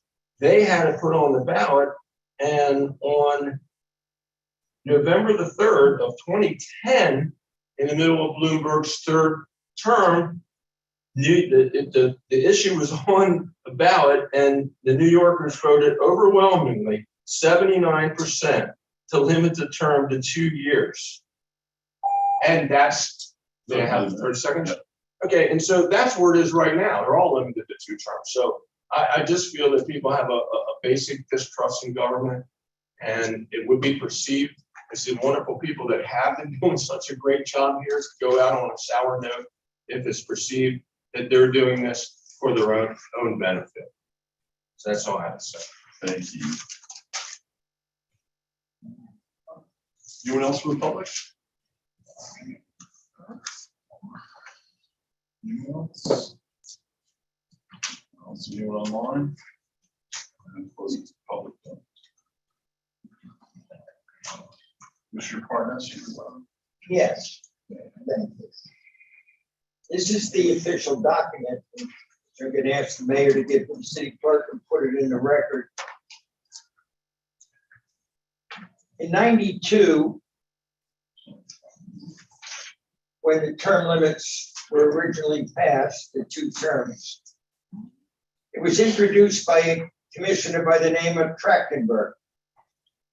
His name is, signatures on here, and his name is printed as commissioner. I heard it should come from a swelling of the people. This is a swelling of the people in my district, mostly, that said put it on the ballot. They're not saying whether or not they approve of a third term or not a third term. It says put it on the ballot, let the people decide. Why is that such a terrible concept? This is America. Voters decide issues, not commissions. Voters decide policy. Voters decided term limits. Voters can change their mind and eliminate them altogether. They say, well, the people have spoken. Well, they spoke in 25 when they had no term limits. Then they spoke again in 93 when they said 2 consecutive terms. City attorney tells me that doesn't apply anymore. 8 years, you're done. Even if the people want to keep you. Why is it in Broward County, 20 out of 31 cities do not have 2 term limits? They either have 3 or unlimited terms. Are we behind the times? Maybe. What am I asking to do? The American dream, what makes us different than any other country in the world. The power of the vote. I think that this is an issue important enough to let the voters decide. Will I benefit? I don't know. Why don't I know? People get tired of people after so many terms. Very often they vote them out. We got 2 people sitting right now that lost or beat incumbents. I beat an incumbent. He couldn't get arrested his second term. Ben Preston lost to an incumbent, then he beat an incumbent. No advantage there. There's no guarantee that somebody would run for a third term, even if it's voted in. And I'm not discussing whether it should be voted in or should not be voted in. What I'm saying here is that don't give up your right to vote. What's next? We just had a governor here in this state had the court throw out his voter repression laws. Federal judge threw it out, said it's discriminatory. To me, this is voter suppression. This is every excuse why the voters shouldn't get this to vote. It has nothing to do with me or anybody else on this dais. What it has to do with is giving you, the voter in this city of over 80,000 people, a chance to voice what it feels is right. And we could sit here and we can have people say, I don't think it's a good idea. We could spend $34,000. Okay, let's stop giving the city all charities. We'll hire an extra guy for Little League to mow the lawn. We'll hire another mechanic to fix trucks. Never mind, the charities are on their own because it doesn't affect the city. We could use that money better. We can always find an excuse not to spend some money. To me, the most important people in this city are the voters. They make this city run. They make this country run. They elect people. And they say, well, the president gets 2 terms. Congress doesn't have that. By the way, even our state legislators have 3 terms. The county commission has 3 terms. We have 2. And I'm not saying go to 3. I'm saying let the voters decide whether they want to keep it 2 or make it 3. The voters. That's all this issue is. Should the voters decide? If you don't believe in voting, fine. You want a communist country or dictatorship? Fine. Forget about voting on anything. Why bother even coming to a commission meeting? Your vote don't count, your opinion don't count. But it does. It's what makes America. And that's what I'm for. Our way of life. I'm gonna make this real clear. Unless you have Tourette's, please keep your comments to yourself while someone else is speaking. It's rude. If you have a medical condition, you might get a pass. But to continue to do this, it's just plain rude. Please don't do it. Thank you.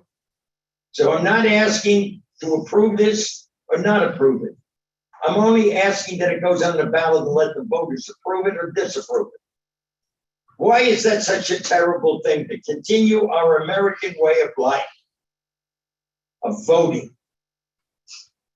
80,000 plus people live here. Many of them are registered to vote.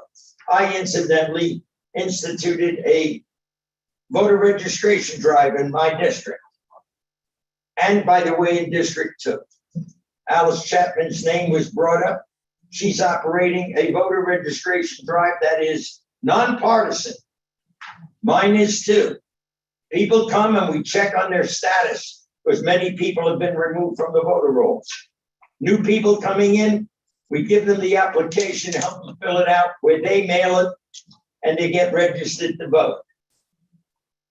Because I believe in voting. I believe in the people of this country. So what am I asking? Put it on the ballot, let the people decide. This is too important to just say, well, he's looking for a 3rd term. I'm 86. I don't know if I'm going to be alive next year. You think I'm thinking about running until I'm in my 90s? I doubt it. But there are younger people here that have done a great job. And if their voters want them to have a 3rd term, I believe they should be given that opportunity. But we'll never know this unless we put it on the ballot and let the voters decide whether they think third term is a good idea or leave it alone at 2. That's all this decision is. Whether or not the voters should decide. And I've heard all kinds of stories. So the people in my district, some of them don't know how to read. Really.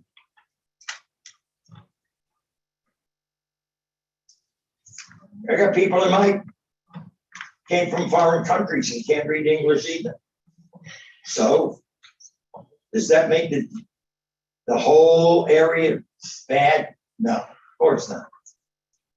Think about this. Take away our right to vote. What's next? What's next? Won't the people get a chance to vote on? It's going down a slippery slope. This is an opportunity maybe to strike a blow for freedom. That this is a decision and we let the voters make that decision. Because it's their city as much as it is ours. It's your city. And you should have a say in what happens. And the way to do that is by putting it on the ballot and letting you vote on it. Because any change in the charter requires a vote. Same way, if we want to sell, this commission voted not to give a piece of land with an 80-year lease a short time ago, because in the best interest of the city, we had faith, I'm quoting the mayor now, in the citizens of Deerfield Beach to vote for the city to be able to sell that land and put a nice commercial business there that would benefit the city more than the 3.2 million we were offered. It was a good business decision, and they convinced me that putting it on the ballot and letting the voters decide to sell that land or not was a good idea, and that the city would benefit. Anytime you suppress the vote, to me, is wrong. So I'm asking this commission, put it on a ballot, let the people decide. It's too easy to say anything, it's not important. It is important. It's very important. Because you stop them from voting for this, when's it going to end? Where will it stop?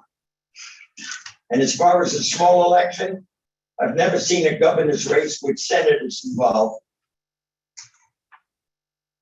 A very tiny race. It's not the same as voting for commissioners on a separate ballot in March. It's a major election throughout the state. And millions of ballots will be cast. And that's the election that this should be on. Those that are not interested wouldn't vote, no matter what election it was on. And those that are interested in the city and care about it will vote. Think about that before you vote tonight, gentlemen.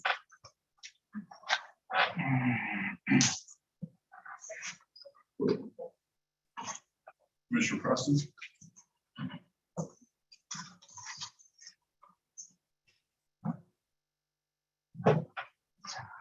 All of us have sat here from time to time, and we have witnessed different issues that people were impassioned about, and they would show up as they did tonight. And that gives us kind of a glimpse into how people of Deerfield Beach feel about a particular situation or about something that we're going to vote on. And whenever, anytime you would see a packed house like we had tonight, I mean, really, what are the people saying more than anything else? Yes or no? It's really more, will you hear me? Will you hear my voice? Will you hear my opinion? Will you think about how I feel about this situation? They merely want us to take into consideration people that we represent exactly how they feel. I have not seen a grassroots movement of people coming from District 1, District 2, 3, or 4 and say, listen, we don't like the way that it is right now. And we would like you to be able to vote and put this on the ballot. I haven't seen that type of movement. Tonight, when the mayor opened it up to the public, the mayor, you said, I'll be interested to see how you feel about it. Well, let me tell you, 19 people spoke. And of the 19, only 6 was for extending the term. 13 was against. So what does that tell us? That gives us a reflection of how the people feel.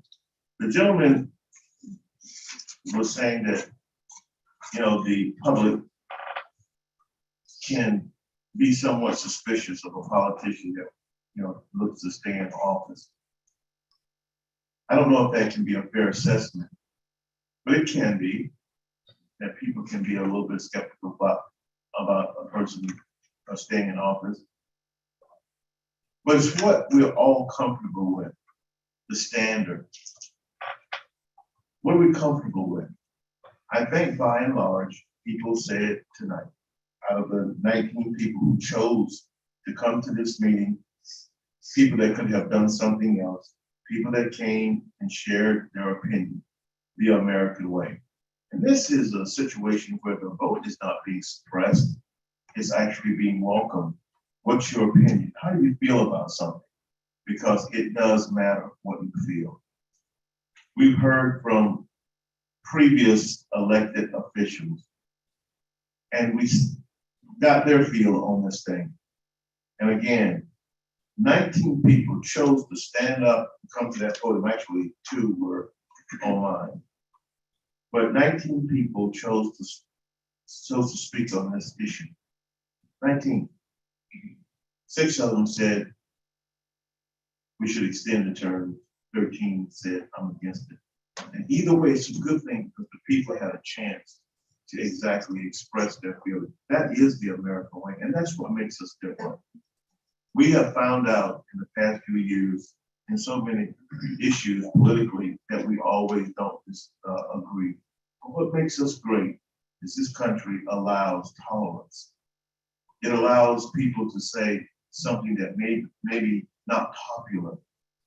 It allows that maybe a name that is not common, that you are in fact an American, because you embrace the American concept, the idea, you embrace it so much. This is an example of why we are different. This is an example of why we all should be proud. But I just say that it's important to also recognize results when it comes to us. 19 people spoke. 19, and I applaud them. I applaud those people. So, thank you, Mayor. Thank you. You're gonna have to wait. Commissioner Grossi. So this has been a fun debate tonight. They should stay in office. So if I were to vote according to my next political move, out of self-interest, I would be voting against the proposal tonight, because I don't want a 3rd term as commissioner.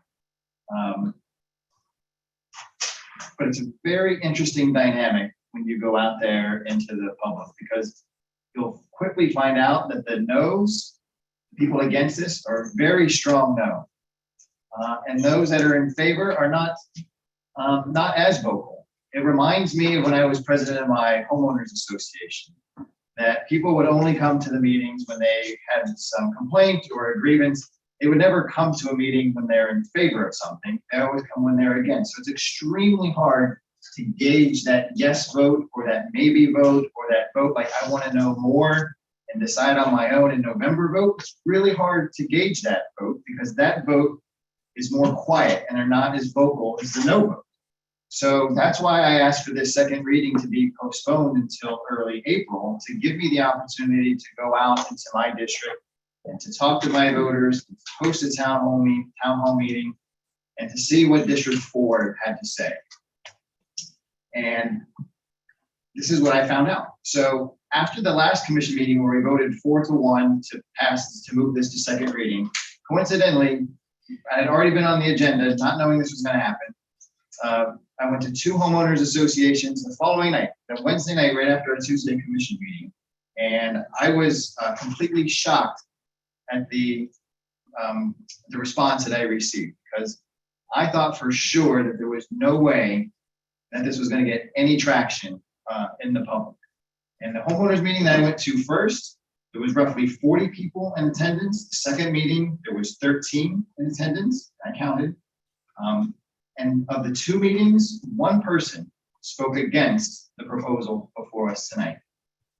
I was completely floored. Since that time, only within the last couple of days have I started receiving emails against. Prior to that time, I'd only received 1 email, 1 phone call, and that person was against it from District 4.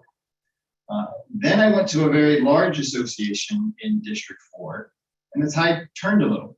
I would say it was probably 60-40 against this proposal. And then I had my town hall meeting, and I would say it was probably 60-40 against this proposal as well. And this is how I conducted my town hall meeting. I went in and I did not take a position one way or the other. I gave the pros to the proposal, I gave the cons to the proposal, and I said, you're my residents, I'm your representative. I want to know the information how to vote for you. And they spoke out and they came out with all of the pros and cons that we discussed tonight, and then some. Everything that everyone here said tonight. So we don't need to go through that again. And I listened to everybody. But being at the head of the room was very interesting, because you're able to see everybody's reaction. Like tonight, you can only see the person that's speaking, but I can see everybody at once. And so those that were in favor was a more tepid response, because there was actually a gentleman that spoke, and then there started to be some applause for that, but then the people realized, well, maybe that's not what I should be doing in this meeting, so they were more quiet. So I noticed tonight even, that there were people that were speaking, and there were others that were nodding their heads, shaking yes and no. So the 19 people that spoke isn't truly representative of the crowd tonight, because there were people that spoke that did not speak, that had an opinion that I could see shaking heads. And that goes for both sides, by the way. There were people that are in favor of this proposal that did not speak, and there are people that were against this proposal that likewise did not speak. So how much does that 6 against 13 for change? I don't know. I really don't know. But I do know that it was a lot closer call than I originally thought. If this gets on the ballot, me personally, Todd Drosky, is voting no. But I don't know that I can make that decision in my representative capacity for my residents, given everything that I've been to and all the meetings that I've attended. I think it's a lot closer call than people think. I just don't know what the public would do. I know what I personally would do. There is some precedent for this out there. It's not like Deerfield is going alone on this. Your county commissioner is entitled to 3 4-year terms. So that puts us at a little bit of a disadvantage when it comes to the county, when we're fighting them on issues, because they get to stay in office and we have to go. But of the sister cities we have in Broward County, roughly a third are like Deerfield Beach. They have 2 4-year terms. The other third have 3 4-year terms, and the remaining third have no term limits at all. So maybe it is time for a reevaluation for someone, a new generation, to look at the issue and vote on it. It's really, really hard to tell sitting here. I mean, because everybody's so impassioned, and I thank everybody for their opinion, and everybody made great comments, not only tonight, but at my town hall meeting and the emails that I've received. Everybody has great points to make. And I've talked to people even today by the phone. Everybody has really good points to make, but are we missing something by not letting this go to the ballot and let the voters decide? I mean, what is the harm in that? If it's a no vote, if the 13 people that spoke against are right, then it goes down and it's settled once and for all. If it's closer than I think, and there's maybe some support for it, then maybe we'll all be surprised later come November. It's really, really hard to tell, but I don't think me in my representative capacity can say with all the meetings that I've been to that there's a big push against or for this. Now, Commissioner Preston, you said we had roughly, I went to your district meeting as well, And we had roughly the same number of people at our meetings. I had roughly 30 people, and you had roughly 30 people. And I started my meeting by saying, just giving the pros and the cons to each side. And I didn't voice my personal opinion until tonight. I never have to anybody. But you started your meeting when it came up to this issue immediately by saying that you were against. And I'm not, and that's how you decided to run your meeting, and that's fine. But then maybe that tilted the playing field, or the comments that were made by the people that were at your meetings. I wish I was a mathematical statistician so you could kind of determine, how all that plays out, but I'm not. I can't figure that out. So I don't know if you conducting your meeting led to a particular result versus the way I conducted my meeting leading to a particular result versus the HOA meetings that I led to leading to a particular result versus the people that spoke tonight leading to a particular result. I don't think you can draw a mass conclusion from any one of those singular events as to what the public was going to do or is going to do potentially in November if we approve this. I think it's closer than we think. I think there's enough debate out there that is worth putting on the ballots. I'm not going to join that debate. If I vote tonight in the affirmative, which I am, I'm not going to join that debate. If people want to ask me opinion, I will tell you, but I'm not going to go out and campaign for this. I'm not going to hold a rally for this. I'm not going to do any of that for this. I'm going to let the voters, I'm going to let you decide what you think you want to do going in the future. And not some politician telling you. But this politician has heard from his district, which I wanted from the last month. I went out and I listened, which is my job to do. And what I heard is different from my personal opinion. And so I think that's the way I need to vote tonight. Thank you. Commissioner Arness and Commissioner Preston. Okay, Ben, you made a statement. 19 people spoke and 13 people spoke against. Here is 366 out of 368 people that said put it on the ballot, and they signed their name to it. Only 2 no's out of 366 signatures. Those are numbers. 19 people speaking at the meeting counts, but so does this. See the number? 366. They all signed it to put it on the ballot. And that's what I'm asking for. Put it on the ballot, let the voters decide. It's an important issue for this city to include the voters in making this change like most of the other cities in Broward County. 20 out of 31 have 3 term limits or no term limits. They can run forever. I'm not asking for that. I'm just saying let the voters decide. Let's get into the 21st century.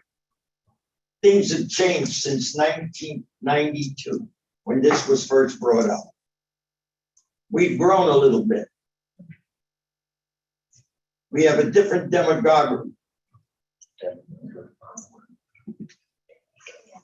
With that, I'll put a motion on the floor to approve. We got a couple more to speak. Okay, I'll wait. We'll go with that motion. Commissioner Preston? Yes. Commissioner Drosky, you said that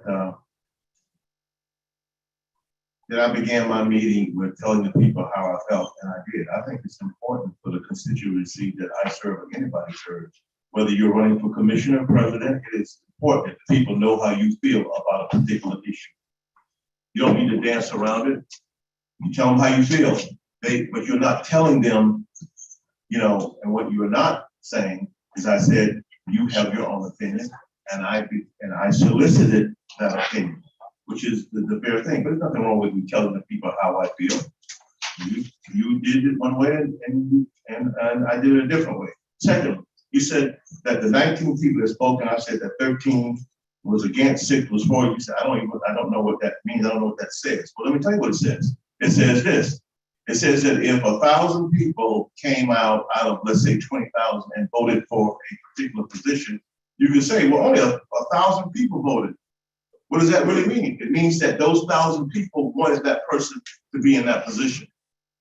So, notoriously, we have low turnout for municipal elections. Low turnout. Does that really reflect the majority of the people? But it does reflect the people that decided to come out and vote in the rain or whatever. So it does say something. It says at least the people that came tonight, it says 19 out of the 19 that spoke, 13 of them was against this and 6 was for. So it does say something. Thank you. Couple things, not to belabor this too much. Yeah, it's not something crazy to have an ask because 2/3 of Broward County have either free term limits or no term limits. So it's not like this is something completely radical. Someone brought up the fact that former mayor tried to have us go to a referendum to change our dates of election. That was less than 8 years after having a committee come forward for changes to our charter, in which that mayor chaired and said, do not change from March to November. And the people voted, or they didn't even put it to ballot because that committee, which she chaired, made the recommendation to the commission not to change it. And yet 8 years later, she wanted to switch it when she got into office, at a time when we did not have a fiscal situation like we have now, which is much better. You know, I look at who's here tonight, who spoke tonight. I look at who was here at the first meeting as well. I count those votes as well. I count the people that I've seen, talked to, and definitely people have strong opinions. And it surprises me. It does surprise me that it's a lot closer than I thought, because I thought this is, you know, we're not going to have a second meeting on this. Petitions, I have a problem with. And it's weird to hear 2 elected officials say that they got elected for a 3rd term as they did a petition. And that didn't get ignored, and we're going to ignore his petition. But the flip side of that is, let's run another petition out there saying, do you not want to do this? We don't know how many people didn't sign. We did have somebody come up here and say that they ran for office and they didn't win, but they pulled the people who voted for them and they said no, not to do it. Well, if you lost, you're not exactly in the majority right there. So that doesn't help the argument, but your point is taken is that you've talked to a lot of people that don't agree with this. To me, the bottom line is, do we want to spend $34,000? It's a $34,000 question. That's all it is. Let the people decide. But it's going to cost you $34,000 to let the people decide. Now, if I walked in here tonight and was completely blown away, and we have packed this house a lot bigger for far less controversial items, I'm blown away about the lack of people not being up in arms on this. I agree with you. I don't see a lot of people banging in the doors coming in here saying, hey, give extra terms. But I don't see a lot of people in here going nuts saying, how can we do this?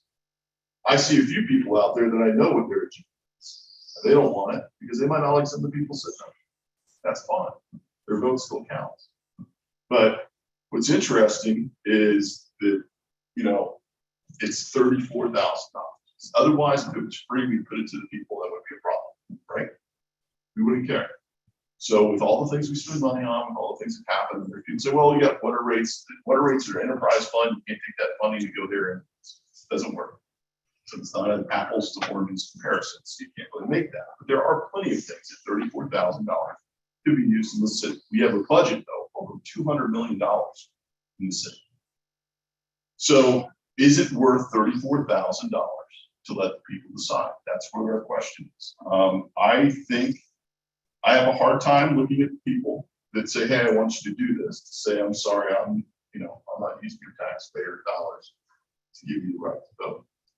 I also have a hard time looking at people and say, hey, I don't want this, and I got to spend your taxpayer dollars to find out if other people agree. It's tough. It's a tough decision. And yes, everything we vote on up here, there's a lot of things we vote on that can be applied that gives an indirect benefit to us sitting up here. It is the curse of sitting up here and you making decisions that affect all of us. You want to lower the water rate, you want to lower the thing, oh, well, you get a beach permit and you want a discount on it, well, guess what, it affects you. That happens. That happens all the time, and people are gonna say what they want to say. In the end, I really want to know what the people think about this, because I'm surprised that it's even this close. It shouldn't be, in my opinion. I expected it not to be. It's a lot closer than I thought. So, it's the $34,000 question. That's really all it is. I think every single one of us would agree, without that, this would go to the voters and let them decide. I can tell you this, after 16 years, when I'm done, I still got 3 years left. That's a long time to sit down. There's people sat here longer, and they probably shouldn't. And I agree in terms, they need to be there. But 16 years ago was when this decision was made. I'm not looking at what Bernie's bringing up as far as the 93 or whatever that they get adhered to. 2006 is when they voted. That's a long time ago. Things have changed. So I don't know. Are we willing to spend $34,000?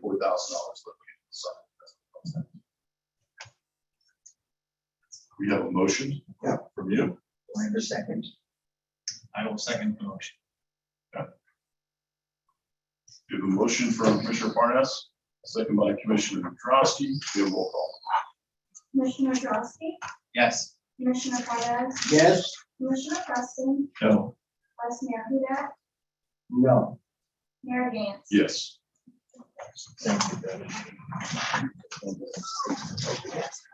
We are now at the public comment portion of tonight's meeting. Persons addressing the commission shall state his or her name and address and may speak for 3 minutes unless extended for 1 additional minute by the mayor. As a reminder, this is the time for public comment on items that are not on tonight's agenda. If you have a comment on items that are on the agenda, the time to do that is when the public comment period is open for that agenda item. No comment shall be made related to the personal life or personal qualities of any person, and no language which would offend persons of ordinary sensibilities shall be permitted. Katie Freitag, you have your hand up. I'll let you go first.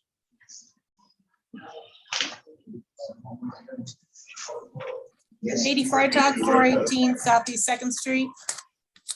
I want to, hold on 1 second.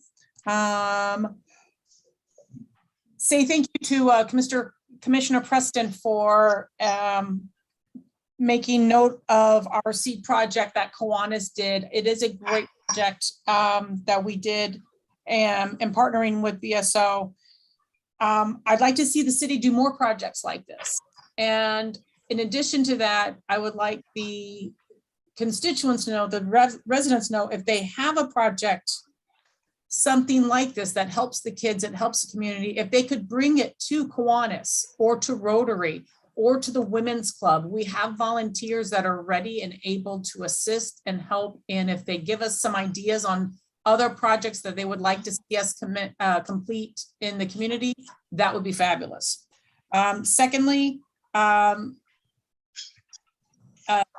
the Parks and Recs Department is hosting these meetings, requesting input from residents on what they want in their parks.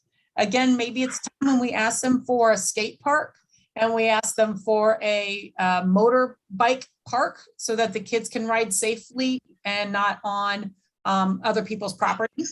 Lastly, or second, the Italian dinner. We're having an Italian dinner at the Women's Club on April 20th at 6:30. It is a fundraiser for us, as well as a few other items. There's going to be some great surprises. The cost is $25 per person. We'd like to see as many people there as possible. Please contact me if you would like a ticket. And last but not least, maybe we want to put a note on Facebook to let everybody know that Elon Musk did not buy the Deerfield Beach Pier for $25 million. It was the best April Fool's joke that somebody put out there. And I can't tell you how many people I have contacted me about that to ask that. That is really truly the. Thank you very much. Thank you. Is there anyone else from the public? Yes, sir. Good evening, Tom Schisler, 59 Northeast 11th Way, Deerfield Beach. A couple weeks ago, I addressed the commission talking about issues with new construction in existing neighborhoods. At that time, I talked about parking issues, talked about runoff from higher elevations, and I talked about noise. I wanted to take just a couple of minutes right now to go into a little bit more detail about noise. And also to mention that commission, during that meeting a couple of weeks ago, I did mention where I thought that the city staff had not been enforcing some of the city codes when they were approving building permits. And I realized that I didn't bring any examples. And I wanted to bring an example forward tonight. I actually have handouts if I'm allowed to give them to you. Sure, if you, the clerk, if you want to do it at the end, if that's all right, that way it doesn't mess up your time. No, you have to do it right now. Oh, okay. When you're done. But I could take you through them, which you might be. Oh, okay. Okay, sure. Go right ahead. Can we pause the timer for a moment?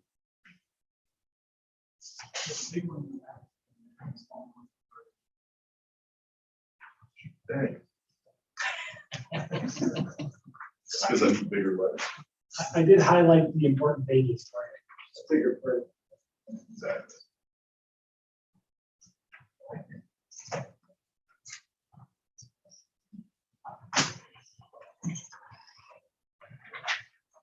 So what I specifically want to talk about is mechanical equipment associated with some of the very, very large construction that's happening in residential neighborhoods.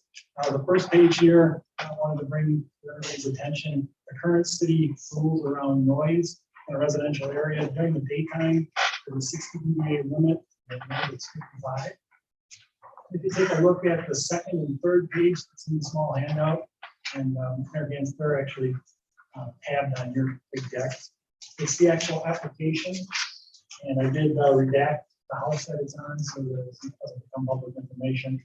But you can see in there, there's an application for 3 air conditioning units, 2 on one page, and a 3rd air conditioning unit on the other page. And then from the application are the actual specifications for that those air conditioning units. And the noise from those air conditioning units will be greater than the Deerfield Beach noise ordinance. I'm wondering how in the world can city staff and city departments approve these applications when by specification of the product that's going to be installed, they're going to be over the noise ordinance and they're not requiring any mitigation whatsoever. And when you take a look at the way noise works, the highest unit there has dBA of 76. You've got 3 of them, and the way the math works is you have 8 dBA to the 76, so you're going to get over 8 dBA. So if this mechanical equipment next to your house, clearly above the city noise ordinances. So I'm just asking that the city departments actually enforce noise ordinance when they're approving permits, rather than requiring residents to file code complaints after that. Excellent. Thank you very much.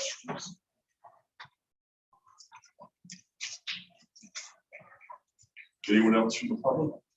Yes.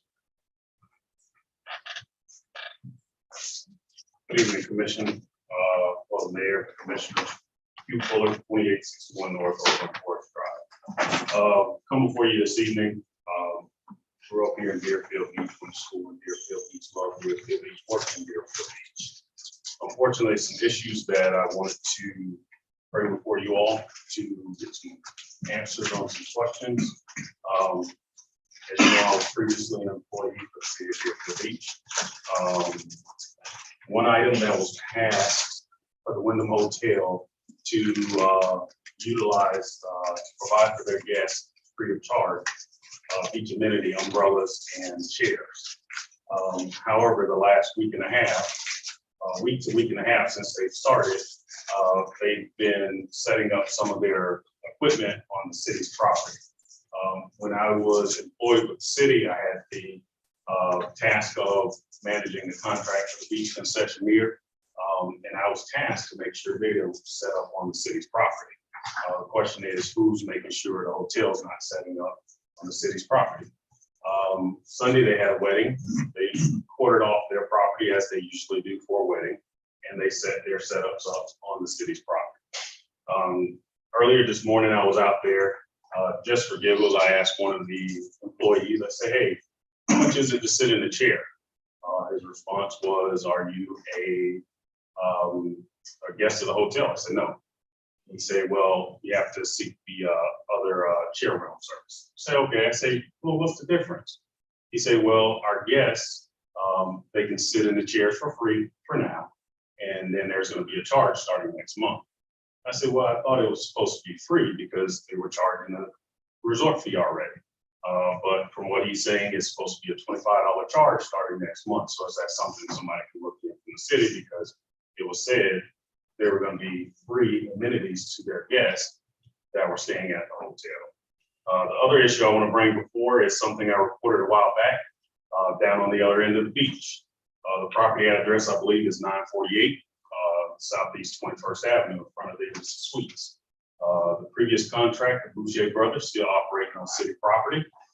They're not contracted with the city, and they are making revenue on city property. They've been doing this for a while. It was reported. Still, nothing has been done. So just want to know, when will they get a cease and desist, and if the city's going to go after them for operating illegally on city property. That's all I have for the evening. I'll be reaching out to some of you, Commissioner Drosky. Still haven't forgot to give you a call on some further issues. Thank you. I don't see anyone else in the close to the public. Commission. Next item. Okay, the next item is consent. It's board appointment. There's one, so it's okay with the commission. I'll just read it into the record. Item number 9, a resolution of the City Commission of the City of Deerfield Beach, Florida, appointing Dennis J. Bonner Jr. as an alternate member to the Deerfield Beach Marine Advisory Board to fulfill an unexpired term and providing for an effective date.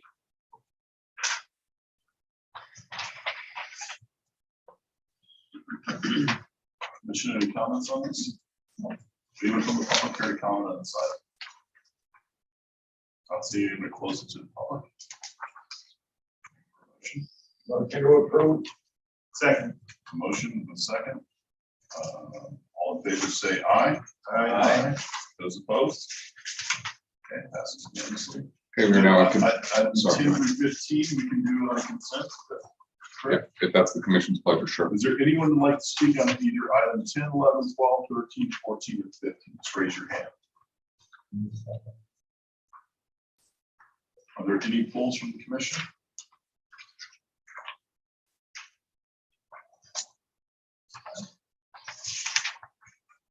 Okay. Can we do this all as a group then? Yes, you can, Mayor. Okay. Roll call. I will close it. We'll just check on one. Okay, I have to close it to the public. Okay, commission, for a motion to do all at once. Motion to approve. Second. We have a motion, Commissioner Parnas, second by Commissioner Preston. Be a roll call, please. Commissioner Boston, Yes. Commissioner Morales. Yes. Commissioner Preston, Yes.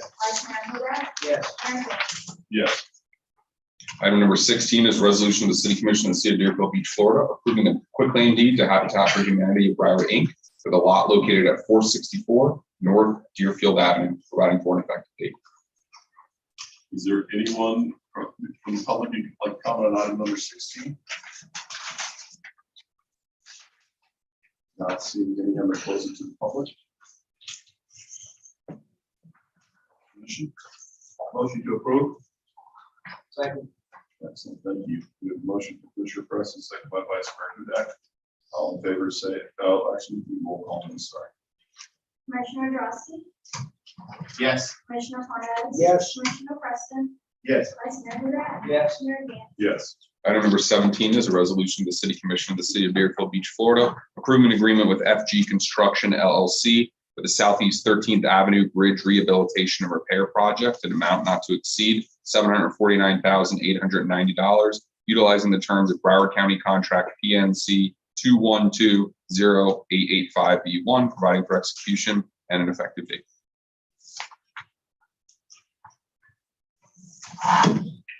Anyone from the public here to comment on this item? Not seeing you, close it to the public.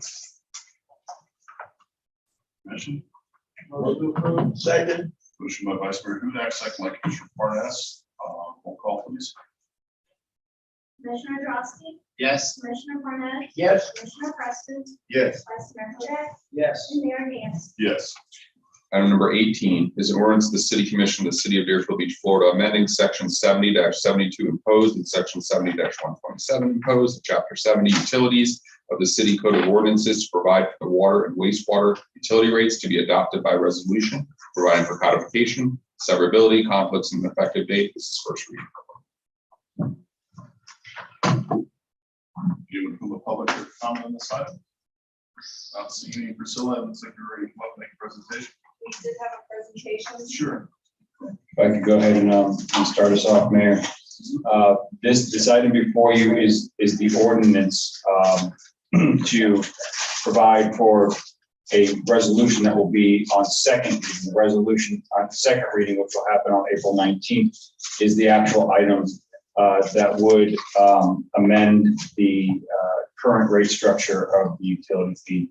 Tonight, we have our consultants here to give a presentation on the methodology behind the utility master plan and that rate sufficiency analysis.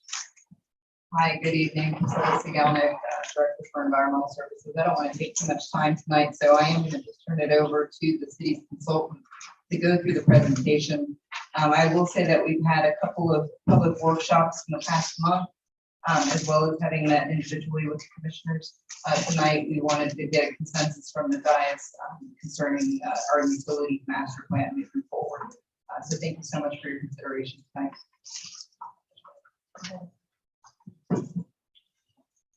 Good evening, Mayor and Commissioners. My name is Chuck Sinclair. I'm a Senior Vice President of Corolla Engineers, and I've had the opportunity to work now with several years with the staff on developing a master plan and working with our sub-consultant, Matt Ellis, utility rate study. So I apologize, we have a lot of information. I'll go through it quickly, highlights. This is an overview of our presentation tonight. We're going to talk about utility systems, the goals that we had for the master plan, the condition assessment we did of the system, recommendations that we made for future capacity performance needs. We did some work on resiliency and sustainability that we're pretty we want to hit on. We developed a recommendation for a capital improvement program. Raptels did a sufficiency and rate analysis coming here tonight.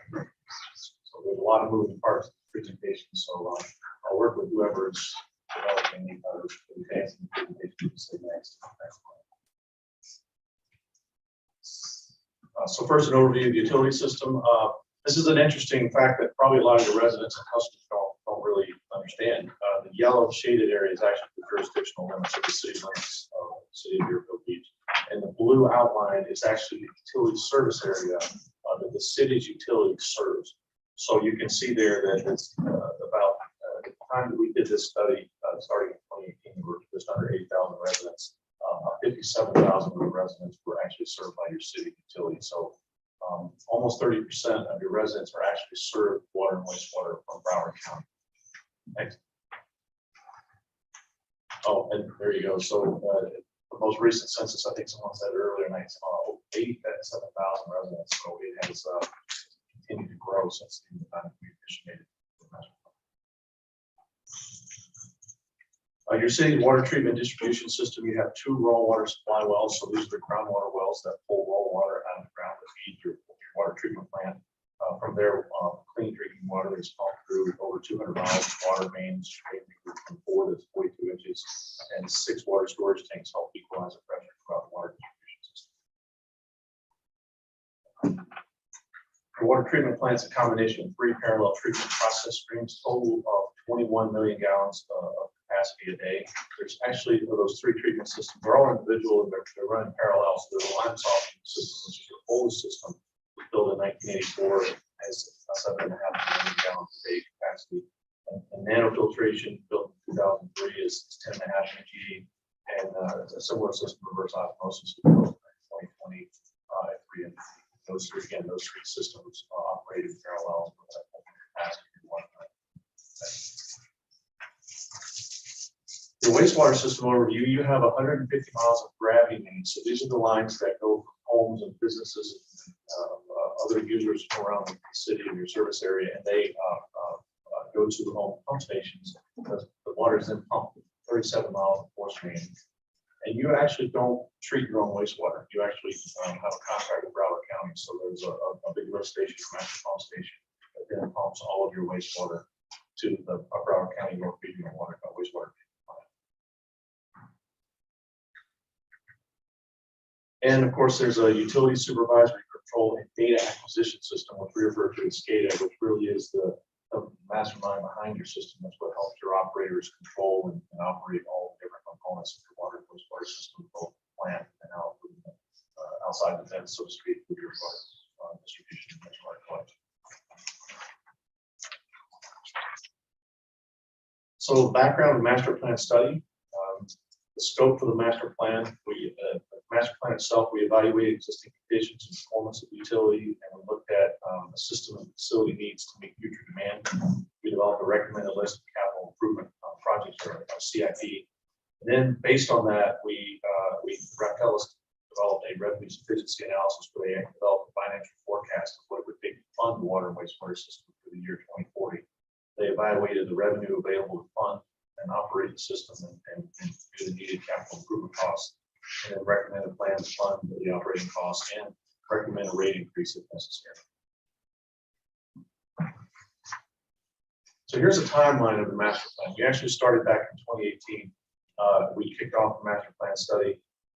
We submitted a draft master plan late 2019 for the city to review.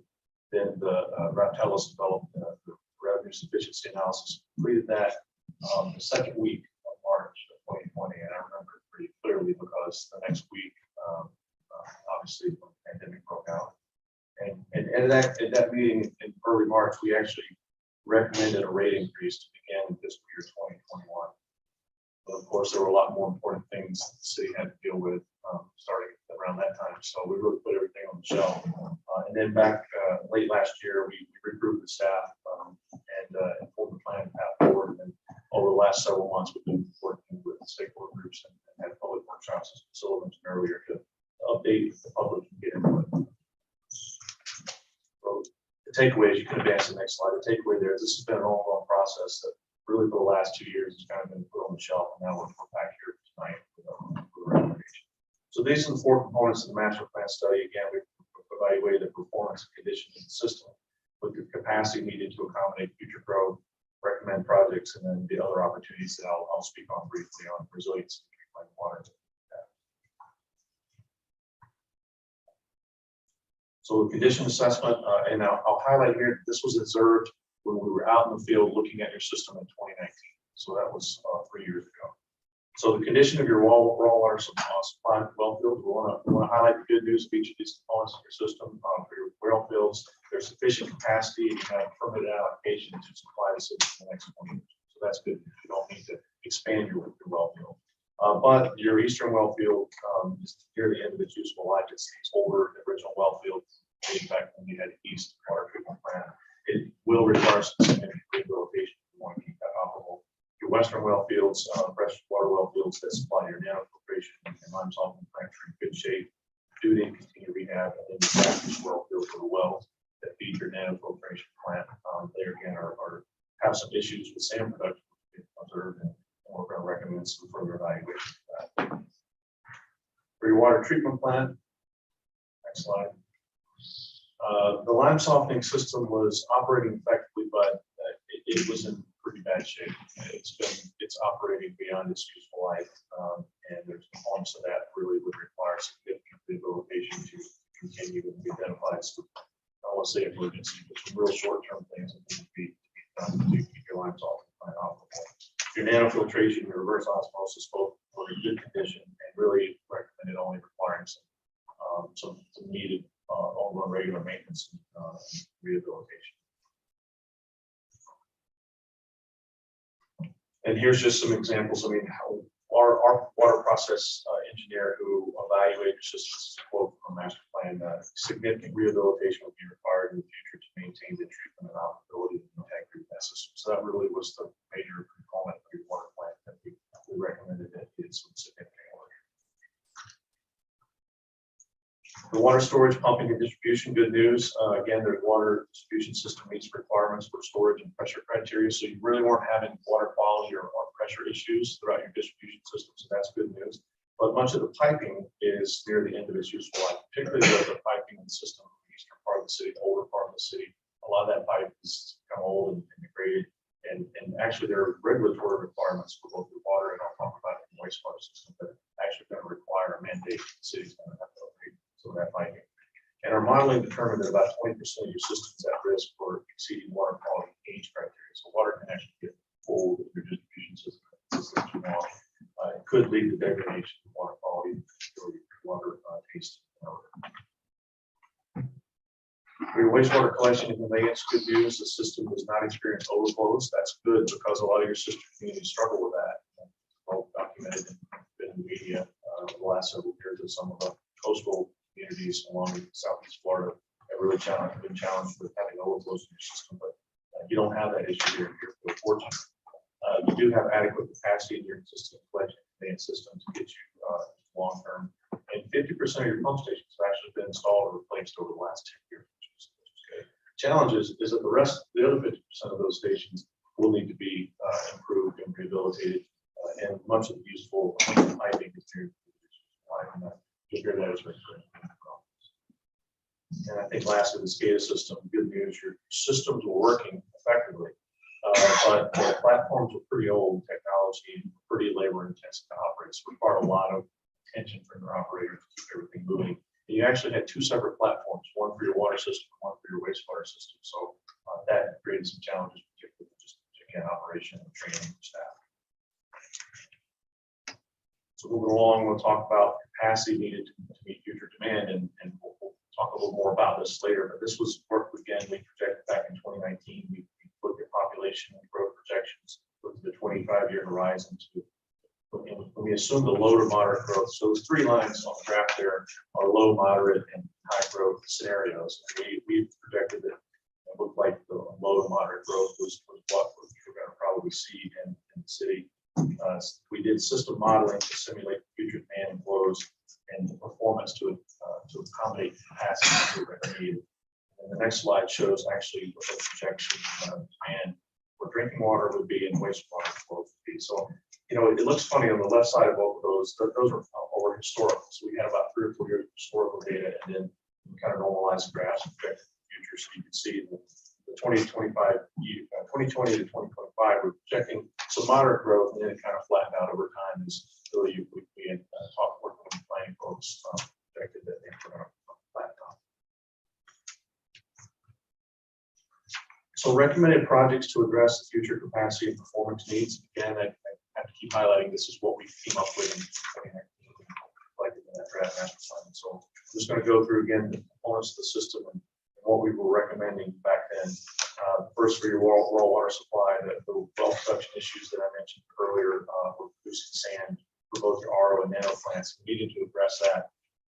And also implement just in general more rigorous, our industry's term of that is renewal and replacement, R&R, to extend the life of the system. Basically just have an ongoing process of just keeping up with your equipment, materials, rehab and replace it as it needs, so it doesn't extend its term. We can actually extend its useful life.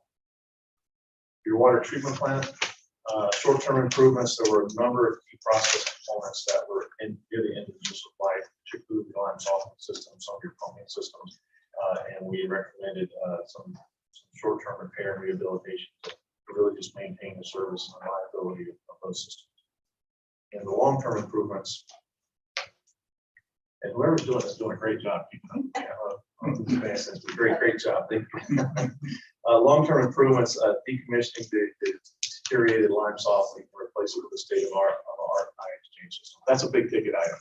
Your lime softening system, it works, but it's in bad shape. And we recognize that a new ion exchange system, when you combine it with your existing nanofiltration and RO systems, really will provide an excellent barrier to some of the contaminants of emerging concern. And I think people are starting to hear about pharmaceuticals and CECs, contaminants of emerging concern, PFAS. Some of these chemicals and contaminants that we're finding in our system now, and lime softening doesn't remove those. So an ion exchange system, which is a very cost-effective system, which is being used throughout Florida, particularly in South Florida, in combination with other systems, was the system that we worked with your staff and identified that really met your water treatment goals, reliability, and operation goals for the long term.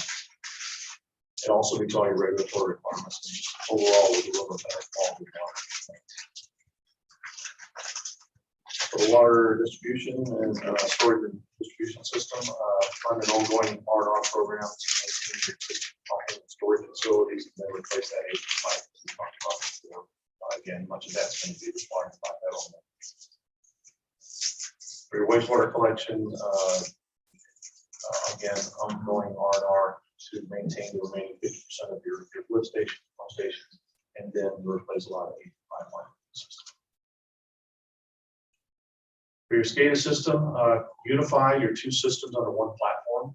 But really install a network infrastructure, and then also really important to update your physical and cybersecurity plans and update vulnerability assessments. It's not only good practice, but there's actually federal mandates that are requiring our water and wastewater utilities to look at cyber and physical security.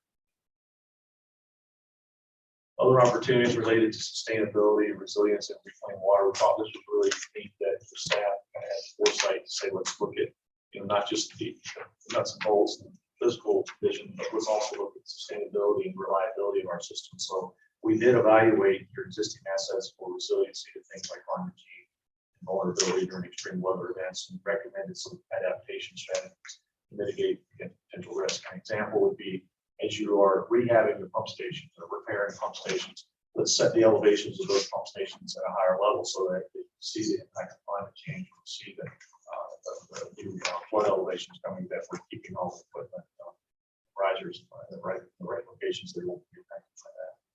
We also evaluate reclaimed water opportunities, including the opportunities to construct and operate a reclaimed water system. It does a couple things for you. It offsets the use of drinking water that you're using, many of your customers use it for irrigation, and it all provides opportunity for certain commercial and industrial uses, and that of course will offset the cost and the demand on your drinking water treatment. So recommended capital improvements, again, these are what we recommended in 2019, and there's some good news here. The recommended capital improvement program included CIPs for the 5 and 20-year horizons. So we looked to fund the R&R program for each of the main components of the utility. We estimated a cost, and then we laid out and projected the year or a range of years of those would need to be implemented. And then that CIP would really serve as a basis for revenue and rates efficiency study that Henry's going to talk about as well. So the purpose of this slide is not for you to be able to read anything on the table, but we did come up with a very complex, it's relatively simple, but a very detailed table that basically said, here's all the line items in your CIP. Here's how much we estimate each one's going to cost. And here over the next 20 to 25 years is when we think you're going to need to implement that, and what the cash flow would need to be during that time.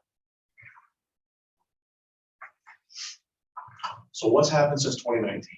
All that I've talked about is really what we did up to 2019 and presented in March of 2020. So the good news is utility operations have continued uninterrupted during the pandemic. All your water treatment delivery systems were fully operational, delivered water that was safe for your customers, compliant with all the drinking water standards, didn't have any overflows in the wastewater system.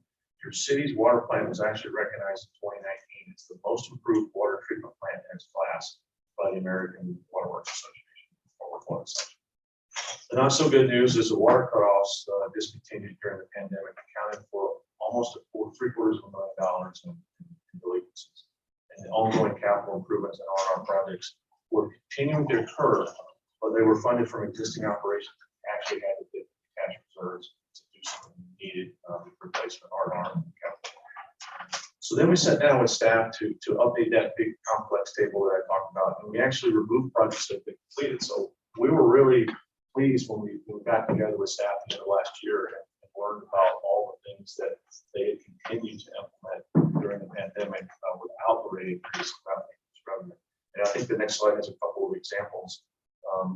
They refurbished the lime softening settling tank. So what you see here, it might look kind of gross of a water plant, but this is exactly the way it should operate. You get the lime softening in the little well there, and you can see on the outside there, that's where the clear water, the lime pulls the contaminants out and settles. That's the clear water. So you can see this system's actually being refurbished. I'll tell you that it looks good, it's cosmetic, it's operating well, but it doesn't take away from the fact that there's no issues just in terms of how the process is operating. And then also upgraded the SCADA system. So actually, one of the recommendations was to unify your water and your wastewater platform into one, and they actually accomplished that and a lot of the network upgrades required. So really impressed with staff through the last couple of years with very limited resources. And then this is just a highlight of an updated 5-year CIP that we're recommending 23 to 2027.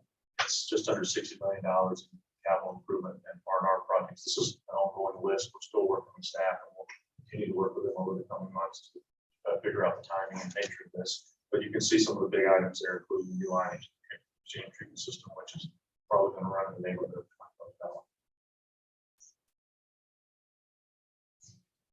And then before I turn it over to Henry, I just want to give you kind of set the stage for what your rates are and do it in comparison to what your rates are compared to some of the other utilities in the area. So this slide on the right, this is actually a slide that Broward Water and Wastewater Services presented to the county commission late last year. And you can see they highlighted what their current county rate is. And I'll work with whoever's controlling this to one click will show that's actually what about 30% of your customers are actually paying. So that's the rate 30% of your residents are paying because they're customers of Broward County. And then the next click shows where the average water and sewer for all of Broward County. So that's the average of all Broward County utilities are. And that's good news because Broward County itself, water and wastewater services under that, 30% of your citizens are paying well under the county average. So that's good. And the next click, I think it shows that where your rates for your city utility is, and that's where about 70% of your residents are served there. And that's a rate that has not been increased in 14 years. So it wasn't always the lowest, but as other utilities have continued to increase their rates over time, yours has stayed the same. That's resulted in having the lowest rate in Broward County. There's one more click. This just shows if you had over the last 10 years just increased your rates for inflation, maybe at around 3% annually, your rates would still be somewhere there in that area shown with orange arrows pointing. So you'd still be well below the average of lower Broward. So with that, I'm going to turn it over to Henry to talk about the rate forecast that we did. Thank you, Chuck. Henry Thomas, Vice President, Raftalis Financial Consultants. I'm going to summarize for you as quickly as possible. I know it's been a long night. The rate study that we performed and what we're recommending for the upcoming fiscal year. So the goals we started with, looking at a 20-year financial forecast with respect to the master plan and all the projects that were identified, was to the best we could phase in rate increases to mitigate customer impacts. Because it has been 14 years at that point before you had raised rates, you weren't in the soundest financial position within the enterprise fund in terms of cash balances and cash flow available to fund the future needs. We determined that in order to catch up from many years of not raising rates and to be able to fund this program, which is critical needs are to fund the renewal and replacement of a lot of your aging assets and your treatment systems, that the rate increase would need to be close to about 40%. Now, we phase that in over a 5-year period at 7.1% a year. And I'll show you that one of the ways we were able to do that when we did these projections at that time was use reserves that you had set aside in your rate stabilization fund. So even with the phase in, we weren't fully funding through rates your current operations. And while we were trying to maintain reserves going forward over time, we had to use reserves in the near term, or the rate increases would have been much higher than what we proposed. So some of the goals we set up was to have a minimum cash balance in the operating and emergency fund of 60 days. Now you're a little above that right now, or were back then, but very close. We'd really like to see a target in those two funds of 90 days. Then you have another fund for your capital reserves, for your renewal and replacement program. And these are maintenance, major maintenance items that you want to continue to do, even in a revenue downturn year, because you don't want to get too far behind on your critical maintenance needs. So there we're raised the target to have another 30 days of revenues included when we look at all reserve funds, operating, emergency, as well as capital reserves. So those were the targets we start with. Of course, compliance with your debt, which is pretty straightforward. You're not a high debt system. And we had to make sure and test that you're in compliance with those covenants from your lenders. Next slide, please. So basically what we're doing is we're balancing the revenues of the system, rate revenues, connection fee revenues, and your other service fees and miscellaneous charges with the revenue requirements. The biggest expense is labor, as well as your costs you pay for wastewater treatment in Broward County. So that's one of your largest expenses.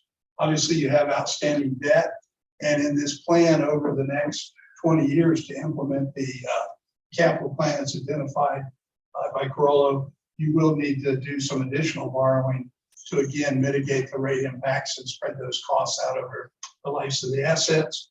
And finally, you have transfers that you make to the general fund for services in kind, services that are provided by the general fund to the utility. So look at this balance. We looked at a 20-year forecast to begin with.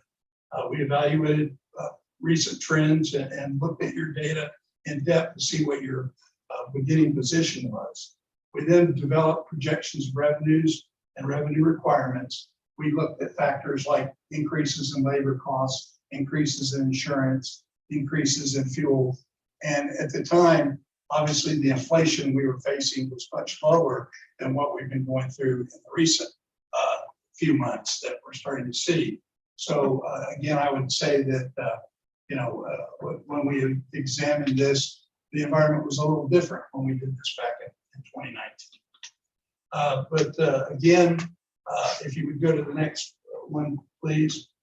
Over the 20-year period, we broke your major expenditures down into their components. The bar chart includes operating expenses. It includes the debt service, which is the orange bar. It includes the transfers to the general fund, and then the renewal and replacement fund transfers. So this just indicates that the current rates at that time were not adequate. And again, without future rate increases, if the capital plans were put into place, that you would no longer be able to fund the utilities from the enterprise funds. And in fact, by 2027, you'd barely be funding your current operations, let alone your capital needs. So next chart, please. We really want, no, I'm sorry, one back. We really want to focus on the first 5 years, because when we're looking at rates, obviously projecting out 20 years is a difficult task. And so we focus on a near-term rate plan for the next 5 years. And again, when we did that, we looked at certain balances in terms of cash. If you go to the next chart, please. Again, demonstrating that we weren't in compliance. I did want to point out also that on Broward County, which again is one of your largest expenses that you incur, that since you increased your rates last in 2009, the components of the Broward County rate to you have gone up. The customer component has gone up 31%. The transmission component's gone up 52%. The treatment disposal component of their rate has gone up 58%. None of those costs were passed on to your customers.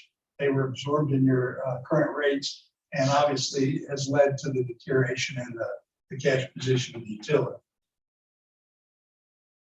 Next chart, please.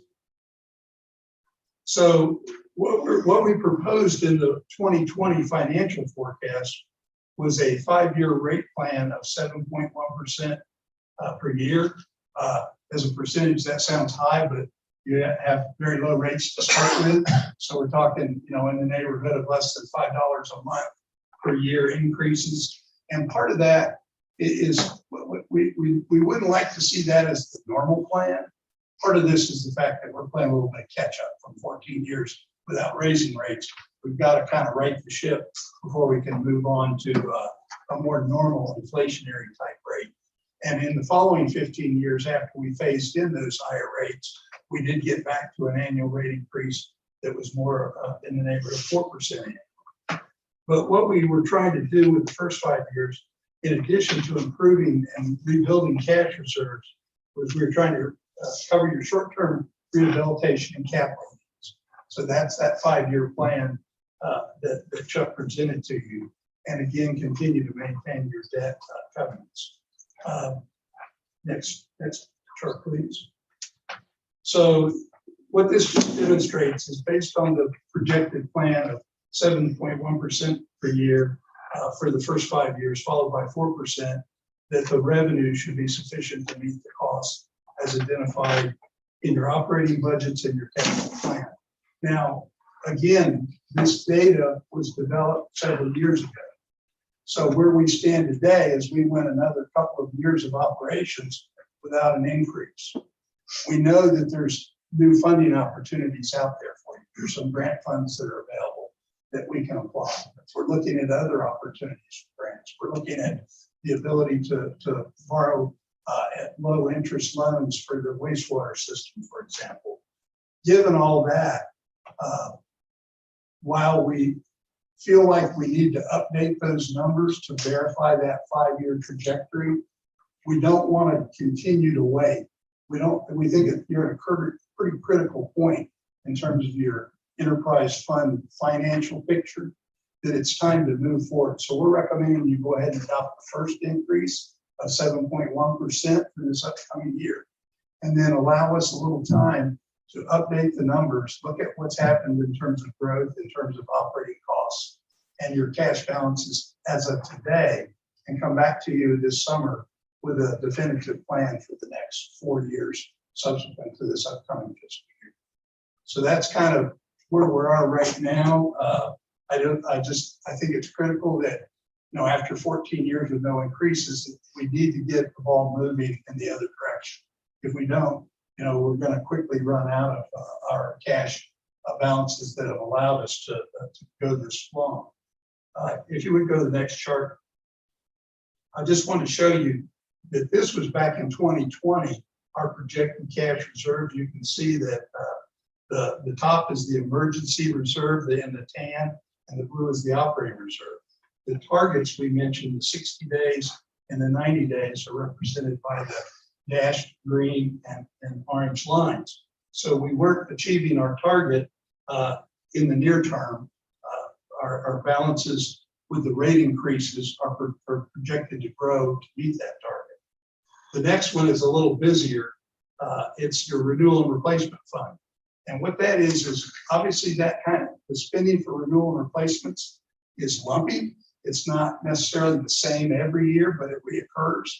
And so what we try to do is come up with a funding plan over time that will allow you to have the money you need for your R&R.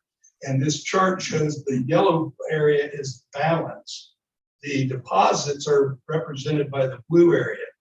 And so some of those deposits in the near term were being made from your operating emergency reserve funds. And then just to put it in context, the red bar is the expenditures in each year of the plan. But to put it in context, the green dash line represents depreciation. Now, depreciation is a non-cash expense, so we don't count it in rate making, but it is representative of the use of your assets and how you're consuming those assets over time, based upon a life of, say, 30 years for plants and 70 years for lines. There's a certain depreciation rate that you accrue on your financial statements, and we'd like to see your R&R keep pace with that over time.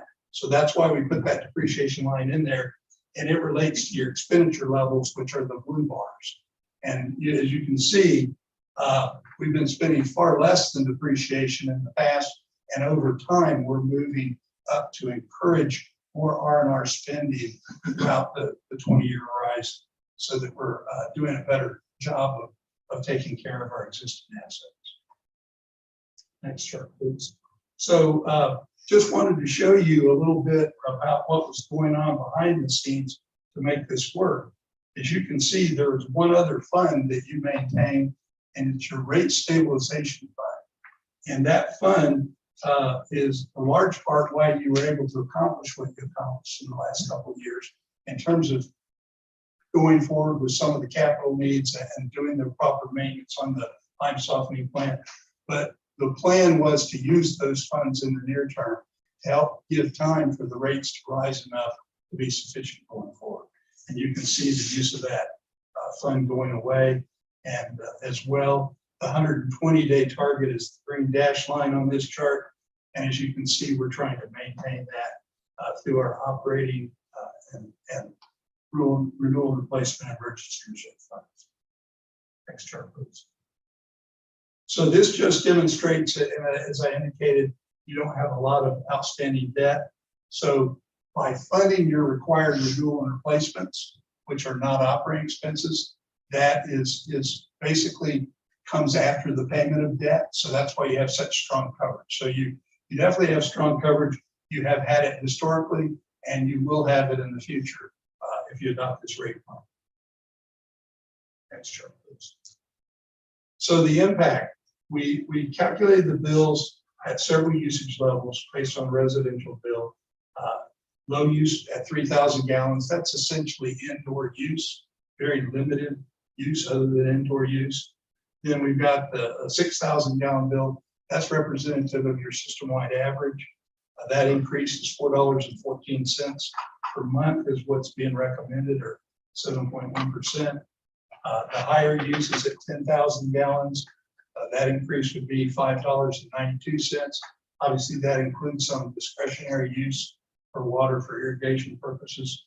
And then we just, for general service, we showed a 2-inch user at 20,000 gallons.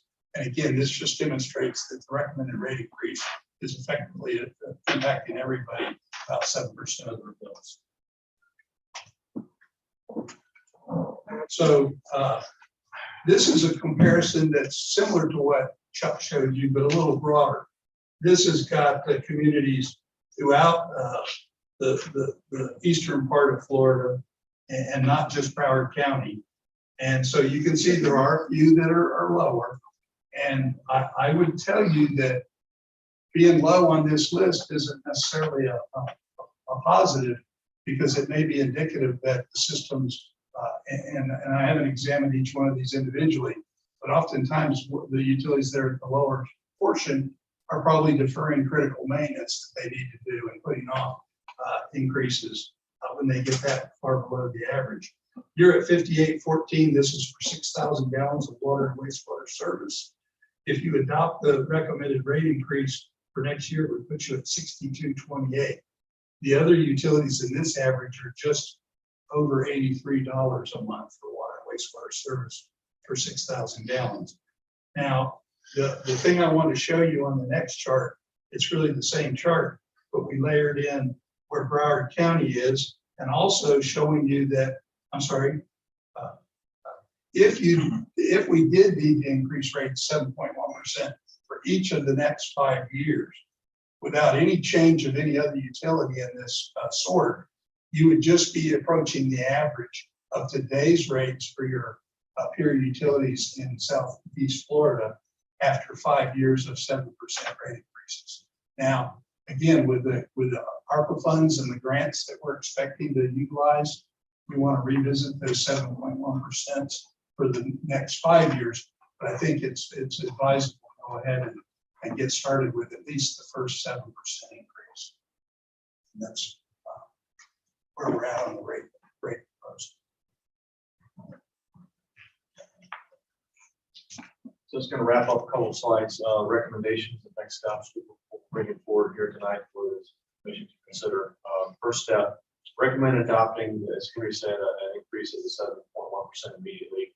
That's based on the city's lost almost 2 years of potential revenue. So we weren't able to do it in 2020. You had additional revenue lost in water cutoff delinquencies.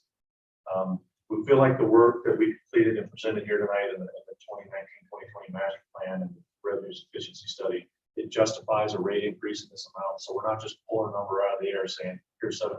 It's based on something that we did even though it's been a couple of years ago. And then this initial rate increase is the start of what potentially would be a multi-year plan to increase rates to recover costs and try to mitigate impacts to the customers. So that's step one. Next slide will show step 2. Update the master plan and revenue sufficiency studies and develop a recommendation for future rate increases. So as Henry said, we have some work to do to update population projections, for example. We're seeing it all over Florida, especially here in Southeast Florida. The population projections we did back in 2018 and 2019, we can almost throw them out the window. Nobody projected that we would have the mass influx of folks that are moving into South Florida right now. So we need to go back and look at that and what impact that's going to have to the demand on your system. Now, the good news is new residents means new customers, so additional revenue. So it's all bad news there, but we do need to look at just the physical demand on the system itself. Financial data that we used in prior projections needs to be updated. And as Henry's mentioned a couple times, we want to consider and aggressively pursue a wide range of funding and low-cost financing sources that are coming available through federal and state programs. There is money out there. You already utilized $10 million in ARPA money that the cities received and applied directly to your utility. Problem is, from a planning perspective, you can't count on that, but certainly we can be very aggressive in getting as much of those funds as we can. And that will allow us perhaps to back off some of the future rate increases. That would certainly be a goal, and that's something that I'm working with staff already to identify. And maybe one more, one more bullet. We come back and report to the commission this summer with an update and a recommendation for what to do in the future. So I think that wraps up our presentation. So we'll open up for questions. Vice President. Thank you, Mr. Mayor. I want to say it's around slide 43, the slide that shows the rates for various cities. If you could pull that up real quick.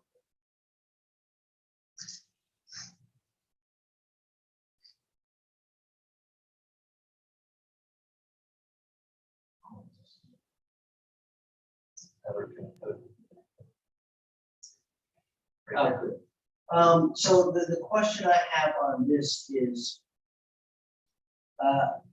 water versus sewer. I see a lot of cities have different ways on how they get to that total amount. What type of a user is adversely affected if you raise the water higher or versus the sewer higher in order to get to that total number? So I'm sorry. Yeah, what I'm trying to get to is if we raise water really, really high, are we adversely affecting this type of population as opposed to that population with sewer? We almost treat them like two separate systems. So whatever we look at the funds, we look at the funds, the revenue that's generated, as well as what the costs are for the water versus the wastewater. So that's why and I'm glad you caught that. We actually look at it both perspectives. So we're not just arbitrarily going to increase the water rates versus the wastewater rates. We're going to actually align the revenue requirements to meet cost of each of those two unique systems. Are businesses more adversely affected if you raise the sewer rate higher and we're helping the residents out, or is there really no correlation? We really don't want to correlate like that. You really want to keep it aligned with what your costs and your rates are for and revenue are for each system. So we don't do what your client might have. So we're not being unfair to one customer base versus another customer base. Everybody's based on what the cost is. Anyone from the public care to comment on this item? Yes.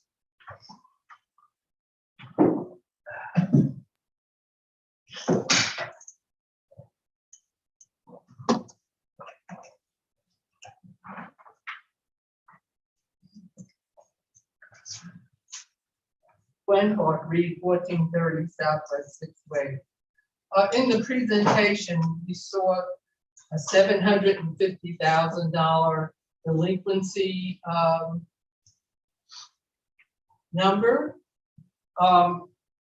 What are we going to do to collect those funds?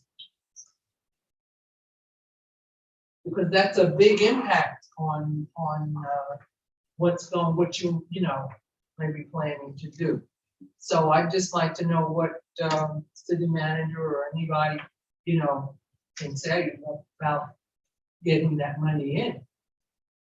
Okay? Thank you. Anyone else from the public?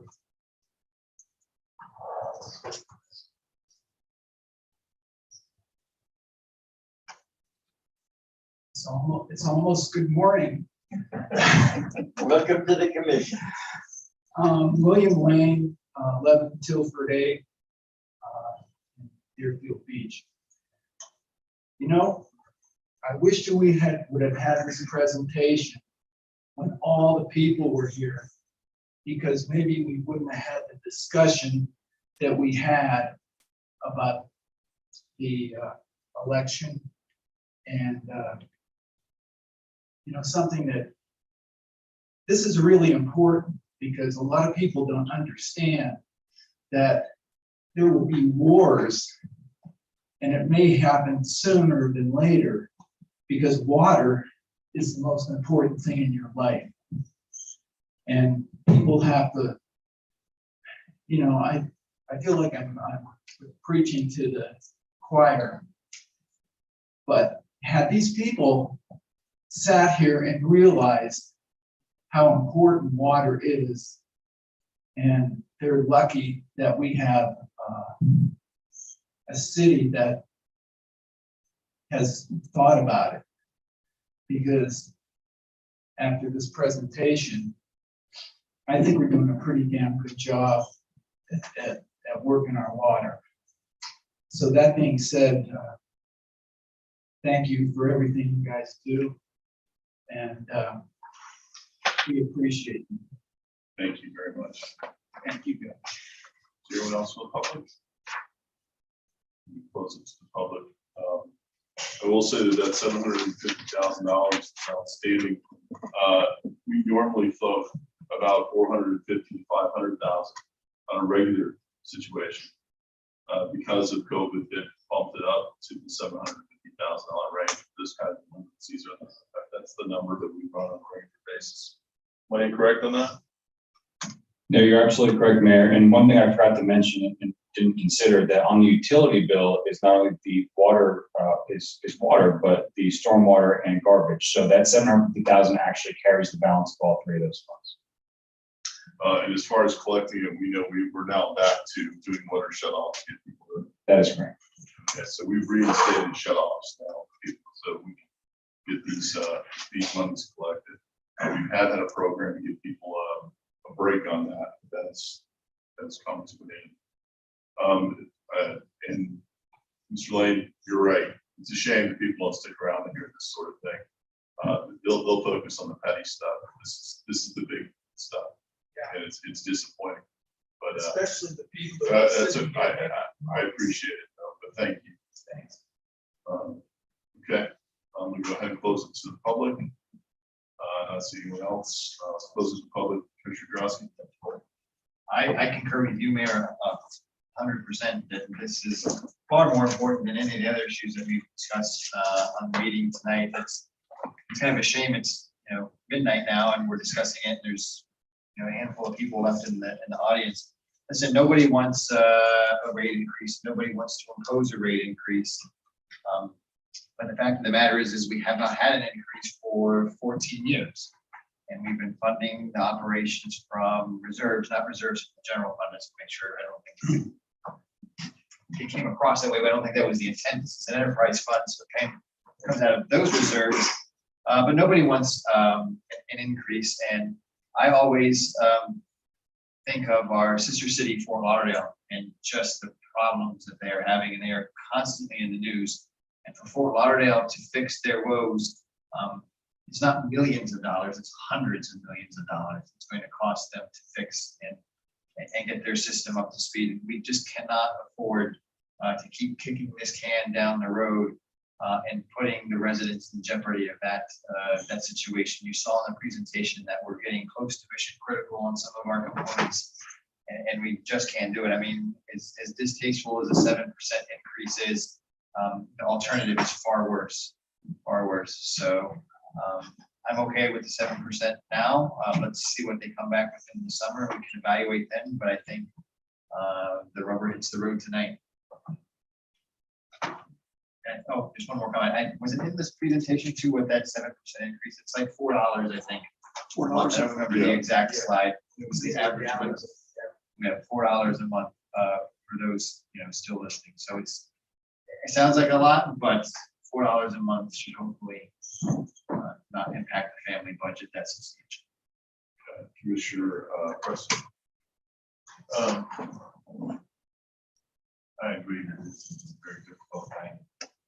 Trying to keep the hand down a little. This is a situation that needs to be addressed, but a modest $4 a month, depending on one's monthly income, can be very, very huge. So to some of us, $4 is not a lot of money. To other people, when you add that up every month, it becomes an issue. But then we're left with, do we fight against this and for our residents make it worse, or do we act on 7.1%?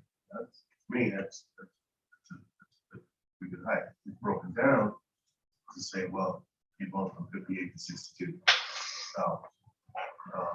But then you also look at it from that perspective, we have to look at those items as well. And we would not be. So this is something that has to be had. Thank you. Vice Mayor Hudak and Commissioner Barnes. And I know everybody's stuck on that $4 per month, but that is also the average user. We do have a lot of retired couples here who are on a fixed income, and they're not going to be using 4,000 gallons a month of water.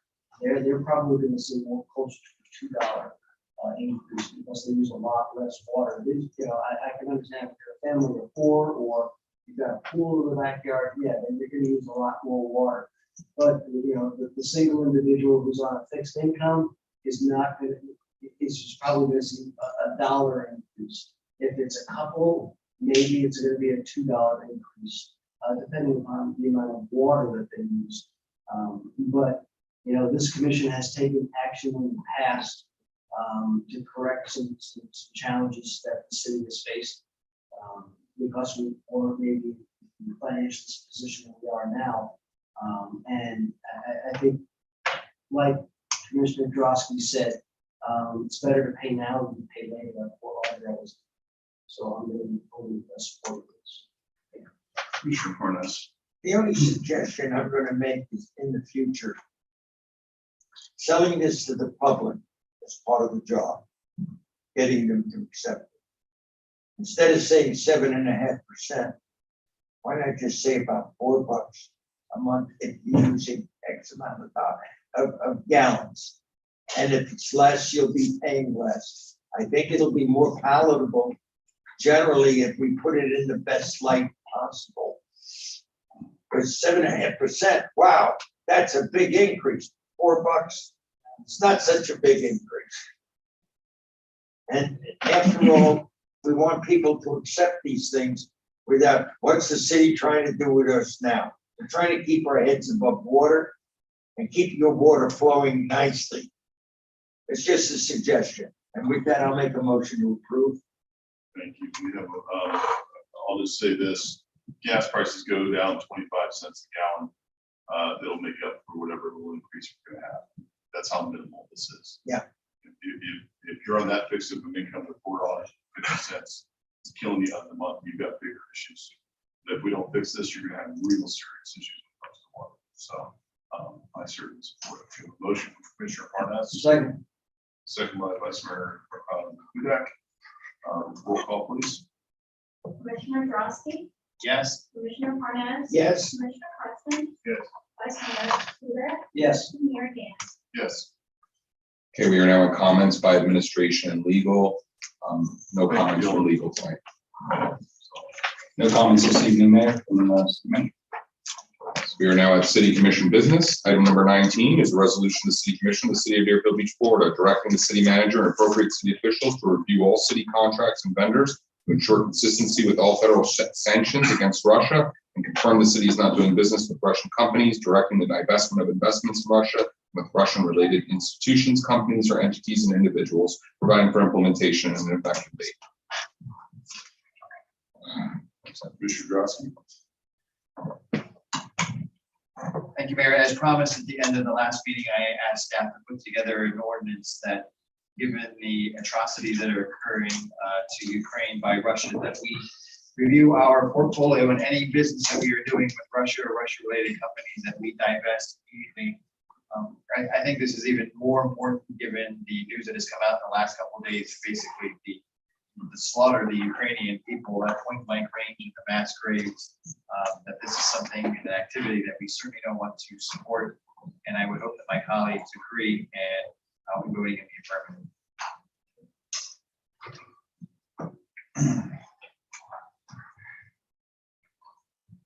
Anyone from the public care to comment on this side? I'd like to. Hi, good morning. I'm Daniel Shinetsky, 34 Keswick B, Deerfield 33442.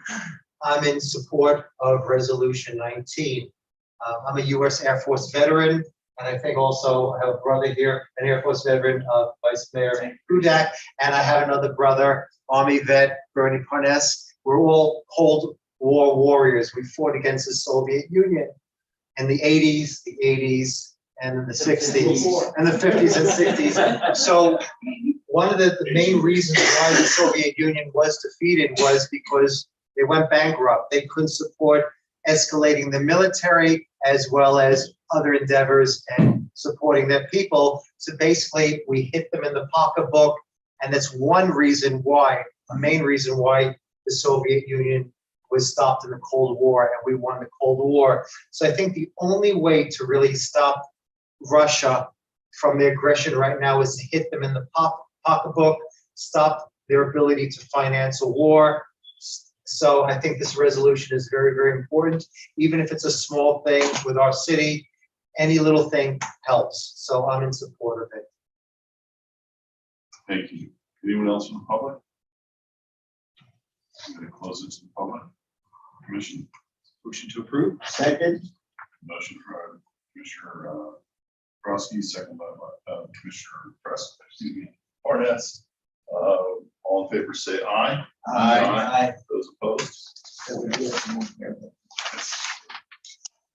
Okay, item number 20 is a resolution of the City Commission of the City of Deerfield Beach, Florida, changing the name and designation of a certain right-of-way on Southwest 2nd Street, west of Martin Luther King Jr. Avenue to Natura Boulevard to a dual designation in honor of Harold Morrison in recognition of his contributions to the community, providing for an effective date.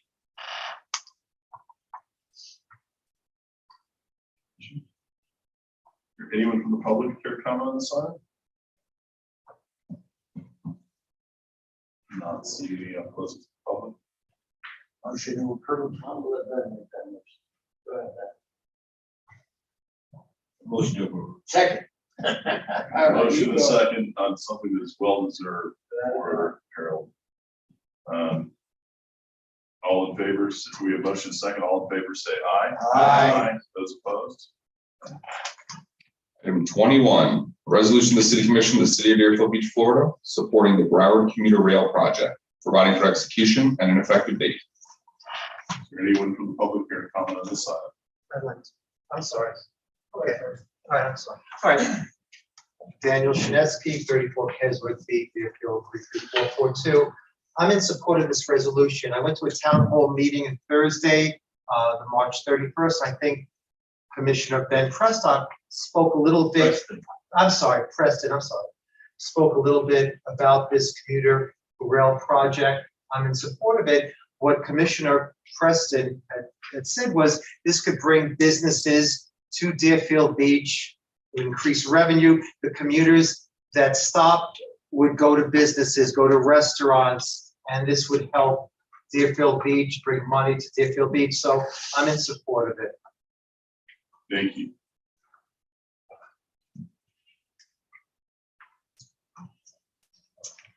Tom Schisler, 59 Northeast 11th, Deerfield Beach. Just wanted to mention that this project would likely increase the train traffic going through the city, it sounds like. And some of our streets can't really handle any more delays than are already occurring on the streets as a result of train traffic and bridge openings. And I would like to see some way to address the traffic on Hillsborough, especially around the FSD tracks on I-60 in Hillsborough. Also, the traffic that's over on 95 as a result of tri-rail tracks. And if there's any additional train traffic going through the city, it's going to make driving east and west of the city even more difficult. Thank you. Anyone else in the public? I'm going to close it to the public. I will say this, it's a weird. Oh, Katie's on? Let's see. Oh, there she is. Okay. Ms. Freitag, sorry, I'm going to reopen it to the public. Go right ahead.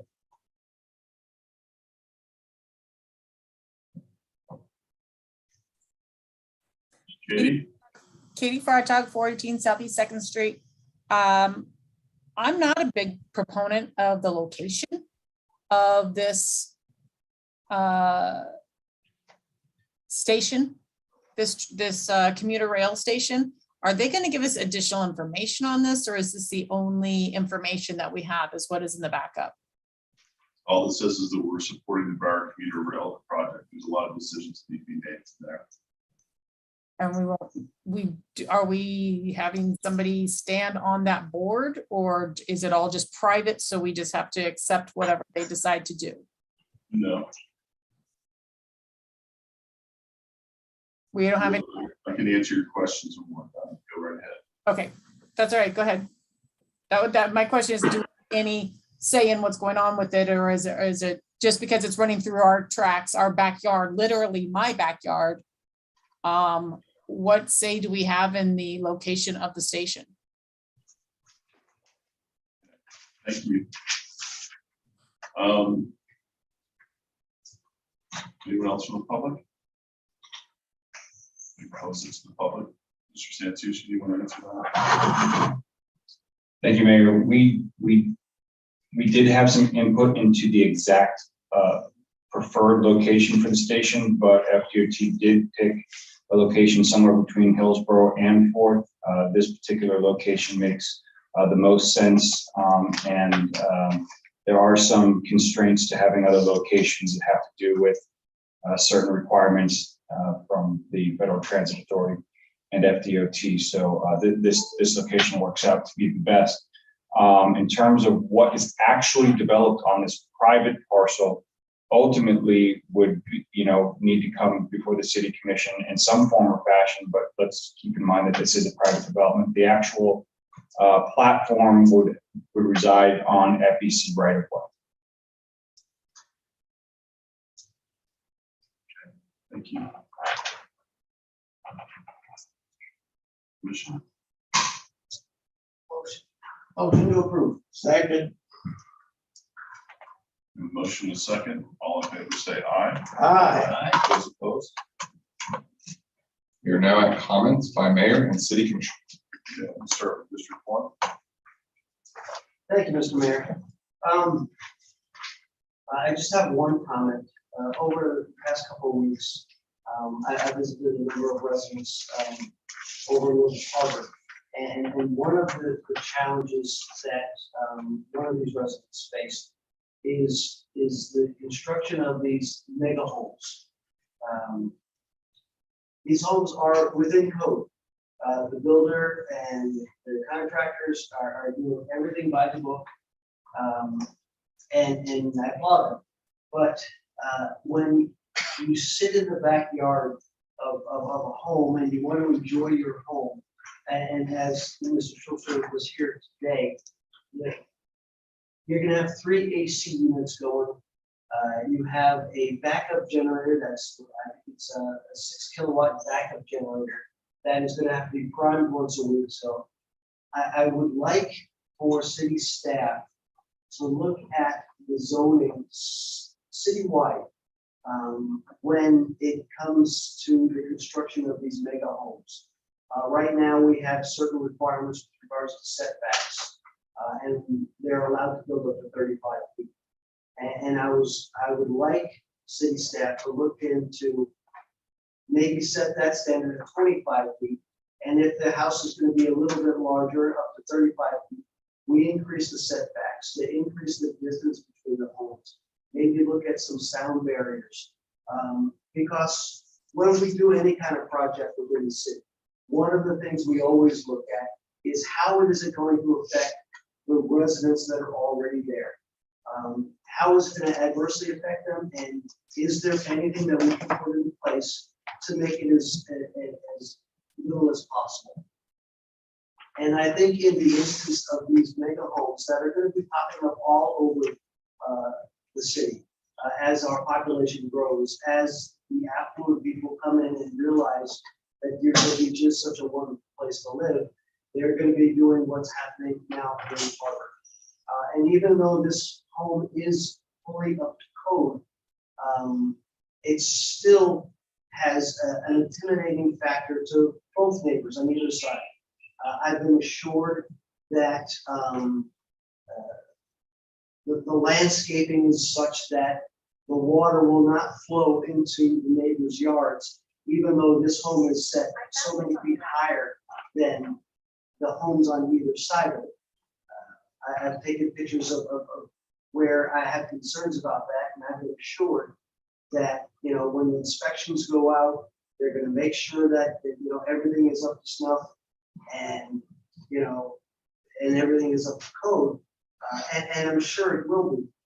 But this resident has had to plant numerous trees, taking up a large portion of their yard, just to try to get back some of the privacy that they've enjoyed over the years. And you can kind of see how, you know, having a home like this next to you, you know, adversely affects your backyard and your enjoyment of your backyard. So again, what I'm asking is that the city staff and Eric and his staff can take a look at, you know, our codes right now as it relates to these mega structures, and maybe look at tweaking them a little bit, so that we'll find a win-win solution where we're still encouraging these, you know, residents to come to Deerfield Beach, but also making sure we're protecting our current residents. And I'd like the commission's support in that endeavor. Sorry, anything else? That's all I got, right? Okay. But I'd love to hear the commission's point of view or staff's point of view. Well, I'd like to hear staff's point of view as well. I don't think I'm gonna get it at 12:15.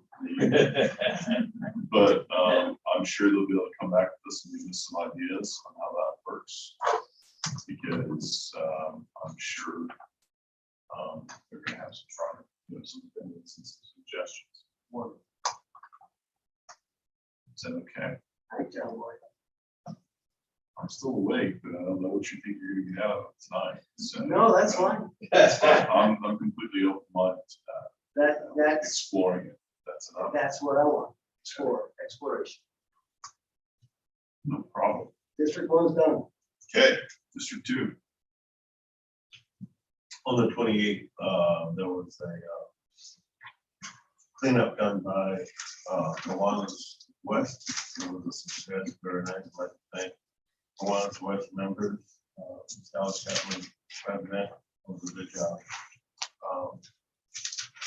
Really appreciate it. We had volunteers from the high school, and some people came out, some of the young people came out, who were awarded their service hours, and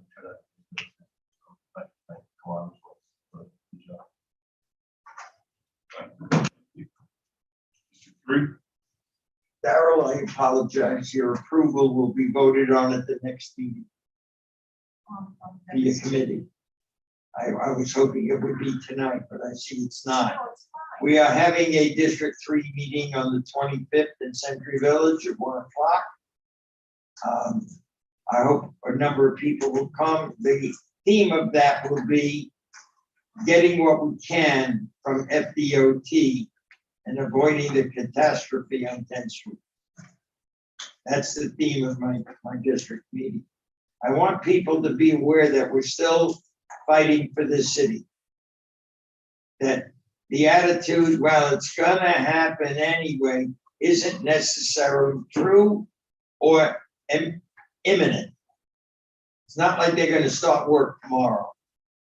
Bill and Todd have worked very, very hard, as have a few others, in getting what we can for the city in terms of FDOT.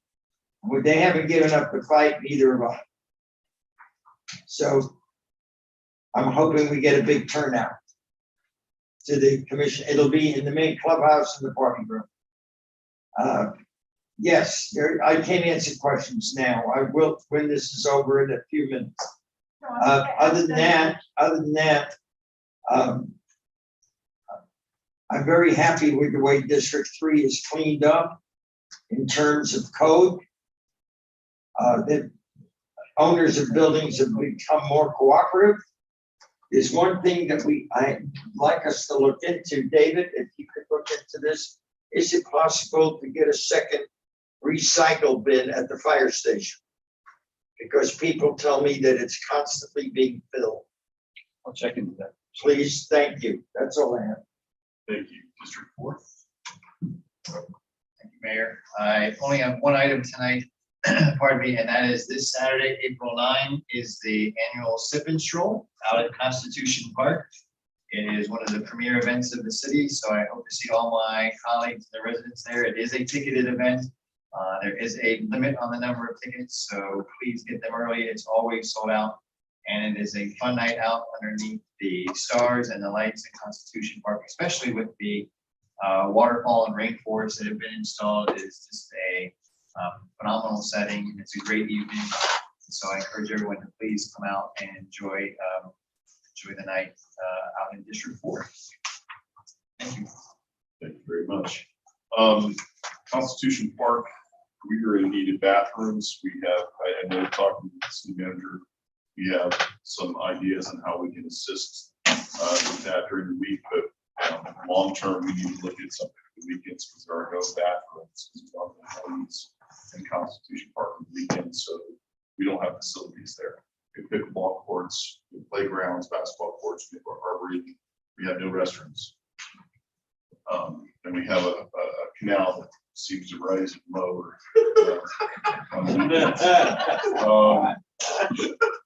On the way in here, taking Second and Elder Drive, and we had our old city facility that has the green netting around it that we'd asked years ago to put in place, so residents didn't have to look at just a chain link fence and an old building. And city property. The green screen is now ripped up from the chain link fence. It's got graffiti on one section of it. We could replace that or sure that up. So it's not an eyesore to residents. I want to thank the staff who put together our employee appreciation party. Those employees that came out, and it was great to meet a lot of our employees' families, and great time on this event. So I want to thank them for that. Also, I'm very serious about the suggestion that when we have any zoning change, that we let myself know and even the district commissioners to make sure, suggest they put together a meeting with whoever's developing it, so we can address some of these issues, because we've seen it in all districts where people come out, they say they don't hear about it. I think it's better if we take the initiative and we put meetings together as opposed to keeping it up to them to do it, because it never seems to work out. And I'll say this tonight, after tonight's vote, we voted to spend $34,000 so we can look people in the eye and say they wanted this. Say you've got an opportunity to express your opinion and have your, have a say in this. But on the flip side of that, we also spent $34,000 on people who don't want this, to send a very loud and clear message how they feel and put this to bed.